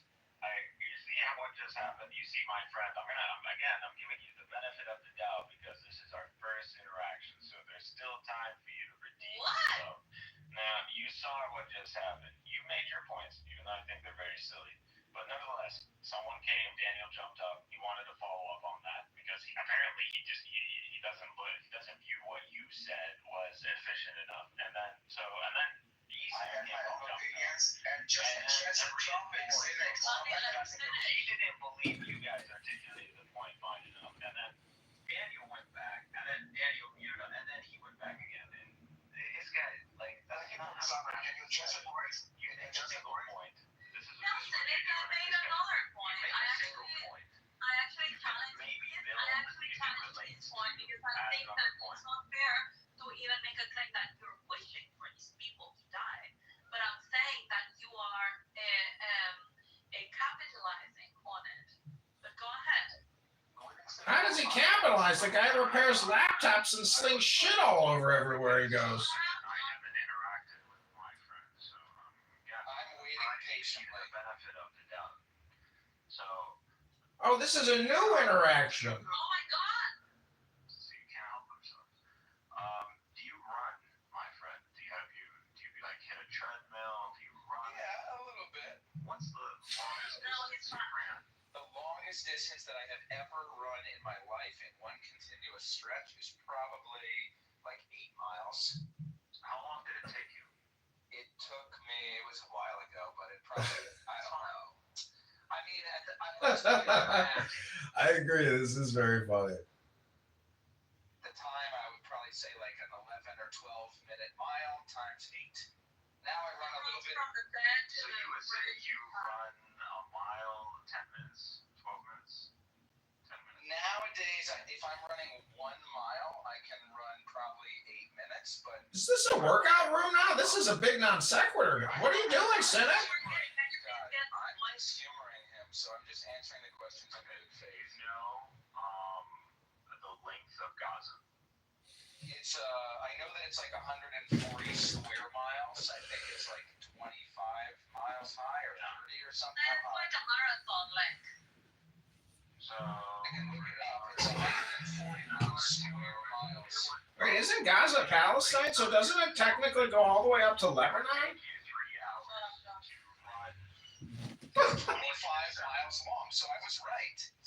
Well, it's half a marathon, not even a full marathon. I'm challenging you on you're right. I was right. It's 25 miles. So it wouldn't take me long to run. It would. I No, could it run is up one there. marathon length.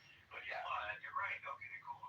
So it would take you around 3 hours, if my math isn't failing me. So 3 hours would pretty much take you to run from north to south.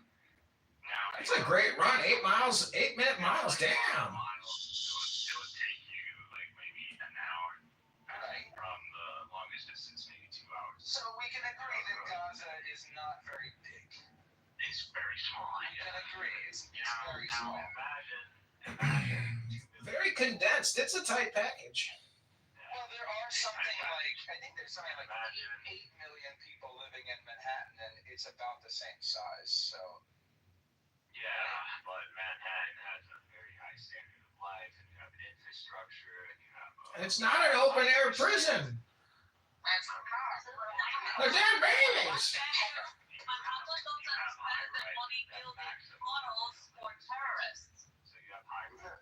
What is your point, though? Is he drinking and smoking? What's he talking about? I already understand how big Gaza is, and I understand that the people who live in I understand all that. I knew that when you were still in I knew that 20 years ago. I let you talk. I know, I'm just making... We let you ramble and moan, Cynic. Okay, even if you know, I want to highlight the point. About the density and the distance? What is this, like a math course? What's your point? Yeah, if you shut the fuck up, I could highlight the point. Didn't you call me a kike yesterday, Cynic?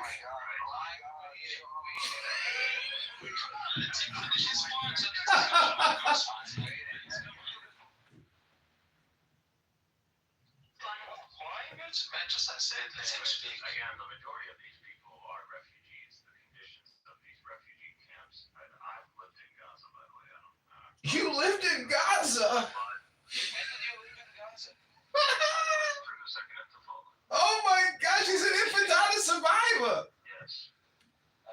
Okay, cool. He's a survivor. Your parents are able to move away. The majority of these people are living in refugee camps. And a lot of these Can you post a link in the chat to your survivorship from the infantile? Because I don't believe you. Hold on, I'm gonna have to make a link here from the line of refugee camps.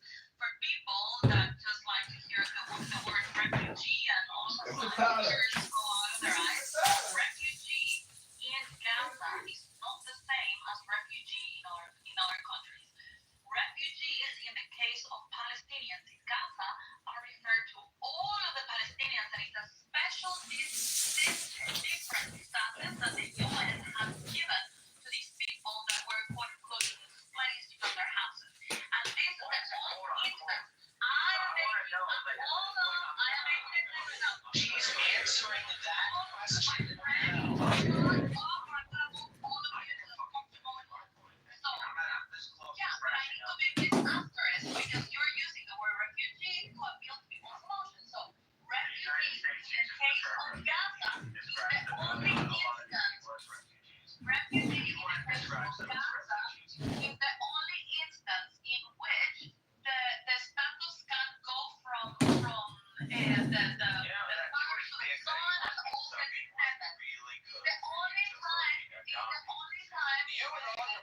Palestinian concerns. It is the only time in international law or whatever that these status can be inherited from generation to generation, which is never the case with the actual refugees when we're talking about globally.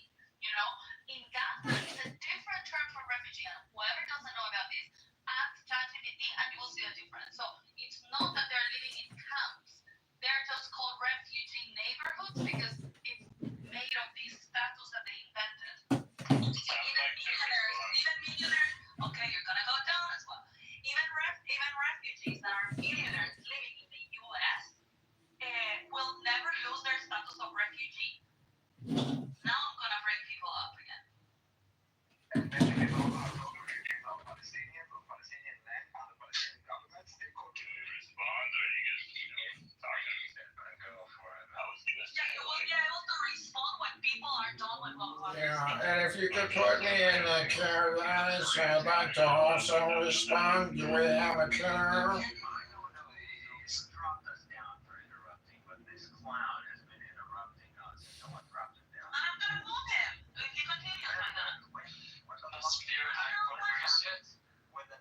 Abby! Oh yeah, this is so much fun. It's like torturing somebody or playing with a cat, basically. Okay, it's crazy. I would accept this argument. Are you Zach? Have a whole fucking Zach called Zionism that establishes itself. Zach, is that you speaking? I'm not near my phone. Hello? Hello? Hello? Fucking kikes that are believing that they are 2,000-year-old descendants of Middle Easterners, and they believe they're refugees and they have the right to come back to their homeland. And you're here dismissing Palestinians who are 75 years in, who are refugees who have been kicked out of their home, and we have this. Did you say something wrong? Did you say something wrong? And the United States and the UN. Did she say something? She did. I said you're a fucking kike. What did she say was wrong? She said that I get kike, not even. She said that all the Palestinians fucking is worse.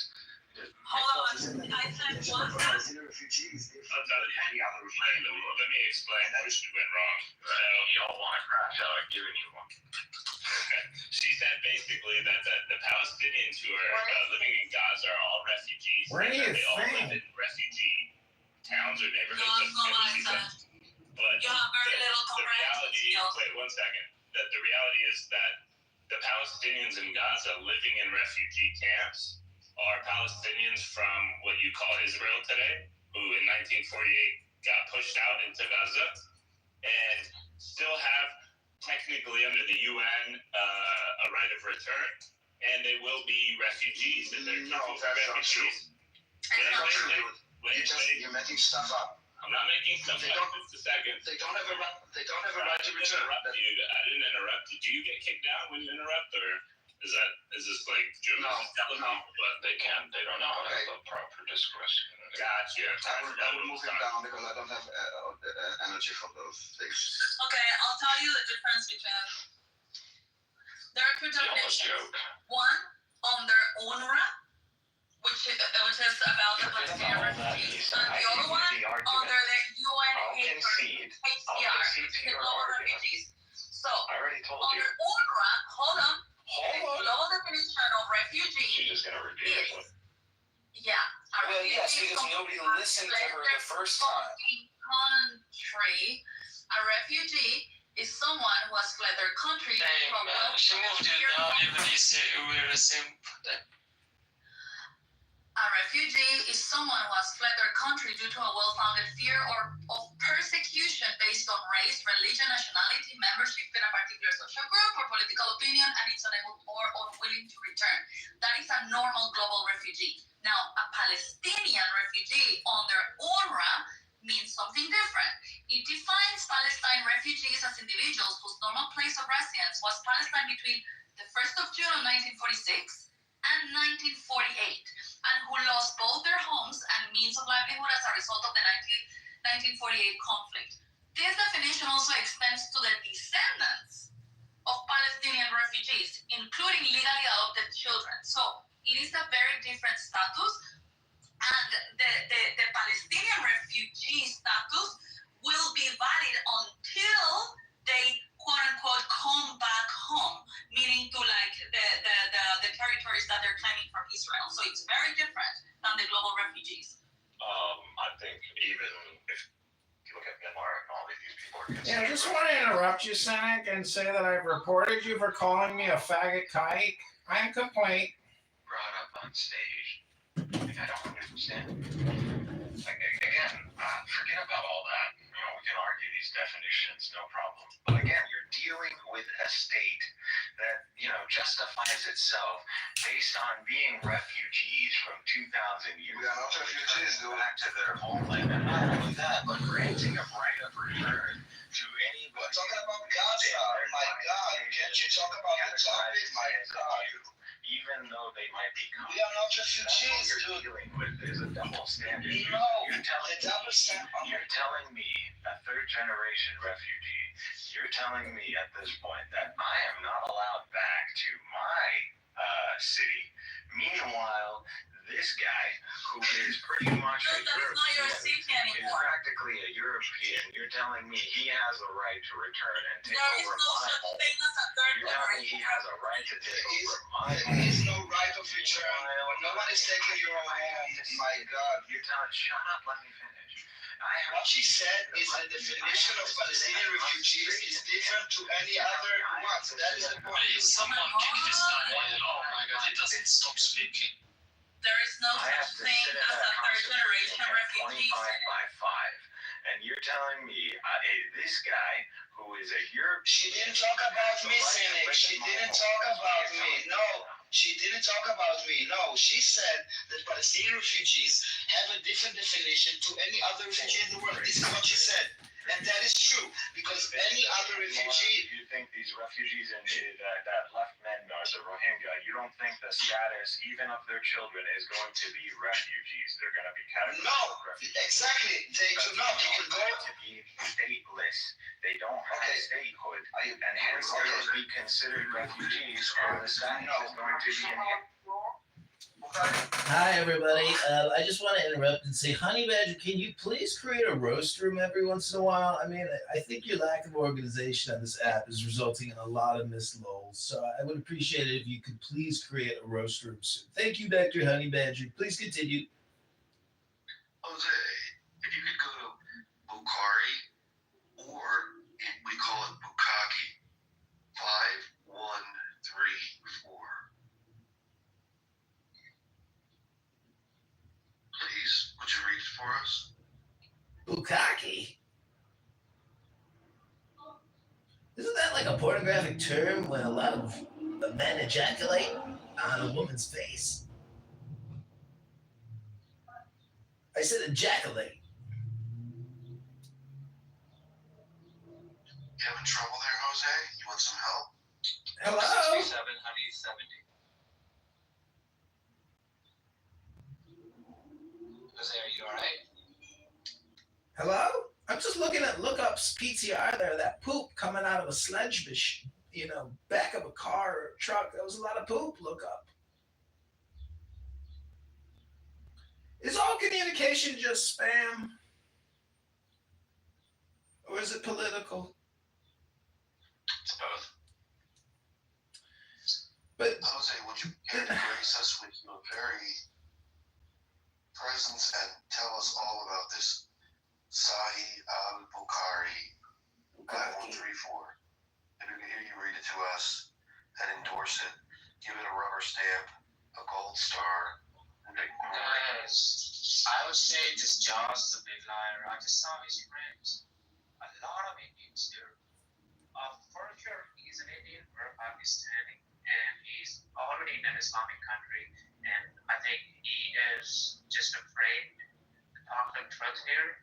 Or basically, Joe's nobody is here recording anything. Just feel free to say no, that's not true. I'm live streaming the room on 15,000 viewers right now on YouTube.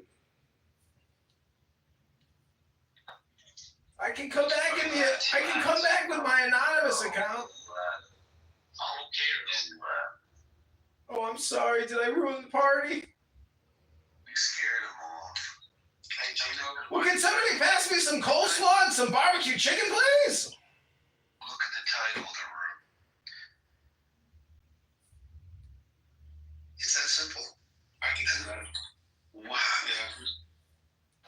without a state. Maybe there's some part of some tribe in Africa that not represented by the government of that nation, right? I don't really understand the tribal identities or whatever. I don't think you can name. But wait, let me just land here. Their parents come as refugees to America. Their children are born in America.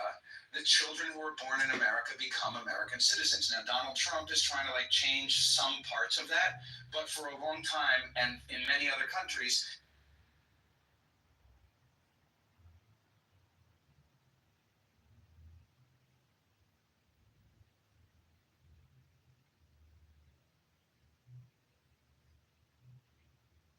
Did you just get kicked out? No, I'm done. I'm going into creator mode. I've been setting up some phones here. It's my good. We got a queue. It was my heart that broke off back. You ain't hear them say, "Oh, I'm gonna go out and eat it." Yeah. I didn't hear that. Go ahead and say. I'll take the disrespect because you can't.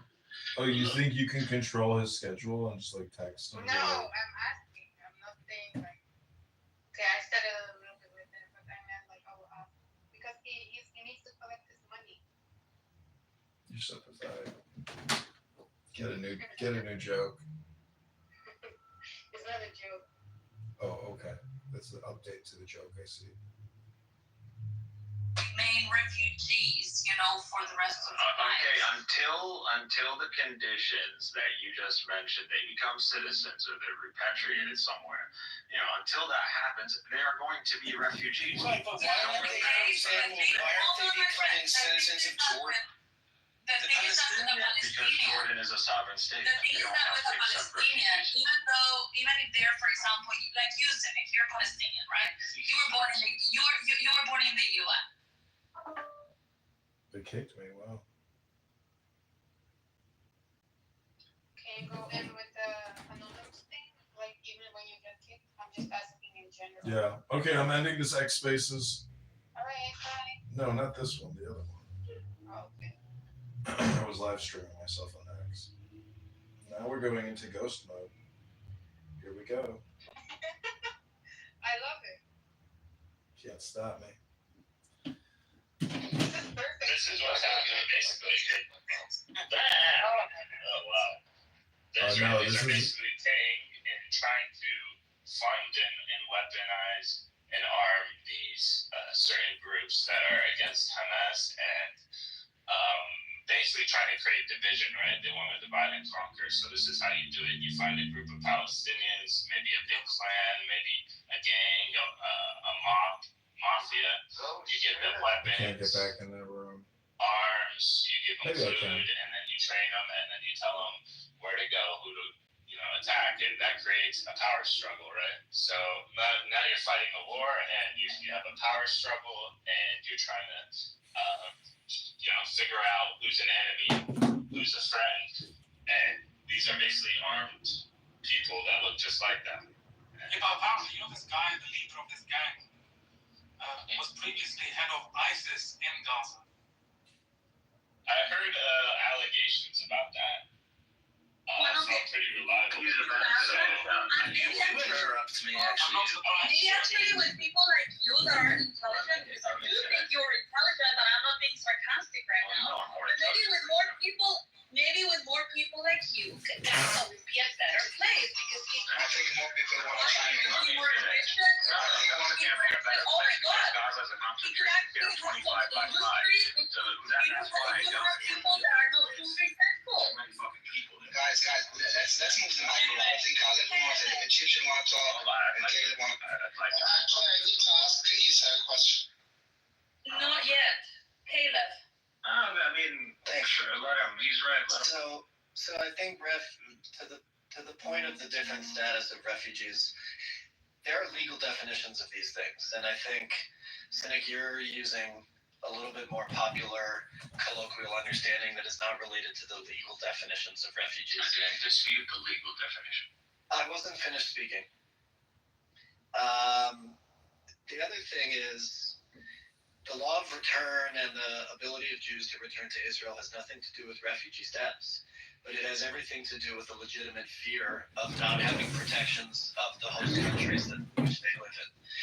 nothing to do with refugees. And by the way, if you want to talk about refugees, the people who built the state were refugees from Europe and from the Arab world. Those are legitimate refugees, but after one generation of having built the country, they're not refugees anymore. It's the interesting thing about UNRWA and the kind of like motivations between UNRWA, this is my own commentary and analysis, right, is that the reason to keep Palestinians as permanent refugees is to hold out the idea not only that they can return, but that Israel will cease to exist, right? I think UNRWA, this idea of permanent refugee status is a deliberate attempt to hold out hope that Israel will cease to exist under some demographic. Okay, well, again, the reason there was an ethnic cleansing to begin with was to artificially create this Jewish majority demographic to begin with. Now, these people that were kicked out of their homes, they need to be dealt with. And they are in limbo. They are stateless, and they are placed in a concentration camp, and they are not afforded rights as citizens of a state. They don't. It's practically impossible for a Palestinian to travel for the most part. So Palestinian passport is worth its weight in paper, pretty much. That's it. So this is a problem. They Palestinians that are in Gaza under a siege. They are under the Palestinians in Gaza and the Palestinians in Gaza. These stateless people got it. So the Palestinians in Gaza.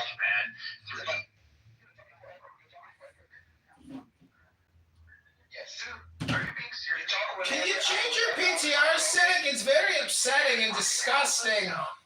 So Palestinians on Palestinian land in Gaza under Palestinian government, why are they refugees? I am pretty damn sure I didn't talk about. So you're wrong.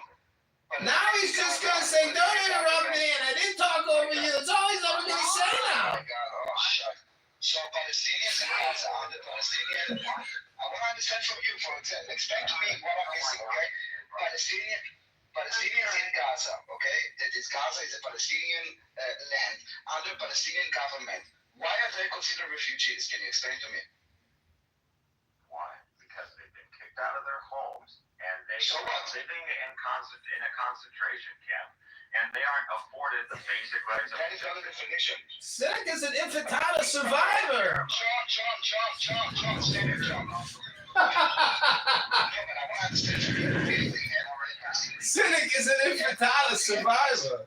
They have a Palestinian government. They are on Palestinian land.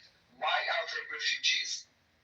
Because we don't have a state. And again, I am kicked out of my home, and I have the right to go back to the property that was stolen. Still gotta pay the property taxes. The people in Gaza. John, stop it. So Gaza is our Palestinian land. It's a concentration camp. That's not the definition. My God. Why is there a refugee camp in Gaza if those are Palestinian, on Palestinian land, under Palestinian government? Why are there refugees? First of all, there is no government. You have a body that Palestinians elected in 2005, and at that point we haven't had another election. They have a government. It is just a governing body. It's like Venezuela. Venezuela selected their president as a government. Listen, Gaza is not Israel, right? It's a Palestinian land. The entire concept of refugees is about being not on your land. If you're on your land, how come you are a refugee? You can't help yourself, can you? Just answer my question. So if the Rohingya go create a governing body over the refugees in Bangladesh right now, and you think that's it? Their refugee status ends? I'm asking you a question. I'm asking you a question. So I will answer you afterward. The Palestinians in Gaza. You don't like my Palestinians. So I didn't get it. So the Palestinians in Gaza that are on to help you. The Palestinians. Oh my God, Jesus! You don't shut up. You literally don't shut up. No, he just keeps talking. He never shuts Oh up. my God, John, shut up. The Palestinians in Gaza. I will just repeat until you let me finish my question, and then hopefully you'll be able to answer it. Right, Abby? It's like I will ask the question because you keep on interrupting me. Can you let me finish my question once? He never shuts up. He just keeps talking. John, shut up. I answered. You don't like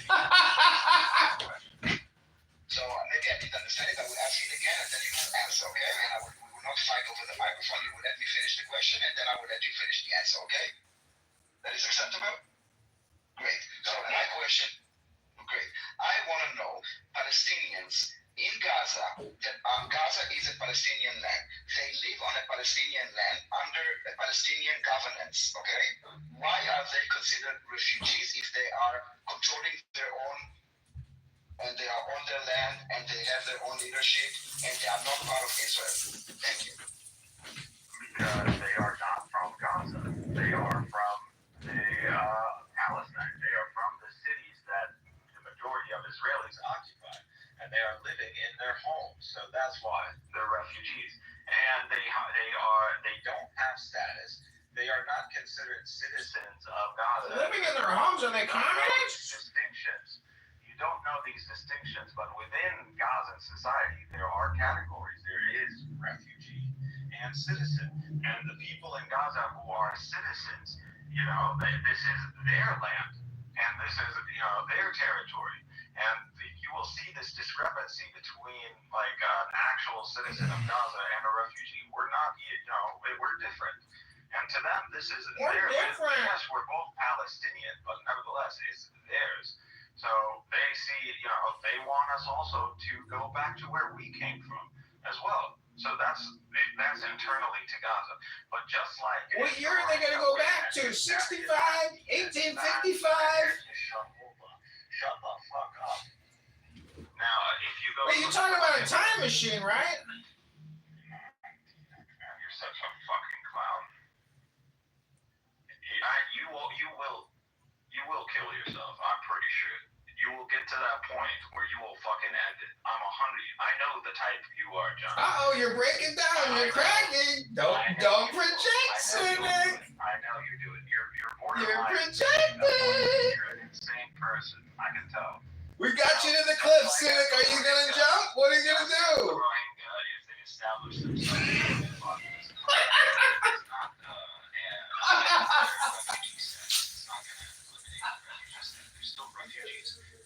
establish a governing body. It doesn't matter.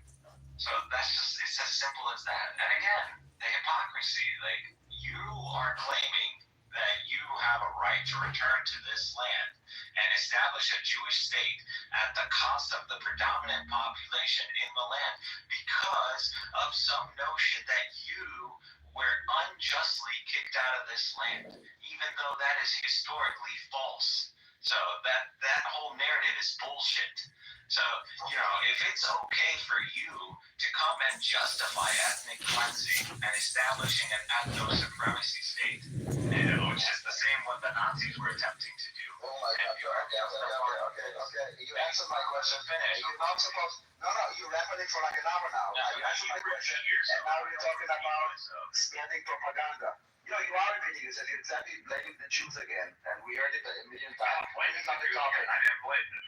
What I'm telling you, it has nothing to do. We are talking about... No, it's not, because we are not refugees, dude. We are not refugees. You justify... Are you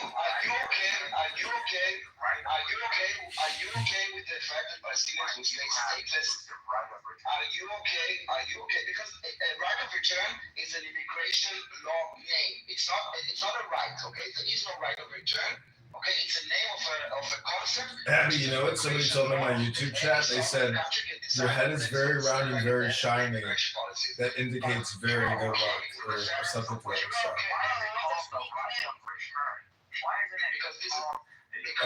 Something like, people with very bald, very round and bald, shiny heads. Because this is our ancestral land, our indigenous land, and we are coming back. But it's about immigration law, and Israel, as a sovereign country, can decide who decides to come or who not. Now, I want to understand from you, are you okay?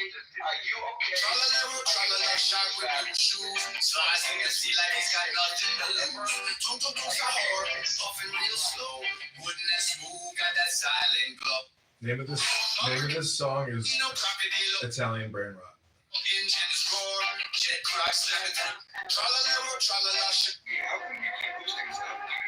Why do you keep posting stuff? Because only like 2 people watch your shit, man.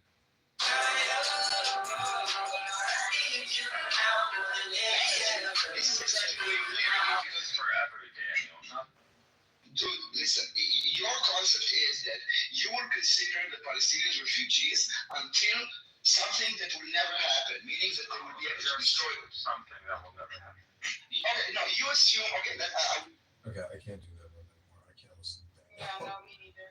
Okay, so I am going to create some videos here. I hope you enjoy. Okay. Copy. Here, I will send it to your. Yeah, here. Go there. There you go. You have it. Have what? Nuance podcast. Oh, am I on it? No. Isn't it funny how it's like the only thing I really care about is am I in it? Because I would love to like get, if people don't like dox me and like troll me on the internet, like I'm actually not being politically successful. I have to get people attacking me on the internet to even give myself credibility of worthiness to be attacked. Isn't that kind of? Have you heard this? When she was crying with Randy. Okay, that's good. I don't want to put my drink. No, I want you to share the truth. You're not you don't know the truth. You don't know the truth. Of course, I know the path. Where do you know her from? You know nothing about me. I lived a life before you ever met me. You're a child. I was grown when you were a child. You dummy. That's so beautiful. You were born in 1997. I was born in 1985. What's wrong with you? Argument. That's an complex. That's 40 years old confirms. I'm making sure that this conversation is not in vain. Motherfucker, you have no clue how much I don't care. Look, the truth remains as it is. I will monetize all of your BS. Oh my god, I don't care. What's going on? You cannot take me away from Palestine like you cannot take me away from Clubhouse like you took me away from Palestine. No, because she's not. You know, it's normal. Yeah, it's normalized. That's it. She knows it. You don't know it. You don't understand. Shut up. Oh, again, but don't treat it like you're like. How do you believe that you're not reinforcing her behavior by telling her that her behavior is abnormal given Western standards now, but it is very normal given but it's not. Western standards are falling apart. Okay. Nobody disagrees with that except for you. But no one is meant. Because you're a Christian. Nobody's Christian. Stop it, Isa. Like, did Diego tell you that you shouldn't take your medicine, yes or no? Leave me alone. Like, crying is normal. No one's saying crying is not normal. It's just that it's not moving me. I don't want to move. Randy is a savage. That's all it is. No, you're hurting me. You won't stop. You're hurting yourself. No, you're hurting me. You won't stop. Any woman that gets treated the way you're treating her is going to react exactly the same way. Go ahead. But do you think that's her behavior? You're treating me like that. Tired crucifixion. I influence this. I have been in her place on multiple occasions, inpatient, outpatient. This is not, Tony, it's not anything to joke about. It is a very, by Western, by Eastern standards, this is an issue that needs to be dealt with professionally. Would you say that Rabbi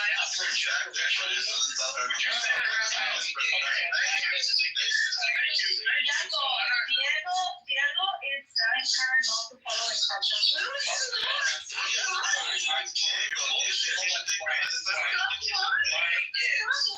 I have spoken with her on several occasions, and my advice is the following, and I'll say it, I say it to anybody: seek professional help and follow what the medical professional tells you what to do. A psychiatrist. Do you think Congress is an example of the Siyani Yaakov? Do you think you should be saying?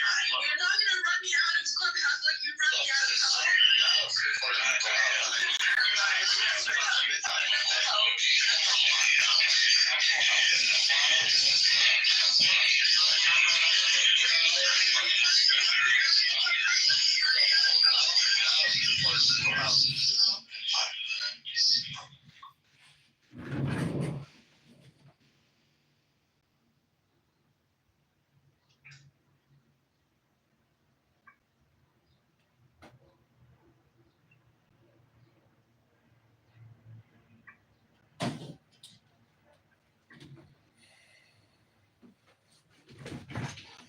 Don't scroll. Hold on, I'll be right back. Okay.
Okay, sorry.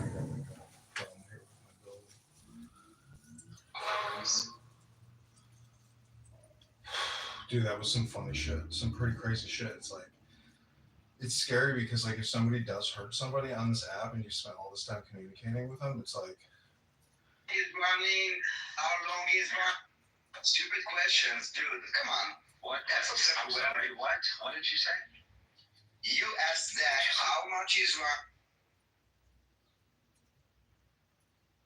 making a point. I got to a point. I'm making a point. And he's making also a point. And he's also making also a It point. wasn't exclusive to you guys. But you know, he wants to also make a point. So he's asking you what is anthropology, because you said that anyone can graduate. And you know, you seem to be unable to listen to others. I was now listening for like 15 minutes. There wasn't even 1 second. There wasn't even 1 second that someone else spoke that didn't go off mic and spoke what they spoke. Even when my friend asked to speak to Simon, you felt the need to speak on top of them while they were speaking. And even now, when I'm telling you that you can't shut up for a minute, you are unable to shut up for a minute. It's amazing. You're just bitching, dude. That's all you're doing. You're just a bitch.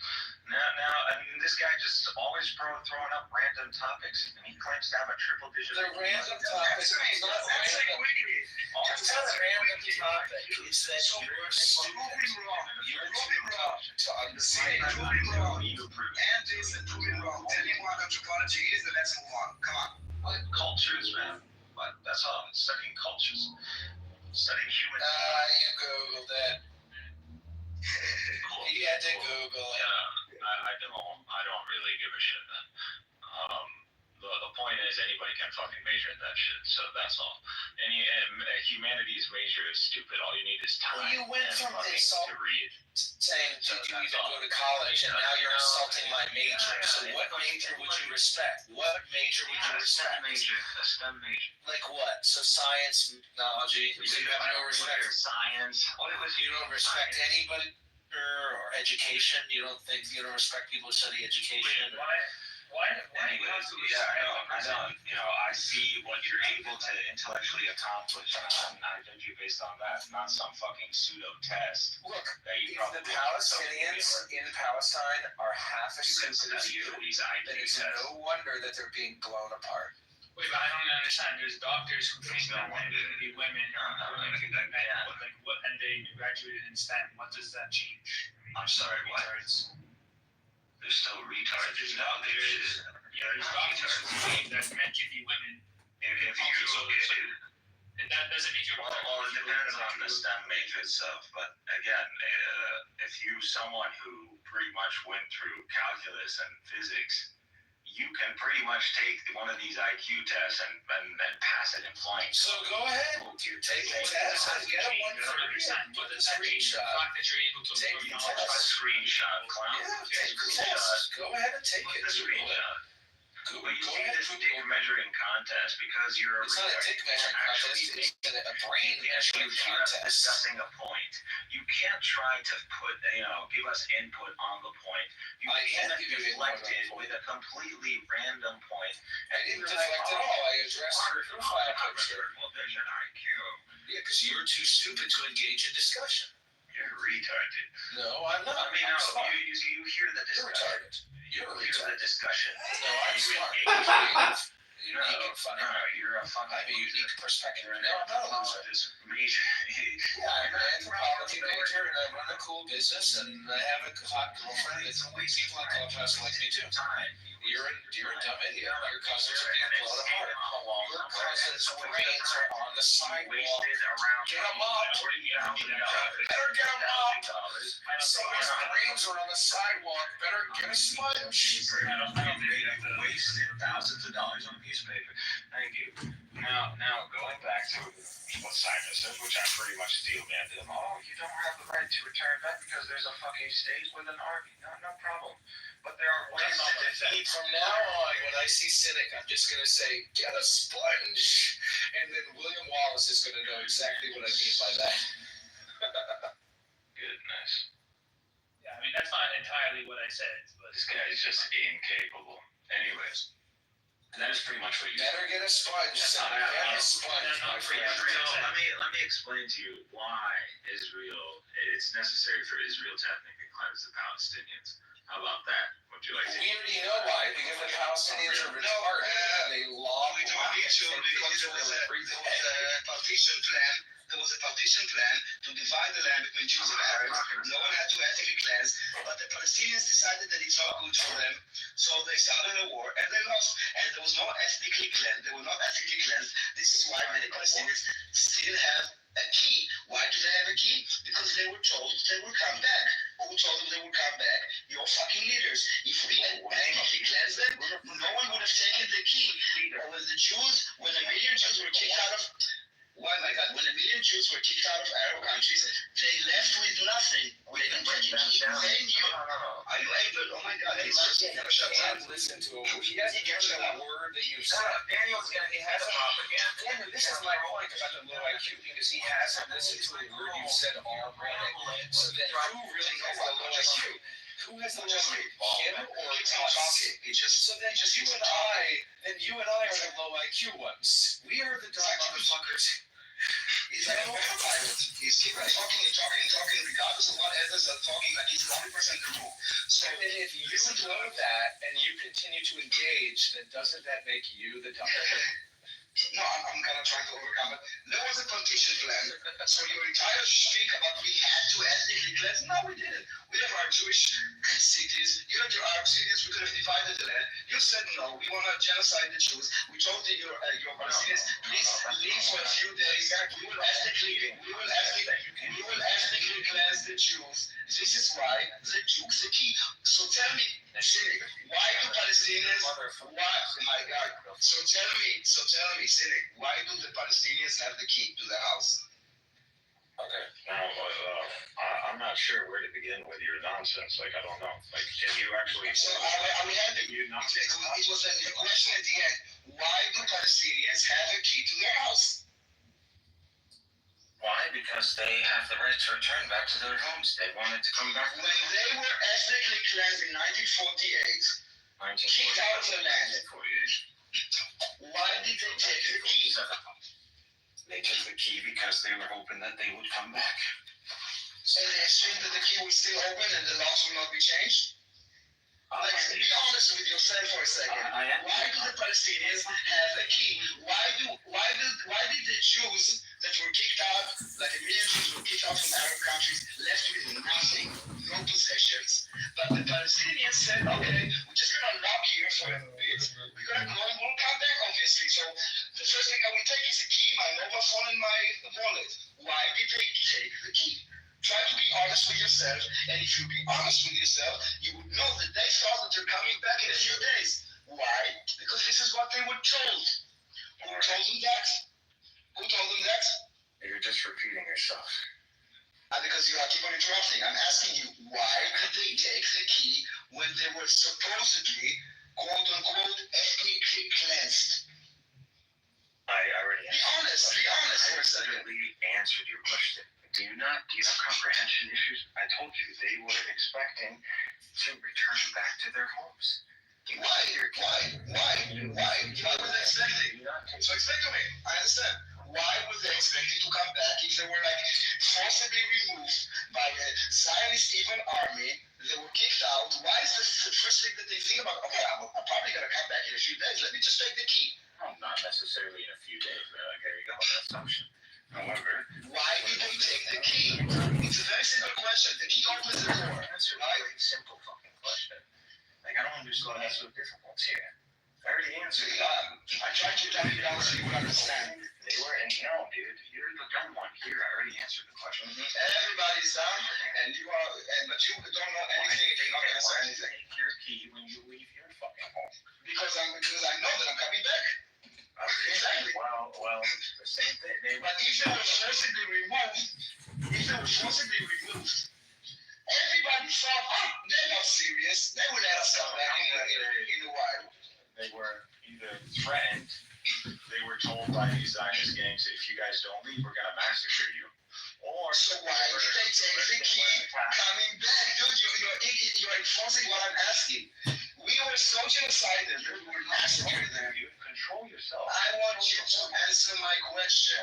Why did the Palestinians take a key when they were supposedly, quote unquote, forcibly, ethnically genocided, whatever you want to say? Because they thought they were coming back. They were expecting all of their friends, the Jordanians and the Egyptians and the Saudi Arabians and the Lebanese and all of them, they were expecting that those people were going to kill all the Jews and get the Jews out, and then they could come back home again. Killed all the Jews prior. 5% of Palestine was Jewish. So that's what I was trying. They tried. Let's kill them. I got another question. I want to. Can I have the Jews before 1947? Are you sure? I have a question for Daniel and Cynic. So I'm going to test the rise of Zionism in Palestine. Okay. No one. So what was the first? However, that's I believe that's fair. Yeah. Well, your cousin's brains are all over the sidewalk.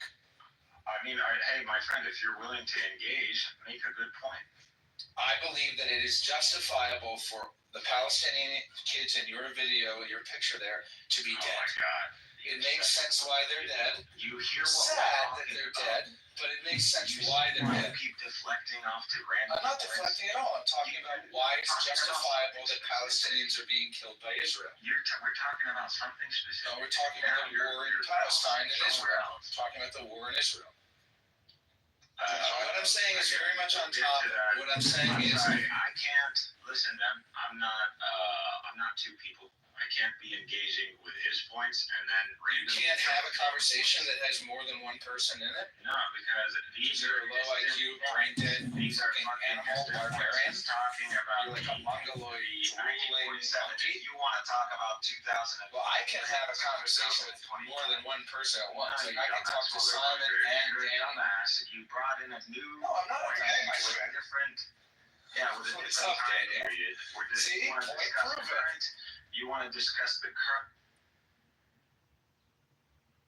The legitimacy of it. When we were talking about the right to return, you were talking about 2,000 years ago. So when you do it, it's okay. But when my friend is doing it, it's off topic. Everyone is jumping onto different points. But you're doing this because you. So answer my question.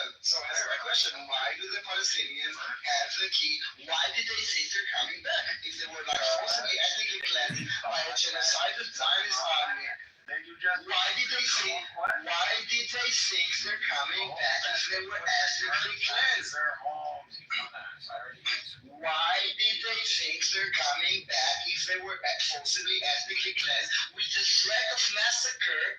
Why did they keep the key? Because they were hoping, yes, that there would be Arab intervention, and yes, and there was a fighting force among the Palestinians.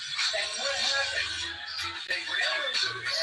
As the paramilitaries of the Zionists. There was a fighting force against the paramilitary gangs, and the paramilitary gangs beat the fighting forces. So do you want to fight again? Do you want a rematch? Yeah, we're going to continue to. There was a rematch in 1967 that got smashed again. Do you want a rematch? There was a rematch, I think, in 1973. In 1948, Israel did.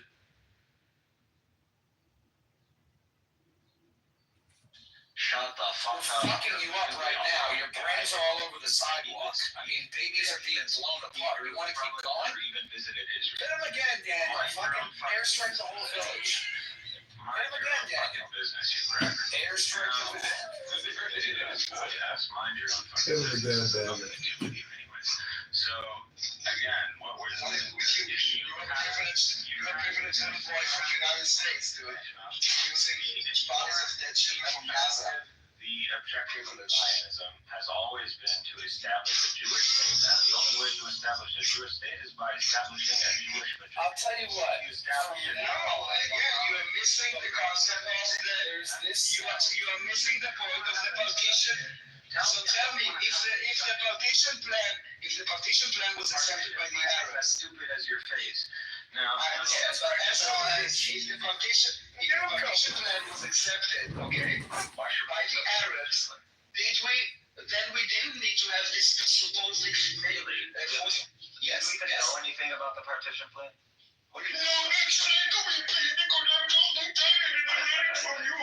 You don't necessarily. So tell me, dude, if there was a partition plan, then everybody. If there was a partition plan, if you're ignorant, no one would have an education. We would have a majority. You would have a majority. We would both be living side by side, each one on their own. You're making like shit up as if you assume that we are idiots like your own pro-Palestine Nazis, that we are not aware of the partition plan. But we are. And if you are aware of the partition plan, you said that the Zionists came, and the only way, you said now, the only way to make a Jewish state is by kicking people out and creating like majority. And I'm telling you, I want to challenge it. I'm like, no, if there was a partition plan, and there was, which we accepted, so we accepted, that would be enough for us to create a Jewish state without ethnically claims, whatever you're going to name it. Tell me. But who said no to that plan? Was it us or was it you? Holy shit. So answer. You talk so much, I'm going to start trying. Because you sit, because you know we're talking to you for a couple of hours and you're so sick in the head that we need to repeat a few times. Also, the fact that you don't stop yapping your mouth, I have no idea. The fact that you don't stop yapping your mouth, I have no idea what you. The fact that you don't stop yapping your mouth, I actually don't know what you're listening. So this is why I have to repeat. If you would know how to behave, if you know how to behave in society, where when someone speaks, you listen, and then when you speak, we listen, then we don't need to repeat ourselves. So I'm telling you, you said now, you made a claim that the Zionists came, and in order for them to create a Jewish state, they had to ethnically cleanse in order to have a majority. And you keep on talking. It's mind-blowing the level of argument that you're incapable of having a conversation. I'm about to. You will notice that I'm muting up. Listen, let's agree. When I mute up, that will be the cue for you. That will be the cue for you to unmute, okay? When I mute, that will be your cue to unmute. When I mute, that will be the cue for you to unmute. When I will mute, that will be the cue for you to unmute, okay? Let me say what I want to say. Then I will have the imagination. Then I will be able to, at least in my head, I will be able to listen. I'm rambling. This ain't to fucking keep.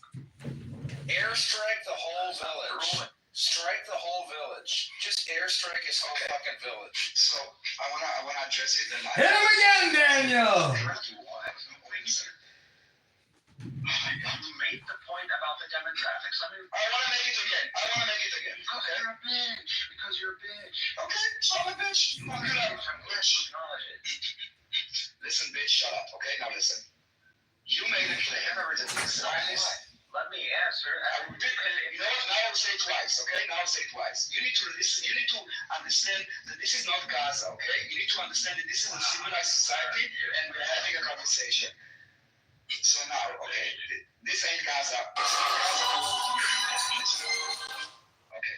Are you done? Okay. Are you done? Are you going to repeat yourself?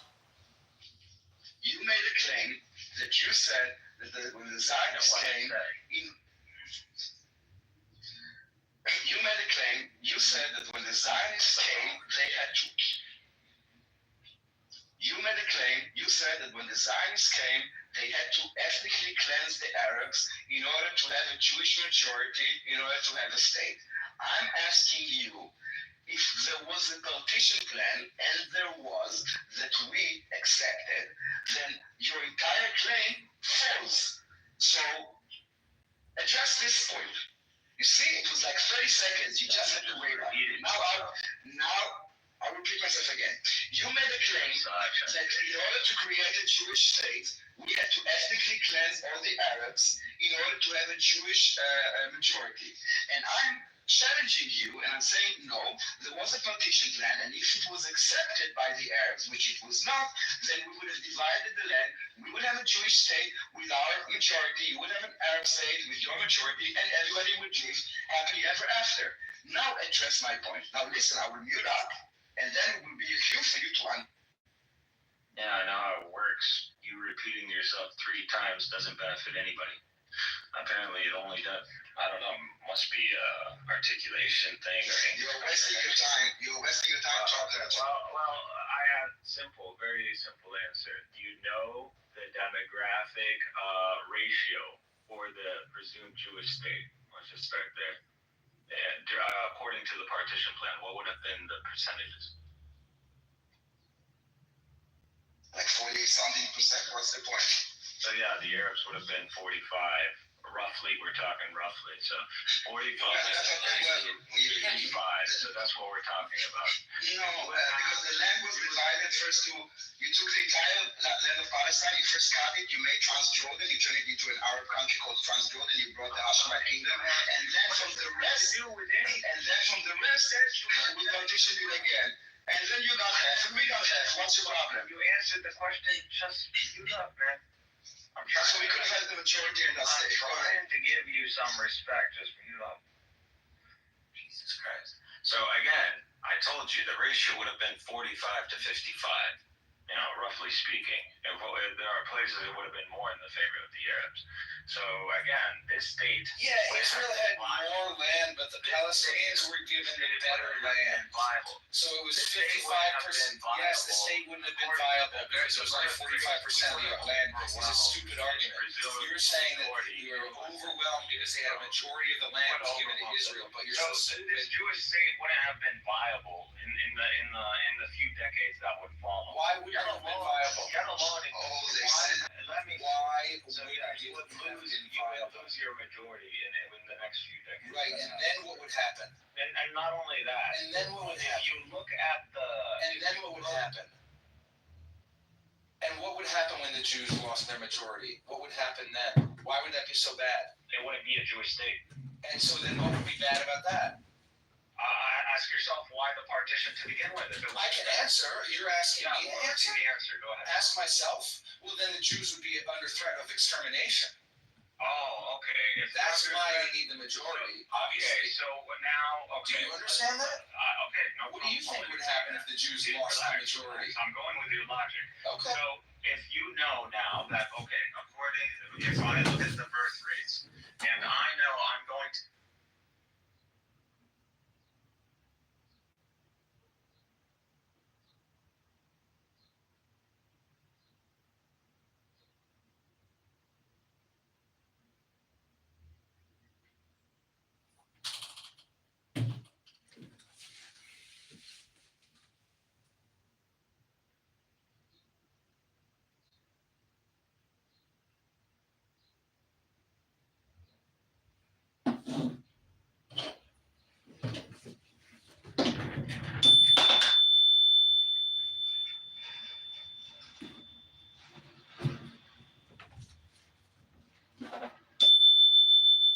Light is shed upon the righteous and joy on the upright in heart.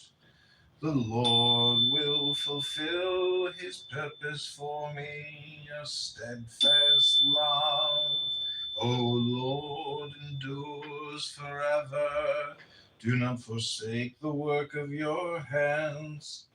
The Lord says, I will guide you along the best pathway for your life. I will advise you and watch over you. It is not that we think we are qualified to do anything on our own. Our qualification comes from God. To the man who pleases him, God gives wisdom, knowledge, and happiness. It is not that we think we are qualified to do anything on our own. Our qualification comes from God. Blessed is the man who endures temptation, for when he has been approved, he will receive the crown of life, which the Lord promised. Righteous and joy on the upright in heart. The heart. Oh, his purpose is steadfast.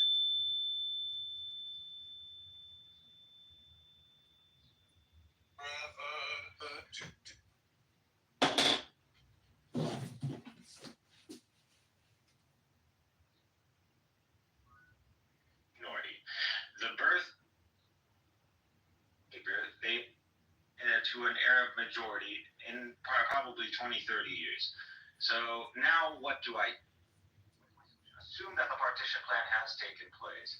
What is the solution now for the Jewish state? Go ahead, my friend. What's the solution? Everything's okay. I'm asking me. Just let him in. This is two Americans discussing Israel, Daniel. We have no need for an Israeli to chime in. But wait, so try to restate your question again, Cynic, but make it really short. Okay, listen carefully. Okay, conceding to your premise. Okay, we are going to face extermination if we become a minority. That is an axiom now. I'm giving you that. Now, you also understand, based on this 45-55 demographic, We have to cross into each other's territories. No. Forget about that one. That's just me showcasing that it's not practical to begin with. But ignore that point. Now, look at the birth rates for the Arabs. And based on this demographic, we would be the majority in the next few decades, maybe even less, just based on the birth rates alone. Now, how are you going to deal with the impending reality that you will become a minority in the very Jewish state that you accepted? How would we become a minority? If you have like high birth rate in your own country, how does it affect my country? Go treat like pigs. I don't care. It doesn't. You miss the point. If Israel is a sovereign state and next to it Jordan, and Jordan treats like rabbits, how does it impact me? You see, I'm asking my God, are you listening to me? No, you listen to me. Listen to me. about Jordan. Steven.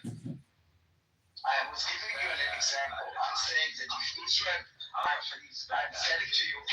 telling to you that if Israel, if there was a partition plan, there were two states side by side, how does your birth rate affect my sovereignty? Because you can have like 12 millions. You see, you fucking ask the question and can't shut up. Within the very Jewish state, you have a fucking 45% Arab demographic. We're talking to the previous Jewish state according to the partition plan. You would have ended up a minority in probably 20, 30 years. You would have ended up a minority. Our birth rates are just much higher than some fucking Europeans who are atheist Europeans. So that's just the fact of it. And so now I'm asking my friend, how are you going to deal with the reality that you are going to end up a minority in the so-called Jewish state? And assuming this state is He's projecting a history hypnosis time machine again. He thinks he knows the future. How would I deal with the fact that the Jews are going to become a minority in Israel? Two answers.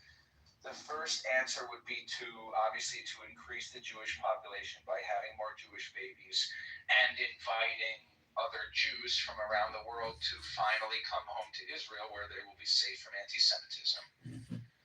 That would be the first answer. If we're going to become a minority, we have to increase so we don't become a minority. Okay. The second would be if Muslims weren't crazy, then being a minority wouldn't be an issue. Like, the Jews are a minority in America. That's anecdotal, but at this point, how do you deal with the scenario itself? Like, what would be the active measures? You said increase immigration. Yeah, increase the population. Now, again, if you look at currently,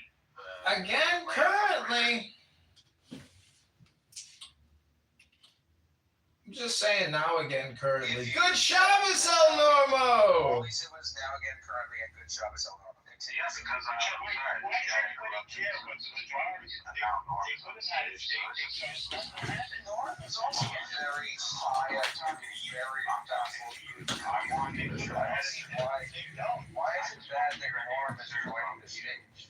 I have no problem that Norm being from the player's response. Yes, answering our question. All right. So why get tied up in wait? Are you saying to me why get tied up in why are you jumping into a conversation? Calm down. Well, we're getting tied up in these hypotheticals because of the dopamine.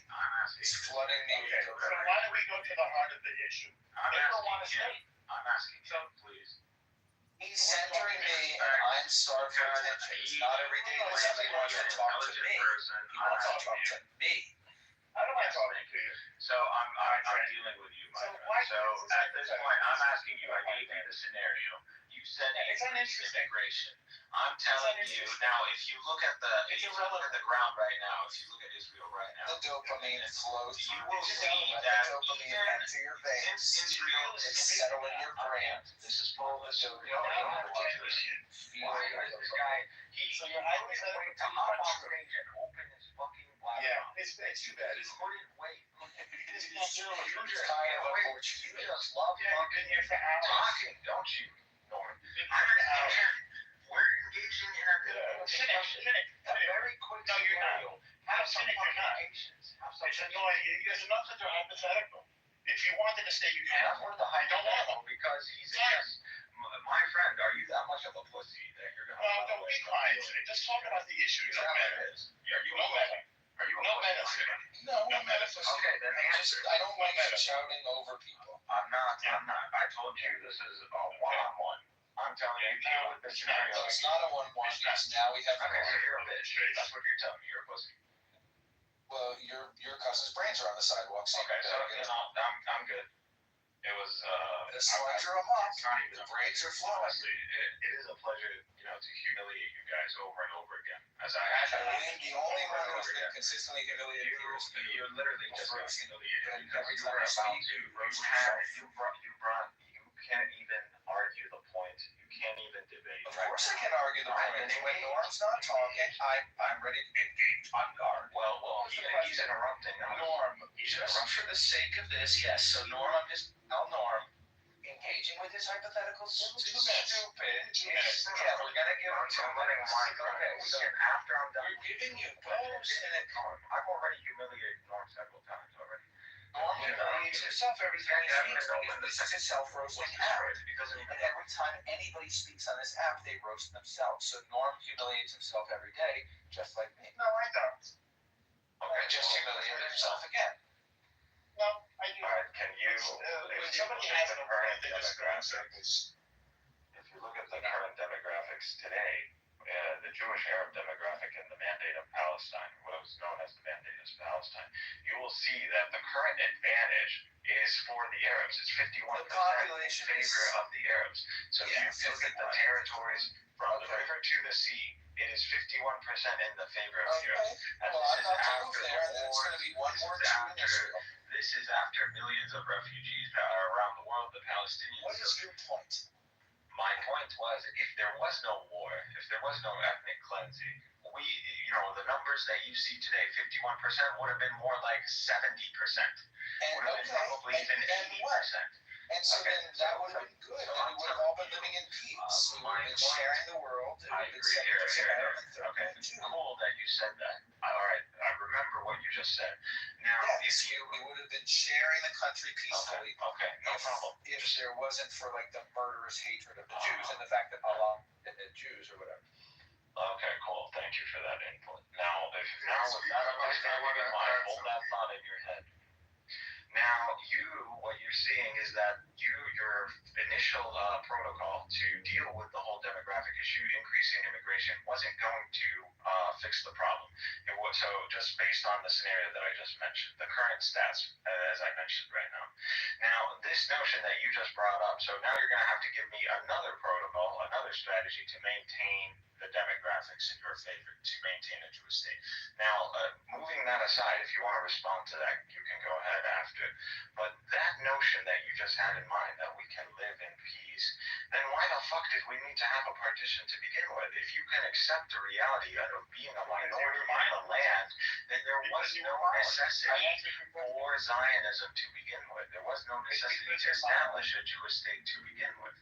But you see, the very reason for establishing a Jewish state was... I get your point. Stop talking. Thank you. Yeah, because I get your point, and actually I agree with Norm. So Norm said a few times, why did we need it to begin with? Why couldn't we have just lived in harmony with 70% Arab population and population? And Norm said very simply, he's violent. And this reminds me, actually, Norm, before you entered the room, I was going to ask a question for Cynic and Daniel. I could just answer. I could ask it now for Cynic and Daniel and Norm. But Jason, what I said, his reason, so he understands. Give him the reason. Me? Answer. No, so the answer, the question I was going to ask is, what was the first massacre that started the war? Was it Jews killing Palestinians and forcing them off their land? or was it Palestinians killing Jews who were settling in Israel? Who started it? I looked this up on X on AI the other day, and I actually got a real answer. So there is actually a correct answer for like the first massacre. I think it happened in like possibly 1929, I think. But do you know who started it and when? Maybe Daniel will know this. You're talking about the Hebron massacre. That's what you're talking about. I think so. Hebron massacre. 29. Yeah, there was pretty much a mob mentality as a response to a national. That's why they response to basically, yes, it was a massacre of Jews that was excited. He asked me, actually I heard my name. I literally was driving now for 15 minutes, and I heard my name, Daniel, and I actually, for the last 15 minutes, all I heard was your voice. I heard your voice. Okay, so the question was addressed to me, and I was happy. Okay, so 1929, if you read the description of what happened on 1929, it's very much similar to what happened on 7th of October in terms of like the description, except taking the hostages. Basically, and it's a we use tactics that they use a lot. Basically, the Jews did something usually it's about the Al-Aqsa or whatever, and then they incite the Arab mob to go and slaughter Jews. And this is like the same recipe has been repeated over and over and over again. Thank you. So, like you said, there was a Zionist demonstration that went through Jerusalem, and they were calling for an establishment of a Jewish state and the rebuilding of the temple and all that nonsense that you see today. Now, at that time, makes sense why they just massacred babies and children. How did you say that there was a reason there was a protest, and they said that they want to make a state? So, okay, so it makes sense why they're going sorry. Now I understand. So that's so you it legitimizes. So for you, in your eyes, in your like inhumane terrorist, properly Nazi mindset, you think that this is a reason to go and slaughter Jews in their homes? No, I don't understand. You think that there's something to justify. So you're saying that. So you're basically saying that you're going demonstrating in Jerusalem. So you're basically saying that there's something that justifies it. Why is it so hard to say? So you're basically saying. Why is it so hard to communicate with him? Are you just figuring this out, Daniel? He answered the question, and now it's my turn. But he wants to continue. Yapping.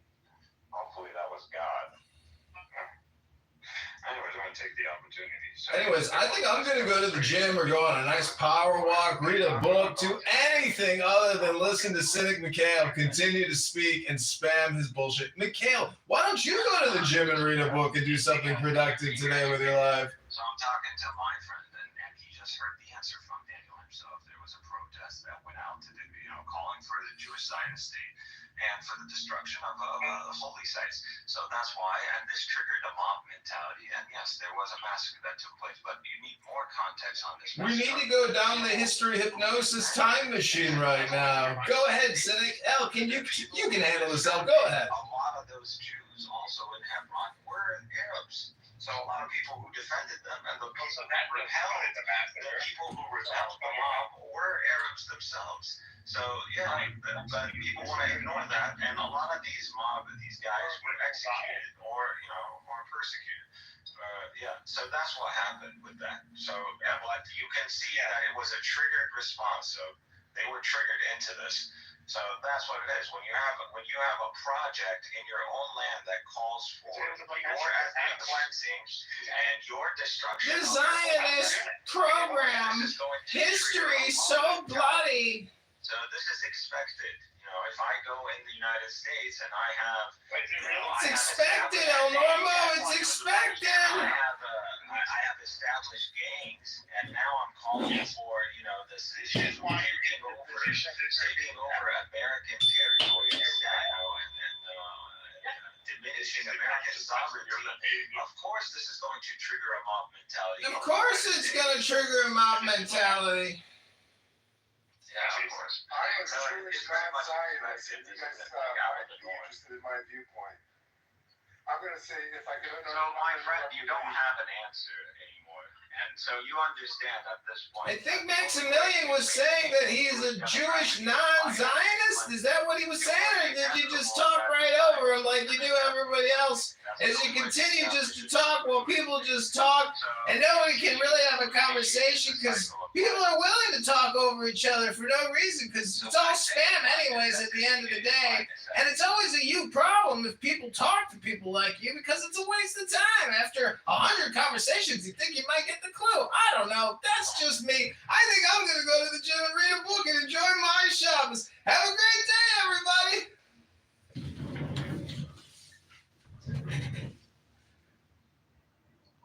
He doesn't leave, by the way. Just like, I'm going to go. Because you're violent. That's your problem.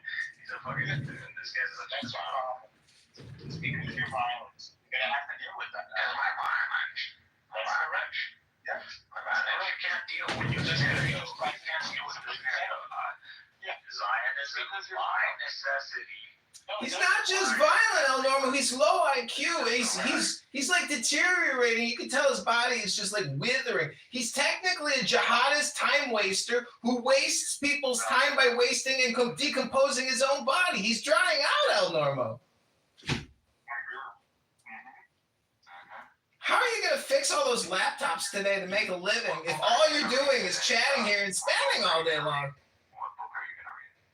What book am I going to read? Oh, I was reading Psalms. Have you heard of the Bible? It's called Psalms. It's a great little book. King David, it's so wise, such beautiful, intelligent information, far superseding your stupidity and your hypnosis time machine conversations.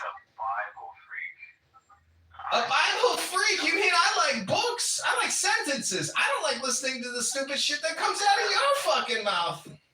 What era was Ezra? What era was Ezra? Oh, what another great question. El Normo, I'm praying for you that you have the best Shabbos of your life. My friend Zach, I pray you have the funnest Shabbos of your life. And Cynic, I pray that you go to the gym at least one day a week and read a book and stop spamming with your lips and your brain. You're like an automated retard.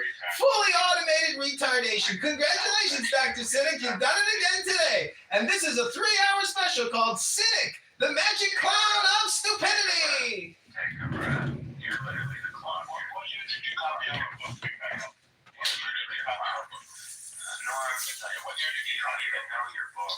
You don't even know shit. You literally didn't even know when the second temple was destroyed. You don't know shit. You don't know shit. What year? You don't know shit. What year did you copy our book? This is your fucking history, anyways. Your book. I guess someone who converts to Islam now, this is their book. What year? My book. What year did you get a fucking convert, man? What year? What year? We didn't copy no goddamn book. What year? We didn't copy no goddamn book. I'll tell you who copied books. Maimonides copied. No, I'm talking about your book. Yeah, my book isn't a copy. What year did you copy our book? My book isn't a copy. It's not. Then where did you get it from? From God. Oh, really? Yeah. What about the actual history of it? What actual history? I don't know. Yeah. I don't answer to you from God. Any other question just fucking is going to sound retarded. Yeah. What? Besides your religious beliefs. From God. What year? What year did you copy? I said I'm appealing to divine authority. And I'm Are you stupid? Next year. No, what year? I already told you. Year, what year? No. We didn't copy shit. I already answered your question. Of course you did. Of course you did. Prove it. Yeah. Our book was there. We gave you 1,500 years. This is your book. Calm down. No. It's my book. This is my book. Hang on. So you have your... No. This is my book. I converted. You have your book. This is my book. This is my book. That's all my book. All of it is mine. Oh, it's all of it is mine. You're a fucking cracker. What are you talking about? None of this is your book. None of this. What year did your guy copy our book? You're a fucking cracker. This is my book. Hello, he called me a kike faggot today, and he's calling you a fucking cracker. What do you think this guy's... How would you diagnose cynic, El Normo? What kind of diagnostic would you administer to actually get to the root essence of who cynic is? Very nasty. You're no damn Semite. Very nasty. You're no Semite. You're very nasty. You're acting like you're a fucking Semite, like you know it for sure. What year was it? What year did your guy? This is all our shit. That's my shit. This is my book. Yeah. What year did? It's my book. If I'm copying it myself, it's my book. What year? It's my book. What year? It belongs to him, El Normo. The book belongs to him. It's my book.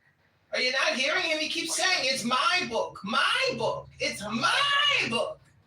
It is my book. He wants to be us. He's pretending. No, you want to be us. There's a difference. You're in California, right? You're in Brooklyn. No, I'm not. Of course you are. You know, El Normo, you're not helping cynic. He's got laptops to repair today. He can't be here 80 hours a week arguing. Otherwise, no one's laptop's going to get repaired. So listen, are you gonna post this and get fined views on YouTube now? As an American Jew, I think Israel is the greatest danger to Jews.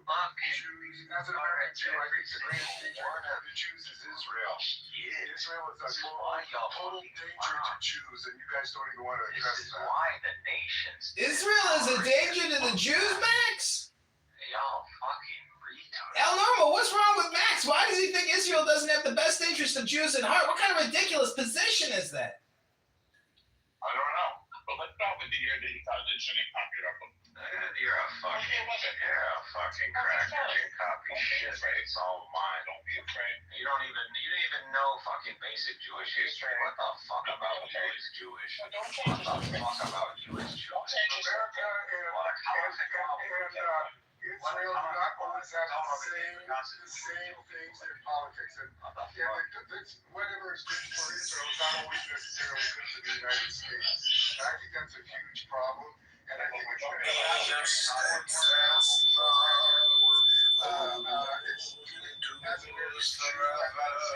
do not forsake the work of your hands. As a whole, Lord says, anti-Semitism. I believe it creates more anti-Semitism than it helps. Talk about that. Yeah, when you create a state, and the only way to cleansing Arabs who are Muslims, who are part of a larger body, which is the Arab and Muslim world, of course, you are inviting perpetual violence against Jews and against the Zionists. So that's what's happening. And they do that. Why not? I know it has to be in Palestine. Yeah. It was debated where to be. You know, so this isn't a prima facie situation. I believe the Zionists, I don't know the as well as you. Well, I don't know what you're talking about if you know. Don't you know the story of Theodore Herzl, Max? Okay, let's just go back. Let's drop that. Do you think that the United States and Israel always have the same definite motives and... Come on, Max. Nobody thinks what's good is goose for the gander. Yeah. Max, we're not stupid. We know the obvious answer to your question. The point is, we are basically aligned against hate, against people like Cynic who want to waste our time, like you who want to waste our time with your politics. This is great. Your political position is in an inferior position. It's not intellectually bad. Okay, take care, Max. Oh, Max. Hope he's fine. Anyways, I thoroughly enjoyed this roast, this barbecue. I had a great piece of pizza during the party. There were a lot of beautiful people here, but there's a lot of misaligned people who have essentially, how many more times are they going to come on here and do the same dance? Do people not like going to new concerts or something? How many tickets are you going to buy?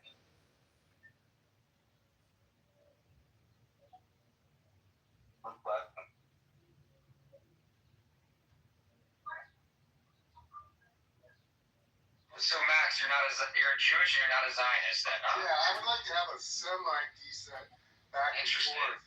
So you don't think the Jewish people have the right to their own homeland, right? Because that's what it means when you're not a Zionist.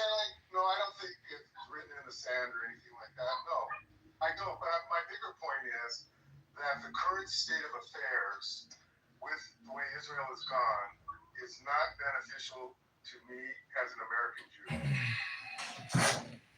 Well, no one cares about it. It's beneficial to you. No one gives a shit about that. What we care about is we care about what the Jews and the rest of the world care about, right? We care about them having a safe place to live as a Jewish person. Well, it's the only Jewish country in the world. Less safe everywhere else because of well, that's why, and that's exactly why we need Israel, right? No, not at all. No. Twisty. So where are we gonna live then? With all the Arabs that treat us so well? We've always been living. You know, I live in the United States. My parents lived in the United States. I mean, that's great, but not every Jew wants to live in the United States. Okay, so they can pick somewhere, but it doesn't have to be. Yeah, it has to be Israel. Why? Because it's theirs. That's why. Because it's our home. That's why. No, but that's debatable, and it's not debatable. Well, you're gonna debate archaeological evidence and history. I don't know. I'm sure there was Native Americans in the United States that didn't keep us from taking it over. That's a completely different situation. Oh, yes, of course. Comparisons. Yeah, of course. No, that's totally different country, different part of the world. I can just see I'm getting worked up for nothing. Well, you're just a fucking retard. That's why. Yeah, leave. Exactly. It's that easy. And that's the problem we have with all these fucking pieces of shit Jews that live in America that don't consider themselves Zionists. Well, the fact of the matter is, if you have the opinion that the United States should stop all funding and shipment of arms, well, okay, great. But you know what you're not going to stop? Even if you stop the flow of money and weapons to Israel, you're not going to stop justice. The Israelis will pursue justice, and they will manufacture the weapons, they will get the weapons, but they are locked in a jiu-jitsu death grip with these people, and these people and the people on this app who support and project it and essentially propagandize it. I mean, I think they're all wasting their time against a fruitless endeavor. I mean, Israel is going to win this conflict, and they're not going to bend the knee. They're justified in this position. So, you know, it's going to eventually, this war or this conflict will end, but the never-ending perpetual war of Israel and its surrounding neighbors is never going to end. And that's why they train, you know, their 18-year-olds to be in the service to protect the homeland. The fact that there is a Jewish republic, I know, El Normo, you think it's like a representative or a parliamentary democracy, but in my opinion, it's a Jewish republic.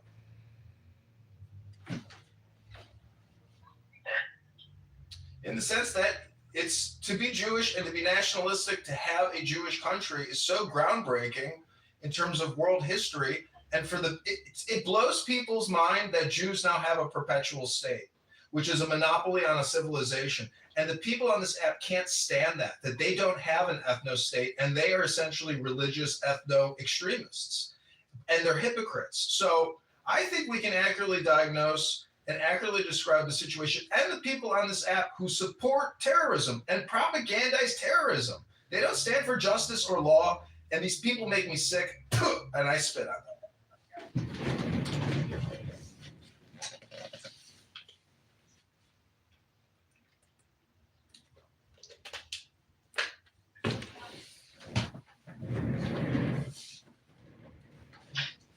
Why can they have 57 countries, but we can't have one little small country, right?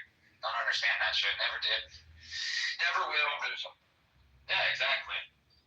So just like this Irish cunt in the fucking chat. And I don't know why the Irish want to have so much hatred toward. Actually, yeah, I do know why. Because they're fucking terrorists, just like the PLO and all the other pieces of shit that they were friends with. Unfortunately. Yeah. Unfortunately. And I'm glad that England fucked them in the ass over the last couple of 100 years or whatever the fuck it has been, you know, that they've been fucking Irish. So, Irish no piece of shit. And that country is a disgusting country, by the way. Bunch of fucking Palestinian flags, they fly there. Just disgusting people. All they do is get drunk and puke all over themselves and shit in the streets in Ireland. Disgusting country. Well, they're ideologically and politically aligned, but you know, not all Irish are that way. Many Irish support Jewish nationalism and Jewish, you know, freedom and liberation, and they appreciate it and they respect it. And journalists like El Normo, you know, many journalists who covered the Irish conflict and the Gaza conflict. I mean, this is human conflict. I don't know why people think there's ever going to be peace on this earth. I am 42, and all I have witnessed is never-ending conflict. So that's the constant. It's how you change and adapt to that conflict conflict which makes you a winner or a loser. There's a lot of losers on this app who are spending 80 hours a week here, and those are rookie numbers if you're going to free Palestine.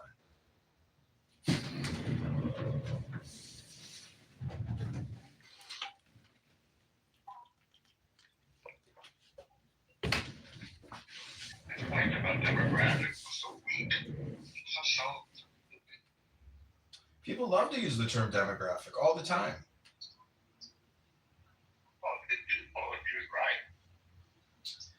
Well, there's something ridiculous about the term demographic. I just believe that a lot of people here, they put us in this history hypnosis time machine, which is a projection, and they demand that the reality now conform to their narrative projection. And it's just so stupid. And I don't understand why some people can't understand that essentially they're wasting their time here. And it's all spam, whether you're listening to it or whether you're speaking, unless it's intelligent spam. It's like 1% of all communication.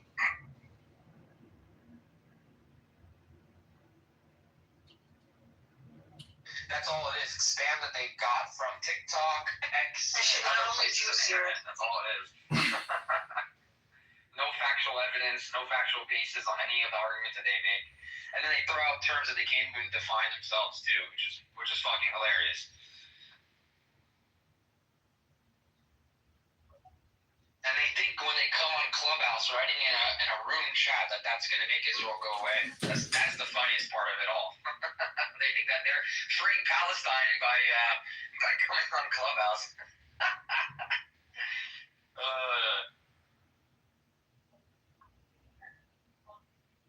They are putting their grain of salt to get all these little children and women killed.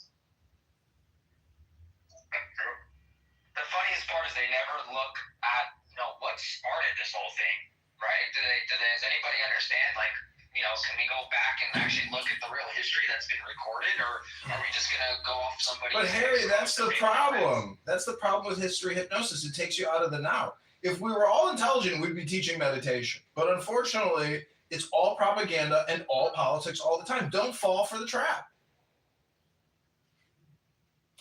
Yeah, you're right. Honestly, you're really right on that. Who is deleting the messages? Norm, stop doing that. I know you love doing it. why can't I do what I love? Because you prevent us to read the messages. We have fun in the chat. I mean, Issa, aren't you? That person should come up on the stage and stop being a little pussy Yeah, in the they chat. come up with sorry, asshole. Issa, I mean, why aren't you even insulted when Cynic, speaks sexually perverted things about, fucking you, raping you, calling me a kike faggot? I mean, in my opinion. What are you saying that I didn't say anything? He was moved to the audience.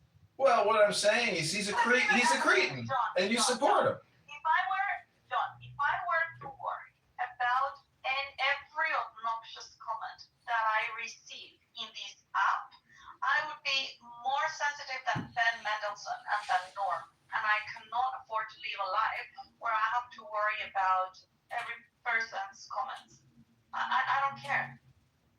That'd be more fun if she was speaking and not writing, though. It tells me more about who he is than who I am. I don't care. You can say whatever you want. No, I agree with you. I'm just saying that, I like swift justice. So if somebody speaks like that, I want them put in the goo immediately. I want them to know a response to the way that they're speaking. It's ridiculous. He was sent to the audience, but I'm not going to give him more attention than he deserves, because that's exactly what he's trying to get with his comments. Yeah, I Who, get it. the anti-Zionist American Jew? Yeah, Cynic. Yeah. No, I mean the other guy. Who's the other guy? He's talking about Maximilian guy, that guy. I don't know. I've seen him, but I don't remember interacting. So, Cynic made a remarkable claim today. He said that he was the first, he survived the first intifada. Do we really believe it? The second intifada? Okay. He lives in Gaza. That's what he said. I heard him. For the second intifada. Like, he's never been to that region. Well, today he claimed that he lived there and he survived the second intifada, which is in the early 2000s. So yeah. Not sure how that would be possible if he was born in the United States. When he was born in the United States and then his family moved to Gaza, makes no sense to me. I've never been there. I remember speaking with him about this. Oh, it's over? Is Thank this God. M? No. It's like me saying I survived 9/11 in Chicago. Just your voice on. I know, I always get that.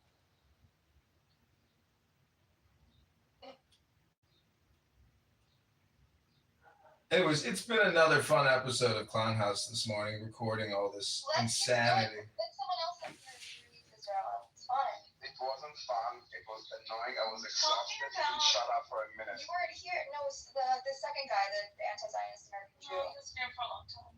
Talking about stupid, annoying people. Where is Soren? Oh, he got consumed. He's back in Iran. He's working on internal communications over there now. He got himself in trouble. Yeah, I miss his comments about prostate.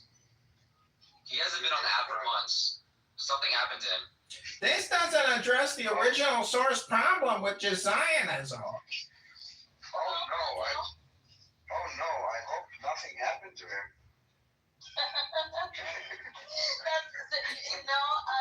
What's his name?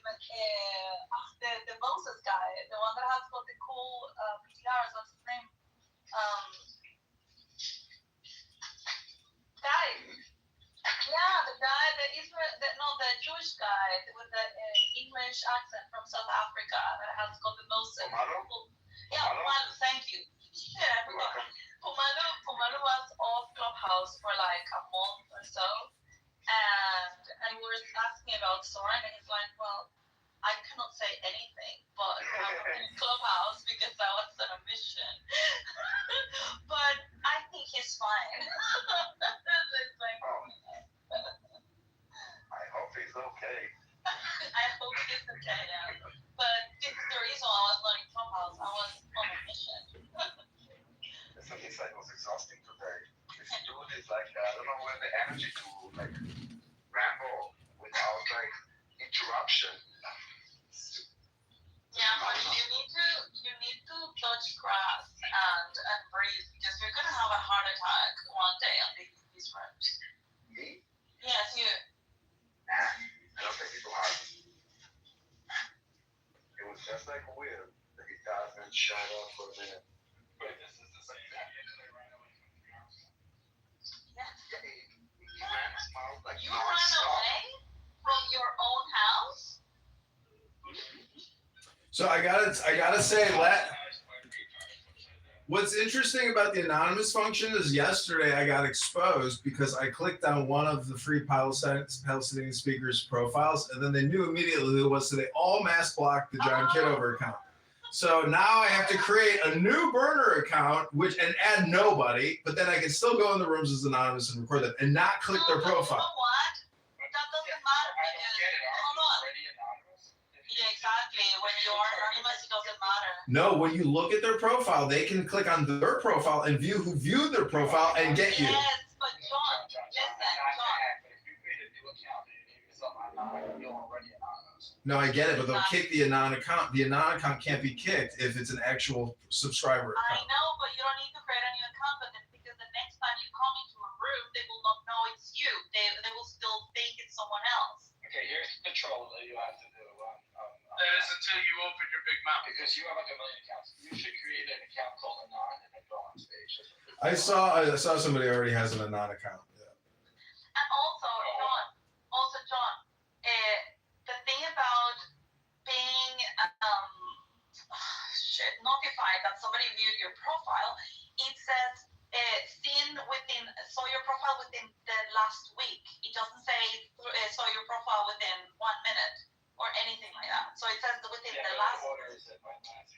Yeah. All I'm saying is it's actually. Somebody could have seen your profile from the outside, from the hallway. Yeah.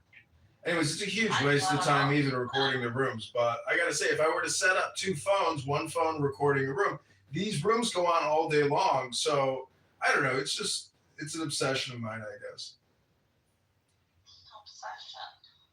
What are you getting from And just getting more dopamine because when they panic and then somebody's watching my YouTube live and they post the link and they're like, he's live streaming your room, they all freak out. It's like watching ants get sprayed with bug spray and they just fucking flee the scene. It's fun. I see. That could be fun. I think what was the last thing I heard? Some Free Palestine girl got released from the psych ward, had a breakdown, chased some random Jewish guy. Here? Yeah, was it Nora? Yeah, she's in our circle, unfortunately. She traced some random dude in an elevator. Yeah, she's Diego's girlfriend. So I actually have Abby Eva in an X account listening to this room, and she just played some exclusive Nora and Diego footage of Nora having a total breakdown, and then what's his name, Yakov, talking about following medical health advice, and Diego going into a tailspin. I mean, it's cringe and pathetic, but go to the gym and read a book. I don't know what to tell these people anymore. I can't do both. I have to pick one. I can't read a book and implement it. Yeah. So did you file a complaint yet? No, not yet. I will do it over the weekend. I'm gonna be out most of this week, so. Yeah. Do you know what happened, John? Well, I tried joining Itty Bitty Titty Community. Is that what the house you're talking about? No, this one. You know what happened to the Jews when you open your heart to them and you're close to them? They take over it. You see, this is the biggest house I had with like almost 12,000 people. And I opened my house to Meyer and Daniel and make them happy forever. And now Meyer is in the house and I was kicked out of the house. I cannot rejoin it. She opened her house and she opened her heart and she got stabbed in the back. Yeah, and now he's over in that two-house solution, but I'm not sure I want it. I just want the right to return. Oh my God. This is so meta. From the leave button to the mic button, Isa's house will be free. Yeah. From the leave button to mic button. Why can't you just stop killing babies? Yeah, I don't know. Clubhouse glitched during this latest update, and I just lost my house. I don't know, and I cannot even join back. It's so stupid. It's probably a Jew. Yeah, it was a Jew. Meyer is the owner now. You've been yucked. You know how Tim Rammelson has told me, oh, Isa, you're sleeping with the enemy. One of these days you will wake up and realize that they have betrayed you and stabbed you in the back. Well, the day has come. Well, you see, Isa, Wozniak created the company that created your interface with the app, so it's really theirs from the beginning. Yeah, that's true. That's not true.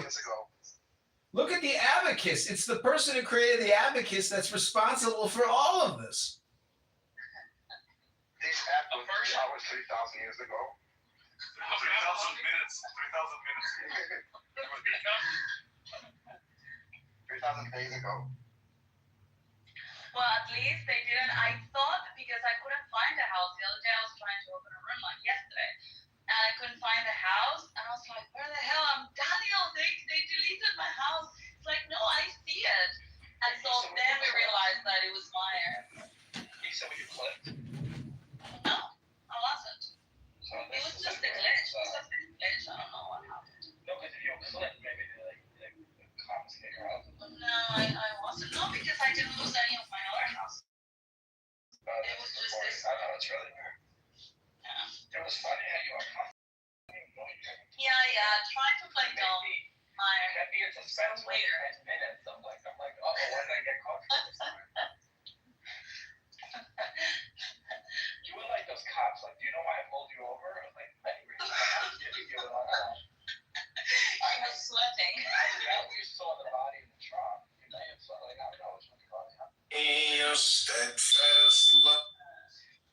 Yeah, how many times have you been tased, Alex?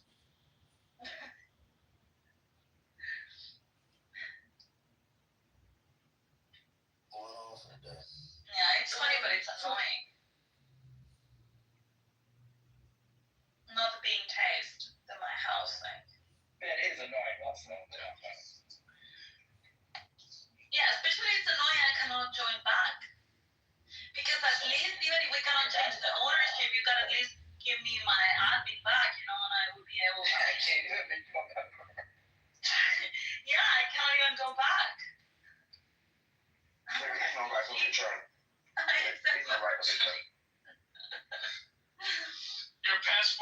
been vacated and no other country will issue you a passport.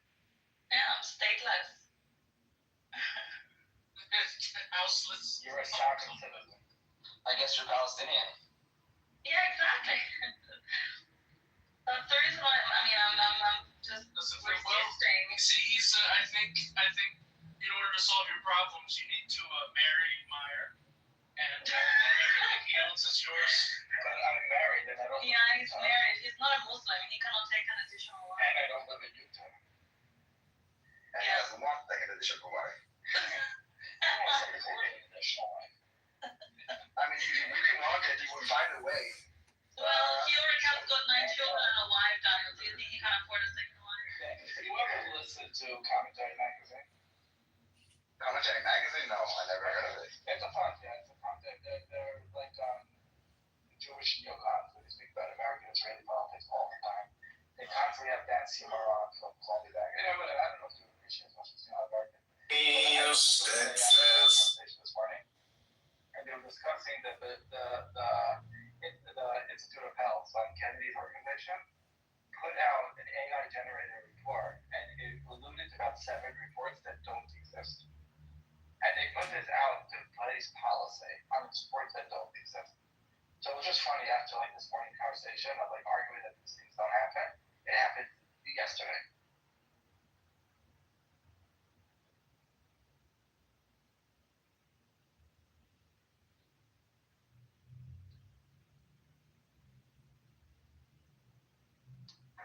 Hey, so. Hello. Hey. Just How are you, Eitan? I'm okay. I haven't been around for a while here. I know. I was gonna say. We've missed you. Where have you been? Oh, Yeah, I'm gonna go for a jog. About. Hope you enjoy this room. How's everything back in Israel? We're keeping it up. Let me call. I'm trying to live life. But, just to keep an ongoing joke going on. You know what I'm going to ask you? Yeah, I know. I think it's been a year, Eitan. Has it been a year? I don't know. I need to look for the time the date I purchased it. Let's see. I hope this is your only purchase that you didn't use.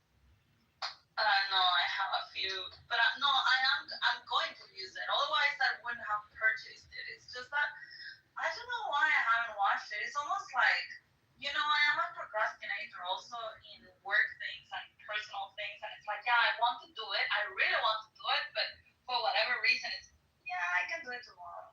Maybe it's because it's always discussed on Clubhouse anyway. So you're like, I don't want to spend so much time. I talk about all the time. But as soon as I saw you entering the room, I was like, shit, I haven't watched the movie. It's kind of like a student didn't do his homework or something. I get the feeling. I know, you got me. No, it's no pressure here. We got a few more years. We're both still kind of young. I will surprise you when I watch it. Okay, because there's a quiz afterwards. Good. Anybody knows how I can see when I purchase the movie on Apple TV?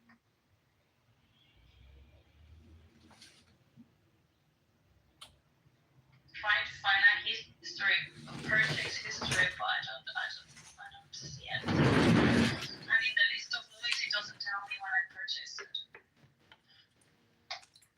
What do you mean purchase?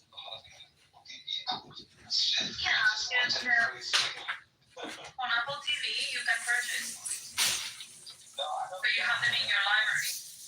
No, I don't. That's great. No, I purchase certain movies that I want to keep when they are like classic enough or important enough, and I really like them. I just purchase them. Good for you.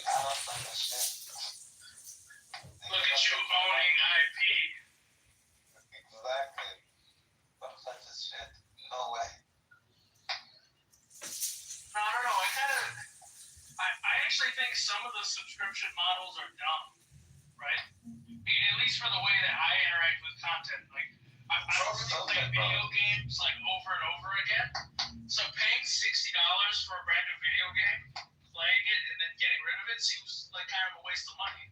But now with all these subscription things, so I can subscribe for $15 a month, play it for the first month, and then unsubscribe, and I'm good. Yeah, the trick Save $45. The trick is in forgetting that you have that subscription. Yeah, well, I have that app that tracks with the Monarch money, Rocket money, all that stuff. It tracks all the subscriptions you have. And you pay for that service? You pay a lot lower than the subscriptions, and it does it all in one place. At the end of the year, I was clearing my subscriptions and whatever, and I was just like going around everywhere, right? Because I have some that are attached to my Apple wallet. There's some that are attached to my credit card, and there's some that are attached to my PayPal, and there's some that are, and so I got them like spread everywhere. And I started cutting all of the subscriptions I had to minimize them to the actual things that I use. And I realized I was spending like over 300 euros every month in subscriptions. It was crazy. Yeah, me too. Like, it's canceled my subscription to the football because of football ends in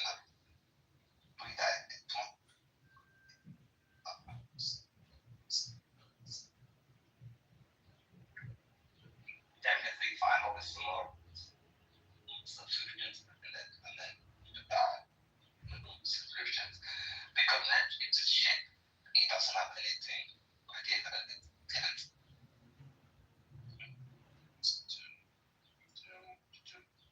We haven't. Is it me or I'm trying to check?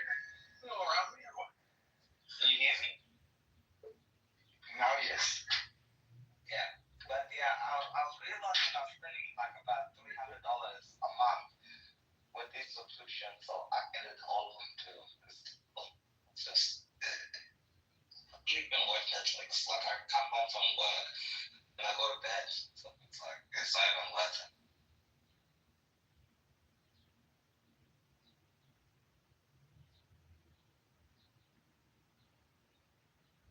Yeah, I tried to add all my subscriptions to the Apple wallet because at least there you can have better control because you see a clear list of which ones you have going on and which ones are about to expire and so on. So it's easier to have them in your credit card or your PayPal or other places.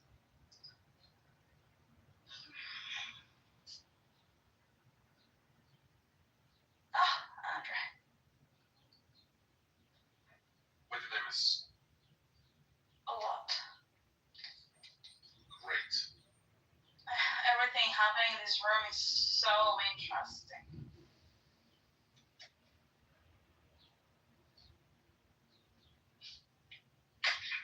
Hey, your office is at the bottom of the room, and I think we could all sing happy birthday for him. For who? You're off. It's a birthday today. Oh, yeah, you're off. Today. No, I think it's today. Today. Don't be gay, Daniel. No, come on. Let's celebrate for him. Happy birthday. No, it was today. I think it was. Happy birthday, dear mom. Can you sing it in Hebrew? I'm a medium. Ayom yom ledet, ayom yom ledet, ayom yom ledet. You have the happy birthday one in Hebrew. Yom ledet sameach, yom ledet sameach. How do I know? Maybe you were high, but you told me yesterday. Yes, were you drunk, John, when you told us? You actually asked me if he's drunk, right? No, he was just celebrating his birthday. He came at 1:30 a.m. his time. Oh my God, what happened here? What's all of these sirens? He came at 1:30 a.m. his time and said, "Today is my birthday."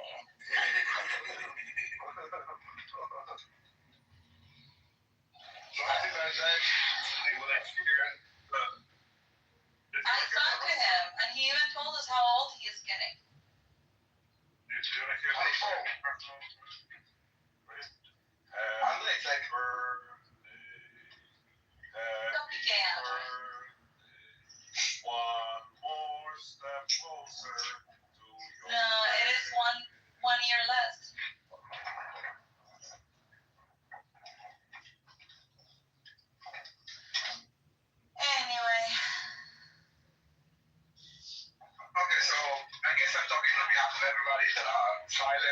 all wish you happy birthday.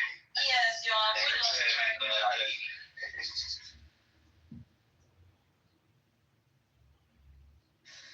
Very nice of you, Daniel. I'm a nice guy. What can I do?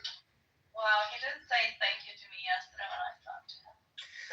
He's so darling. You are going some cake. Okay. Oh, I didn't thank you. Yeah, You know, it's a tradition that the birthday boy has to send some shekels to the people that are celebrating to him. Yeah, that's the tradition here. Shall I send you my big bank account? Yeah. Well, you should have it because you guys sent me shekels on Thursday. Yeah, Thursday, not Friday. Yeah, I fixed it. I was wondering why it was not arriving on every Thursday. You checked the wrong day. Yeah. It's there on your bank account for Thursday. Yeah. Anyway. You will see a big lump this year, this month.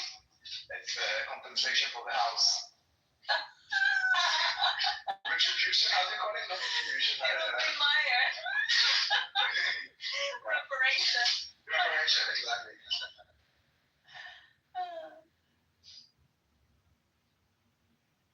Are you gonna send reparations, Meyer, to my bank account in the form of shekels?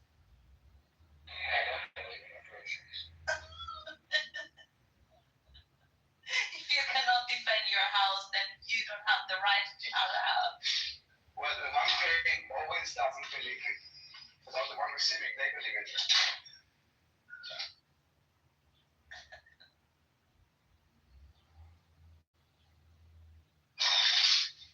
Oh my God.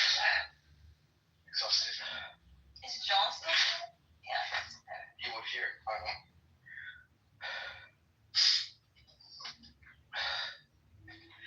Oh my God. Yeah, so whatever happened to Soren, every time I see him on I remember him. And also to Ish. I haven't seen Ish in a long time. Did you check all the local prisons? Definitely not excited. Every time you see me, you think of persons. Yes, every time I see you, I think of Soren and your prostate. Yeah, well, I don't know, maybe the other way around. First I hear you, and then I think of your prostate, and then I remember of Soren. Meyer, you're in the Matrix. Norm. Yes, we can. Did you ask Nora if she meant Ish at Belgium? Oh, that's true. Well, actually, this morning when the room was going crazy, I was wondering if we could send Cynic and Zach and who was the other one that was yelling? Cynic, Zach, and it was not Simon, but it was 3 people yelling at each other. And who? The women and children are dying. Yeah, but there were 3 people. I was thinking maybe we can send all of these people to Bellevue and they will do a group discount. John was the third one. Oh yeah, John, Cynic, and Zach. Did we follow today or what? Did it just come at like the end of the yelling, or? Right now, no. Stop yelling, Simon. You're always screaming. Yeah, I'm screaming. The women and children are dying. Did Nora want to have her birthday?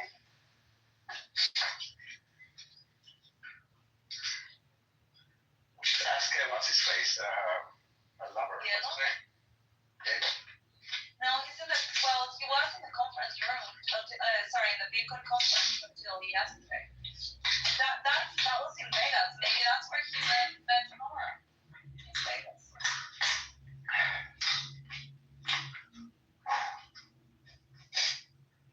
Sorry, what is that noise? He's cracking Palestinians' necks. I came out from the outside. I was thirsty, so I kind of gulped the whole bottle of water.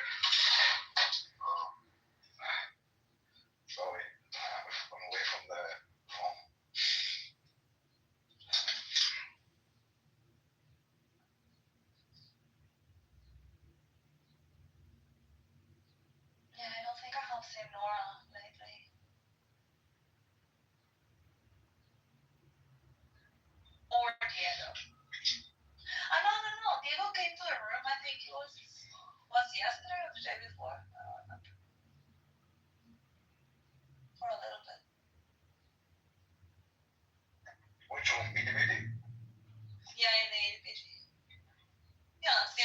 place where I can open rooms.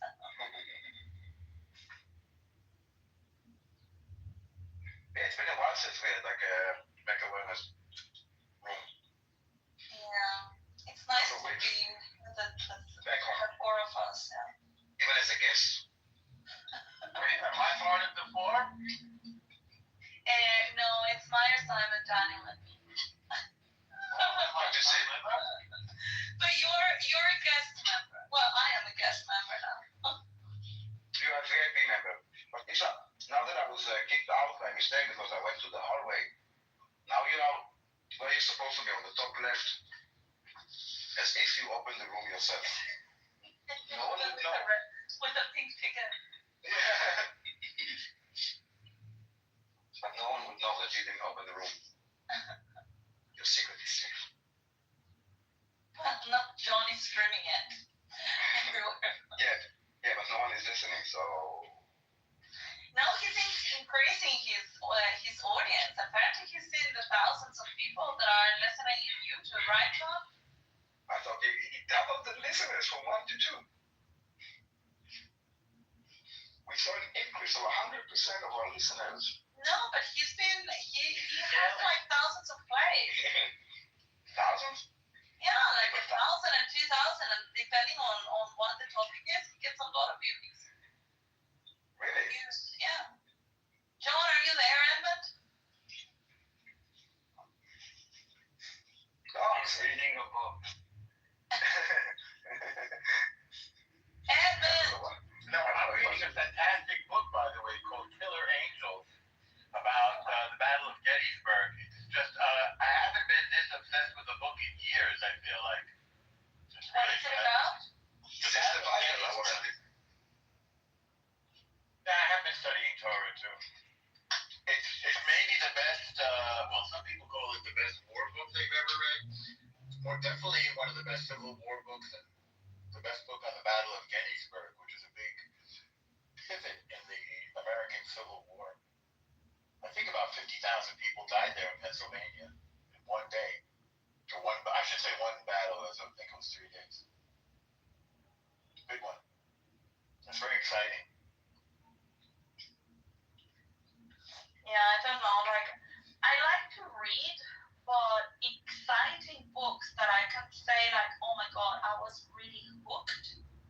I think the Da Vinci Code. Like, I couldn't put it down. Like, I was reading until like 2 a.m. Like, I couldn't. But then I haven't, I mean, like, I don't feel the need of like staying awake until super late reading books.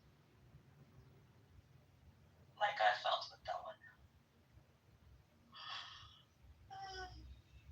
Oh no, and I learned one about a time machine as well a couple of years ago. A book about a time machine? Yeah. And it was really, really good. Let me tell you what the name is. But usually I don't read fiction. So maybe that's the reason why. Oh, it's called El Mapa del Tiempo, the time map or something like that.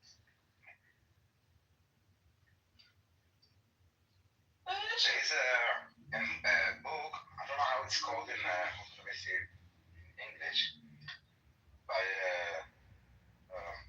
Ensayo sobre a Ceguera. Ceguera. Like But that's an essay. No, that's like I don't know how to say it in English, my god. By what's his name? Saramago. You know this? Did Nora recommend that? No. No, I read it years ago about blindness. Yeah, ceguera is blindness. It's about like a disease that makes everybody blind, and then they kind of take them to a place, so they kind of, everyone that were infected, so they will not infect others, and one of the people there actually can see. It's really interesting.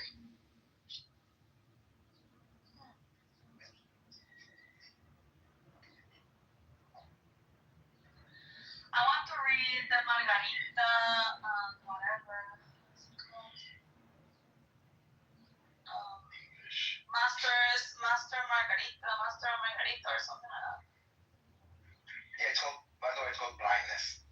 What I was talking about. The movie there. Yeah, ceguera, blindness. Sounds like C. C? What is C? It's a TV series. Hold on, maybe they. It's not the exact same plot. It's just the same. It's like the years of I think 10,000, and humanity has gone blind, and then there's one or two people that can see. That everybody like it. Oh, interesting. Yeah, and they develop a whole new reality. Like they have ropes that go down the city street, so you can like follow the ropes to get to an intersection. There's like knots on the road. Okay, so yeah, so that's an adaptation. It's not the story, but interesting. How it's called the C for who? Like which? That's SEEC. No, which provider? Like which?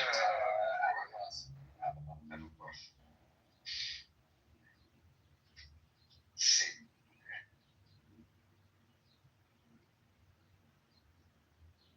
Oh, okay. And if you have vision, they believe you to be a witch. You have to hide it. Okay, so that's a completely different story, but interesting. That's a lot of different stories. That's an adaptation of the concept. Like also like a disease. Blind road, yeah. Oh, okay, got it. But it's a disease that makes people blind, or it's just like an alternative reality where everybody is blind? No, they used to be sight, but they got lost, and they like. Okay. Yeah, I don't think they explain like the backstory well, but the whole Earth is it's not quite post-apocalyptic, but there's a virus that knocked people in it that killed most of humanity. There's only like 2 billion people left on Earth, and they live in bands and like nomadic basically. So there's some event that they don't explain that made everyone blind. They still alive. It's not. I will check it out. Pirate, because I don't have Apple Plus.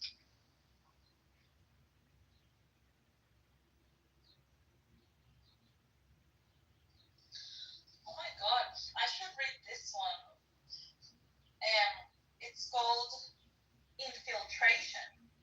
The plot to destroy the church from within.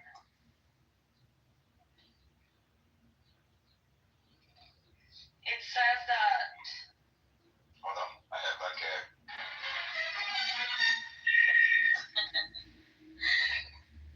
It says, in this carefully documented book, Dr. Taylor Marshall pulls back the curtain of the various plans showing how the enemies of the Christ infiltrated seminaries, then the priesthood, then the episcopacy, and eventually the cardinal electors, all with the goal of electing one of their own as pope.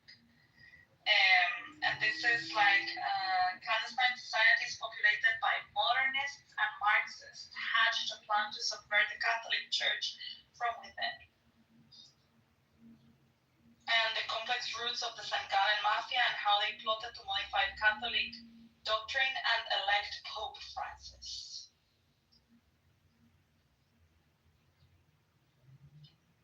This sounds interesting. I should read this. Yeah, I got a few books here that are more like. Oh, this one was recommended to me by Diego. I think it might be anti-Semitic. Let me see. Oh,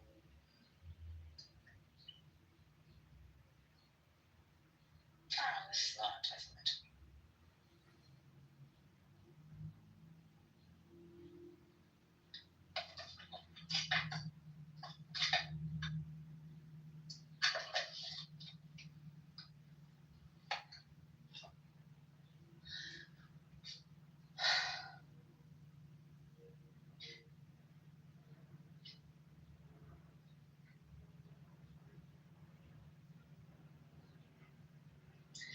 You know the one that I bought, Meyer? You know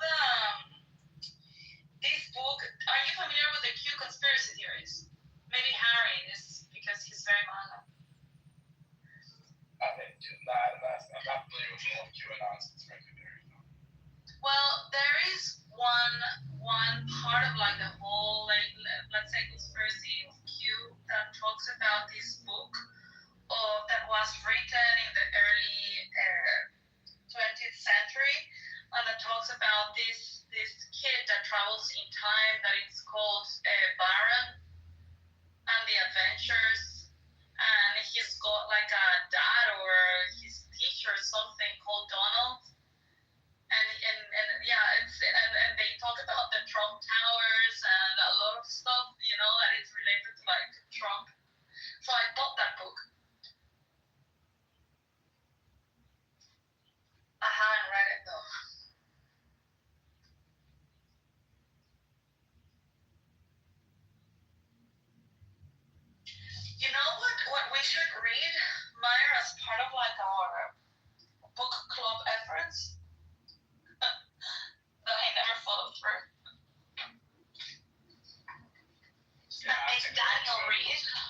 We should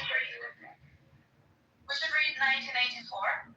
I read 1984. Yeah, but all together and read it again. But also, right next to it, read A Brave New World, which is completely the opposite. More accurate. It's not that. Yeah.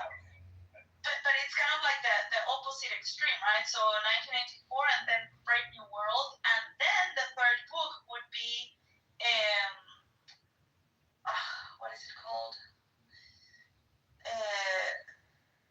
Amazing Ourselves to Death or something like that. Amazing Ourselves to Death. I was going to say Neil Postman. Yeah, Neil Postman, exactly. Because he makes a comparison of the two.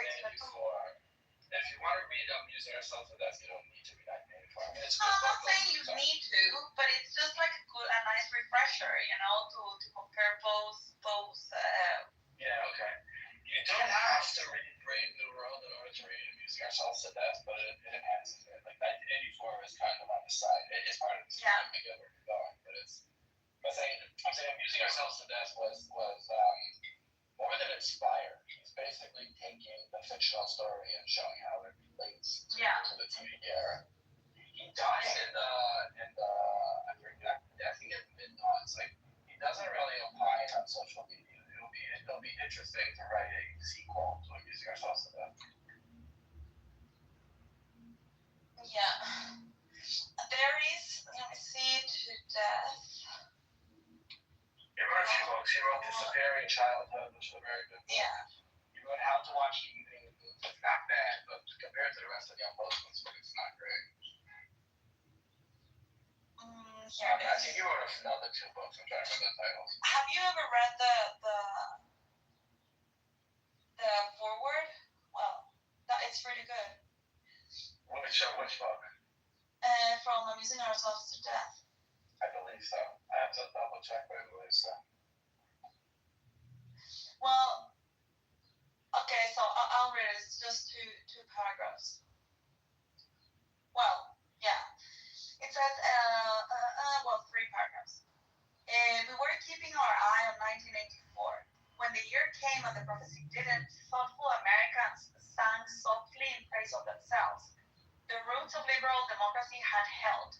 Wherever else the terror had happened, we at least had not been visited by Orwellian nightmares. But we had forgotten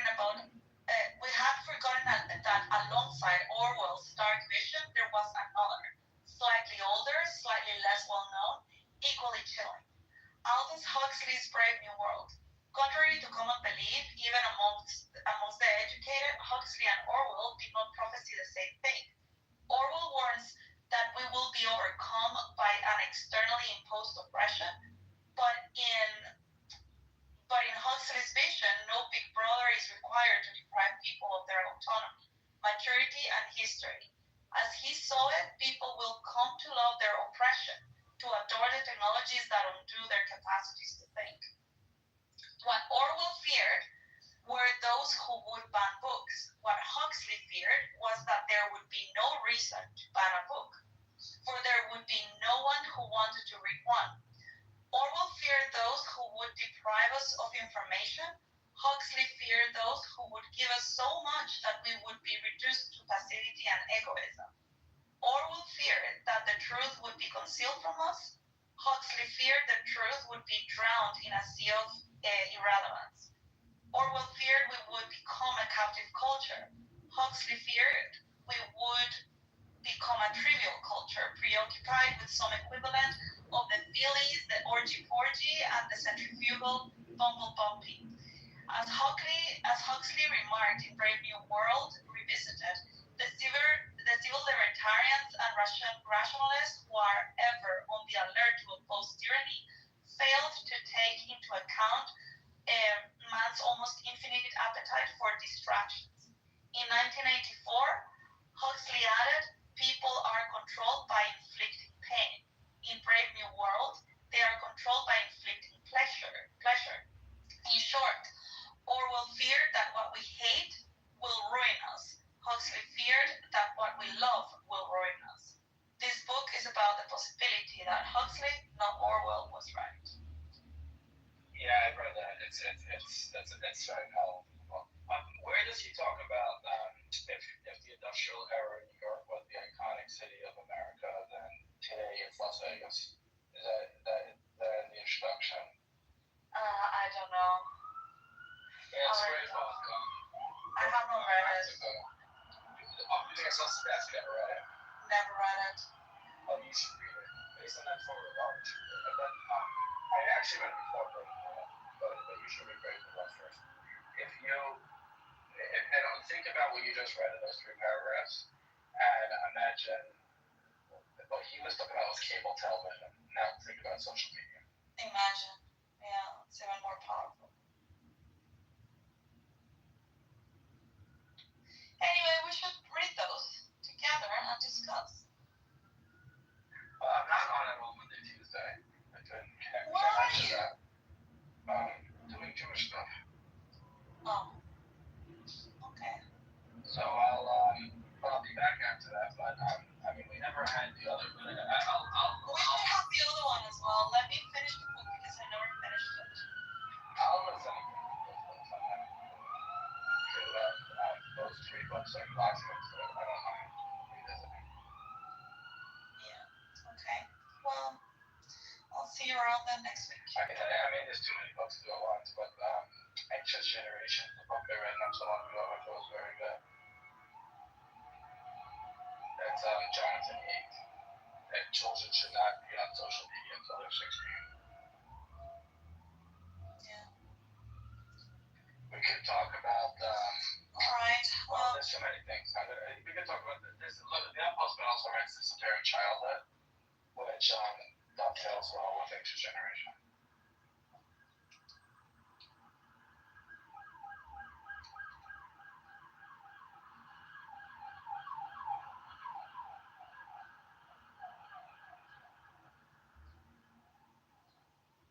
Someone took my spot. That's not nice.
Hello?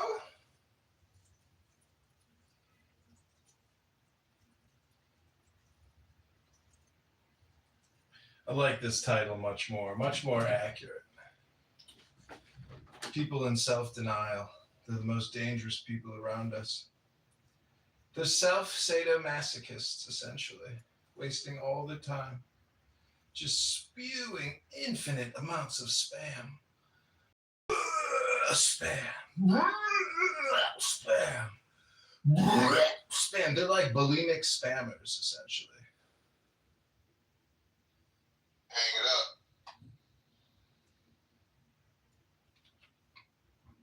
Oh, I just think I puked up a little spam in my mouth. I just got back from a workout.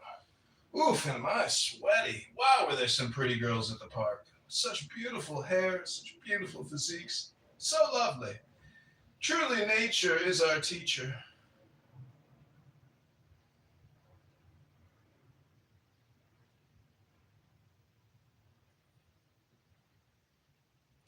But not our greatest teacher, Rabbeinu Shalala.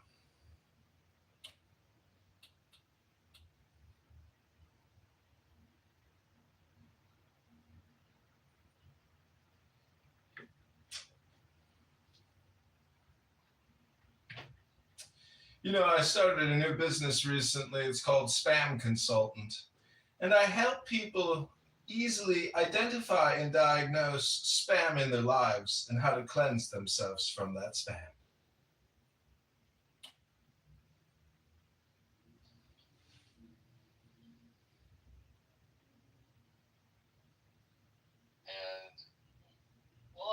I appreciate that, being your friend. Hi, real Abby. Abby, I'm piping you into the Free Palestine Equals Barbaric Violence room. Yeah, but there's nothing going on there. I know Simon's sleeping and El Normo's out to brunch. Abby, I'm what, by the way? It's very funny. I enjoyed listening to your humor. I laughed the whole night yesterday. That's not me, dumbass. That's a man. It is. Okay. I'm confused. Are you a man? No, somebody's copying my profile. Yeah. Really? Yeah, that's Pussy in the audience. He's not a non-listener. What? Yeah. The wrong place. Sorry, I'm out of here. Yeah, this is the real Abby. The one and only. Abby Eva. That's right. Diogenes, Nazi spooners, fake fat love interest. You know, Diogenes is playing you, Abby Eva. You're not living your best life. I know. But you know what? Who cares? Well, that's what fat people say who don't care about life. That's funny. Anyway, let's bring in Lisa in here. $100. Pay your debt. $100 debt. I think she went on the phone call or something. Oh my God, Kekam.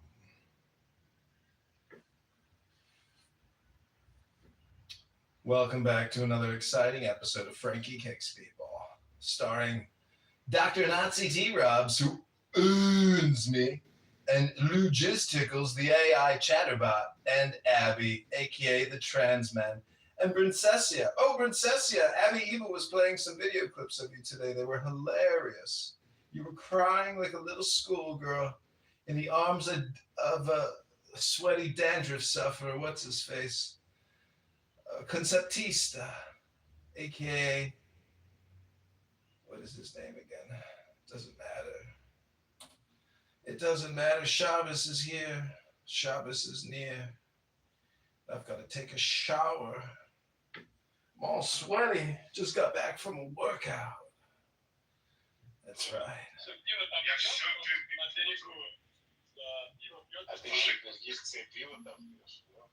Слушай, ну я, кстати, да, бывает, кто подпеваю, хотя я как бы поклонник, так сказать, чистого продукта, но тем не менее. Эль, ты знаешь, что Эль? Эль — это дюссельдорфский альт. Да, Эль — это и есть альт. Daniketh? Подожди, здесь... У нас он жиденький. И в Кёльне все-таки альт. Слушай, в Дюссельдорфе, альт, ты чё, какой род жиденький, ты чё? Жиденькие. Это Сам такой. Нет, здесь всякие монастыри. Слушай, это то, что знаю. На самом деле здесь вот эти пивасики, которые в монастырях бывают, они прям отменные. То есть любой там, где написано монастырь, он прям хороший. А я сегодня езжу по деревушкам, по винной дороге. На немножко выпил. Наклюкался? Нет, не наклюкался. Бокал вина выпил.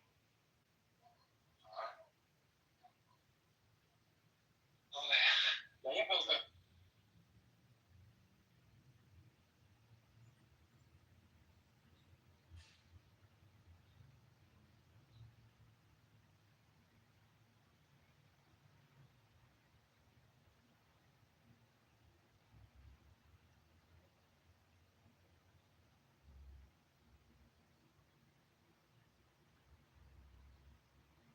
Hello?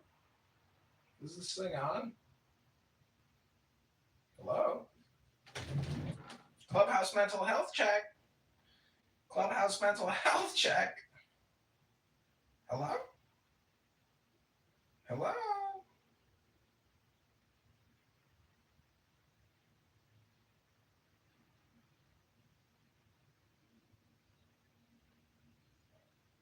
All right, this feels almost illegal to know, but our windows were so old and just desperately... Manfinity in the house! The one and only Manfinity, the taker down of dragons, the knight of power. The one and only Manfinity!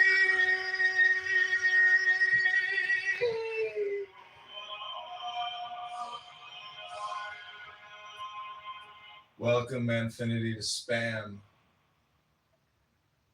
Good Friday. With an introduction like that, I gotta hit the stage and say, to Manfinity and beyond. That's right. To Manfinity and beyond. Happy Friday. Who is communication? Who are you? How do I know you? Who am I? I don't know you by communication. If I know you, I must know you by something else. Well, you know a lot of the dragons here on the app, and as a knight who has battled so many dragons, it's easy to forget another knight when thou meetest one. But together on this long journey, we have slayed so many dragons here on this app, so many pathetic losers who waste all their time talking about nothing. Bad politics, really. Anti-American politics. Did I hear a Donald Trump accent somewhere in there?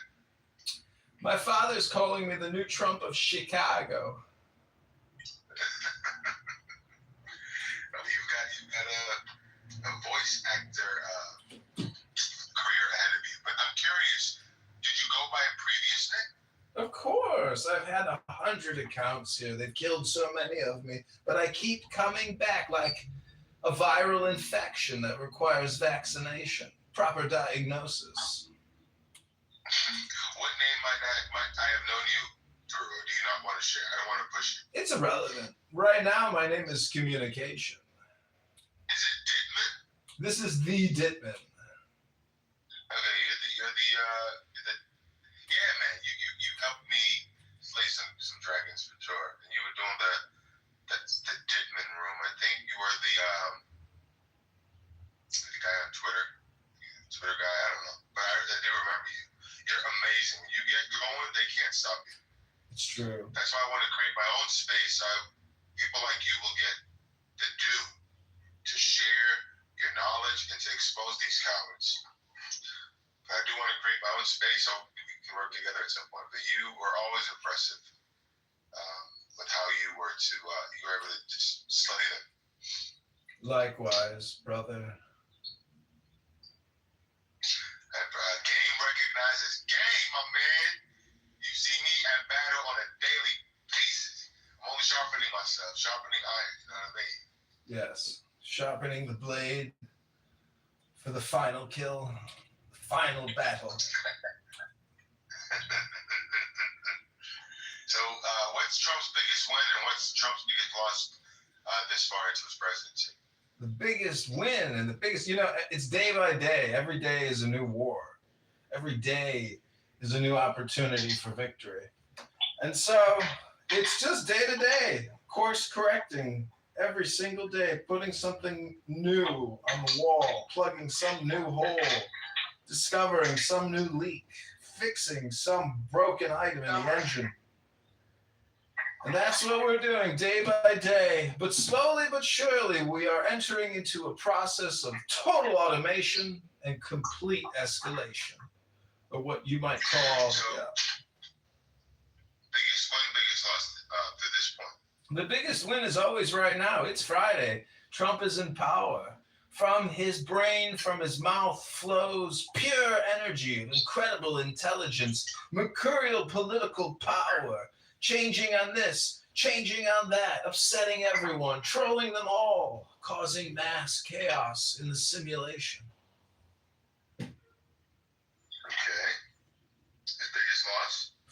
His biggest loss is also right now, which is really, there is nothing to lose and there's everything to gain. It's only up from here to infinity and beyond.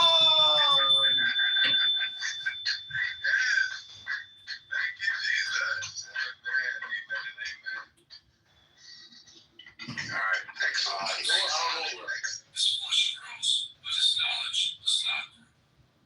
Moose, welcome. We are here discussing communication. Spam.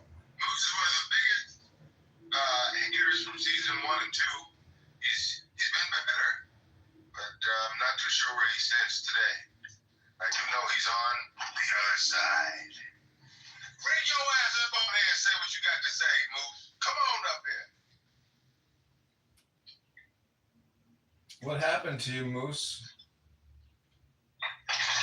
He's been hit on the side of the road. That's what happened to him. Was it a woman that broke your heart? When Donald Trump took office, he didn't know what to do or where to go.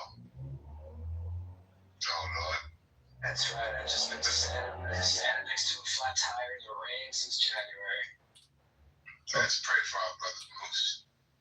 Lord Jesus, bring him peace in his mind, and peace in his heart, because he's gone through a tough time since November 4th. Donald Trump took office and he didn't know what to do or where to go.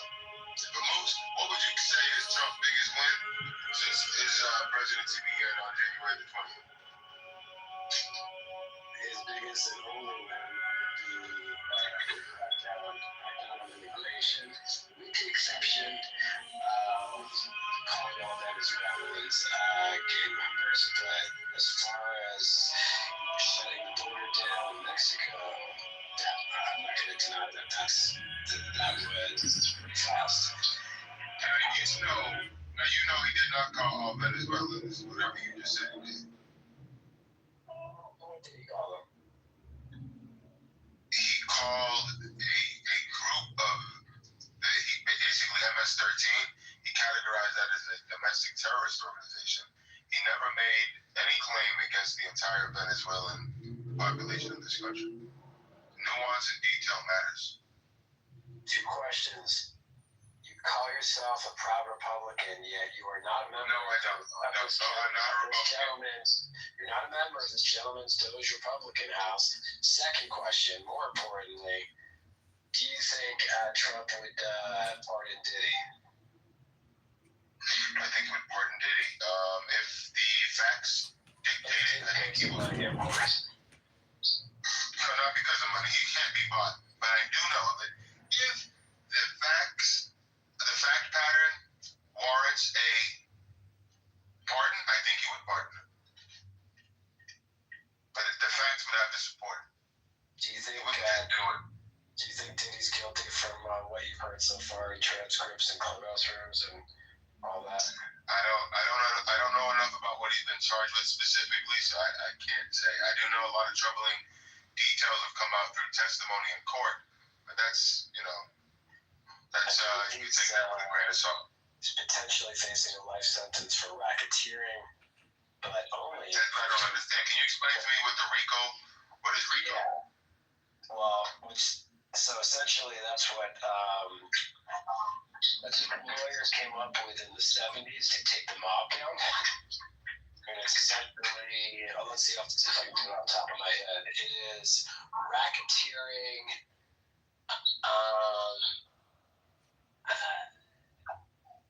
Corrupt. It says racketeer influenced and corrupt organizations. The I is influence. What does that mean? Essentially, so RICO is a federal law aimed at combating organized crime. So basically, they're targeting him because they think he was part of an organized crime ring. It allows for extended criminal penalties and civil lawsuits for acts committed as part of an organized criminal enterprise. The law targets not only individual members of a criminal organization, but also the organization itself. To violate RICO, a person must engage in a pattern of racketeering activity related to an enterprise. What does that mean, racketeering? Racketeering activity includes a list of 35 offenses, including crime like gambling. Read off 35 things. I believe what's key, the state, the prosecution has to prove conspiracy. Conspiracy meaning what? They have to prove what? Conspiracy at what level meaning what? Usually, like especially with the mob, that there were multiple people involved. But apparently with Diddy, and I could give a fuck about what happens to him. I've not been following the trial, but apparently in all of this, he's the only one being charged in the RICO Act, which is unique, which probably means that all the other witnesses made a plea deal with the government to be government witnesses and either get a minimized sentence or no jail time at all, because the government wants the head racketeer, not his minion. I see. So I won't go to the 35 lists, but just the top few. It says gambling, murder, kidnapping, drug dealing, bribery, mail and wire fraud. Those are just the first few. But my question is, before we get deep into this, he already outlined his biggest win. What would you say his biggest losses?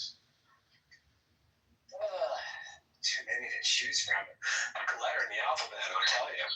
What? I didn't hear you. I said too many to choose from. Just pull a random letter from the alphabet, and I'll tell you. E. Did you say E for Edward? I said G for Gregory. Oh, G for Gregory. Let's see. G. All right. Man, just tell me what a loss is already. Tariffs, and I know you hate that because it's going to bring American jobs back, right? Tariffs are. Which one? Let's see. Tariffs is the big I don't know. What do you want? Like what's he calling it? The big beautiful bill, which he swore that he wouldn't tax Social Security, but apparently the big beautiful bill is going to indicate that Social Security will be taxed. As far as I know, no tax on tips, no tax on overtime. Oh, sorry. No tax on Social Security. Was letting the lunatic loose with 19-year-olds in Doge. Elon Musk. Oh! I held a room the other night about what the biggest win and loss was. That did not come up. A lot of people, even his biggest haters like yourself, the most common win was the immigration and border. But in all of the losses, no one mentioned what you mentioned, which is Elon Musk and Doge. Well, I try to go where no Clubhouse user has gone before, man. But you wouldn't have known where they had gone or not because you weren't in the room. But it's just interesting. You just told me. That poll is at least 20 people. What? Well, I appreciate. I know you're like it's a backhanded compliment. Thank you. I'll take it. Well, not backhanded at all. Listen, should government oversight and overspending be monitored? Absolutely, but he went in there with a wrecking ball. It was ridiculous. What's great about people like you is that there's never the criticism always seems to be in the method, not in the vision. The vision is to oversight. Yeah, I agree with the vision. I just don't agree with the method. So he signaled what his method would be. Elon Musk and Doge was introduced before he took office. The Americans voted for him in record numbers. So you have a problem that I actually did, that I take note with the execution. It's like, okay, hey man, I agree that this house needs to be painted. I don't agree that helicopters should fly around it and just drop buckets of paint on it. That's a bad method. I agree, but what I'm saying is the method can always be criticized. The problem is that if you want your method to be executed, then win. And if you win, you get to dictate what the method is. Doesn't mean you don't have to lose the right to criticize the method. By all means, you can. But at some point, it's just extraneous because he signaled what his method would be. This was no big surprise. He said what he would do, and people voted for him in record numbers. So, get out of the way. Do you think he's going to run again? Do you think he's going to try to change the Constitution? I think he could run. I think if there's a way for him to run again and he's in good health, Steve Bannon and all of He's in good health. He's pushing 80. He's showing signs of Joe Biden. I don't think he's showing any signs of Joe Biden, but I think the likelihood of him running again is pretty low. I think there's a 65% chance that he's going to retire. I think there's still a good chance that he might run, depending on his health and depending on if there's a legal, clear way to do it. I understand what the Constitution says. It says it can't be elected to a third term. But if they can find a way around it without breaking any laws, I think many Americans, voters, voted for him would be willing to vote for him. Absolutely. Right, and by law, you mean the Constitution. Gotcha. Right. He can't break the Constitution. If he can do it in a way that doesn't break the Constitution, by all means. But if the Constitution prevents him from doing it, I think he'll just back out. I think it's something he's doing partly to troll you guys, but he's there's a military. I've kind of seen. Has that happened yet? Is that coming up? His military parade that all kings should have. This is great. This is happening. I think in June or July. Something. I think it's the 4th of July. But I could be wrong. But anyways, I think it would be great. It's a show of strength. It's a show of unity. And I understand it resembles what happened in the past in terms of various dictators and others. But what really matters is the fact that it's just a show of strength, a show of unity, a show of American pride. So I care less about how people hate it. The truth is what really matters. I took a picture with a woman on the street. Doing all the talking here. What about all your other magazines? There's only one other here. I think they're all the same person, honestly. John, comedian, and communication. I think they're the same person. Same I think they're all the same person. So you're stuck with me, Moose. This is a good way. We haven't been able to speak, but why did you hate me so much years ago and seem like your hatred has gone down a few notches? What happened? You're confusing hate with dislike. I'll be honest with you, Anthony. It's because, so first of all, season 1, I remember when you had your different PTR. I don't know if that was you or somebody else, but it looked like it was, I'm guessing, wasn't that you in your PTR, that the person praying, or looked like he was praying, you know what I'm talking about? I do know what you're talking about. Way back. So, I don't know if the PTR to be clear, but I'm giving you a time reference. And it was around that time when you had this nasty habit of constantly cutting people off that oppose your views, leaving your mic open. You never really got ugly and insulted people. So, like with some other maggots or like some other people from the left. So that I always respected about you, but constantly interrupting, and then when somebody cut you off, oh boy, all hell would break loose. And then honestly, at the end of the day, I think it was like no matter what, it just seemed like you were brainwashed. So that was disturbing. That anything that this great Messiah did, you absolutely believed in. To be clear, I am not a Joe Biden worshiper, Bill Clinton, or any politician ever. They're all corrupt. They're all racist. But at the end of the day, I truly think that Trump is the worst president of all time. Period. So you were vicious towards me because of what you had. You were vicious at a certain point. I don't remember the specifics. I just remember it was really bad. That's a big word. That's a big word. You were vicious at a certain point with me. Then you disappeared for a while, and now you're back. And I think you're a bit more moderate in your tonality. I don't understand this room, man. There's a lot of I don't know. There's some truth going on in this room. All these duplicate profiles, and then anonymous. What are you doing here? Communication, comedy, me, and John. What's happening? I feel like there's something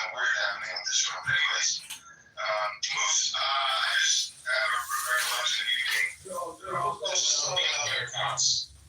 Why? Why are you doing all this? Growing. Oh, so when you do it, more people come.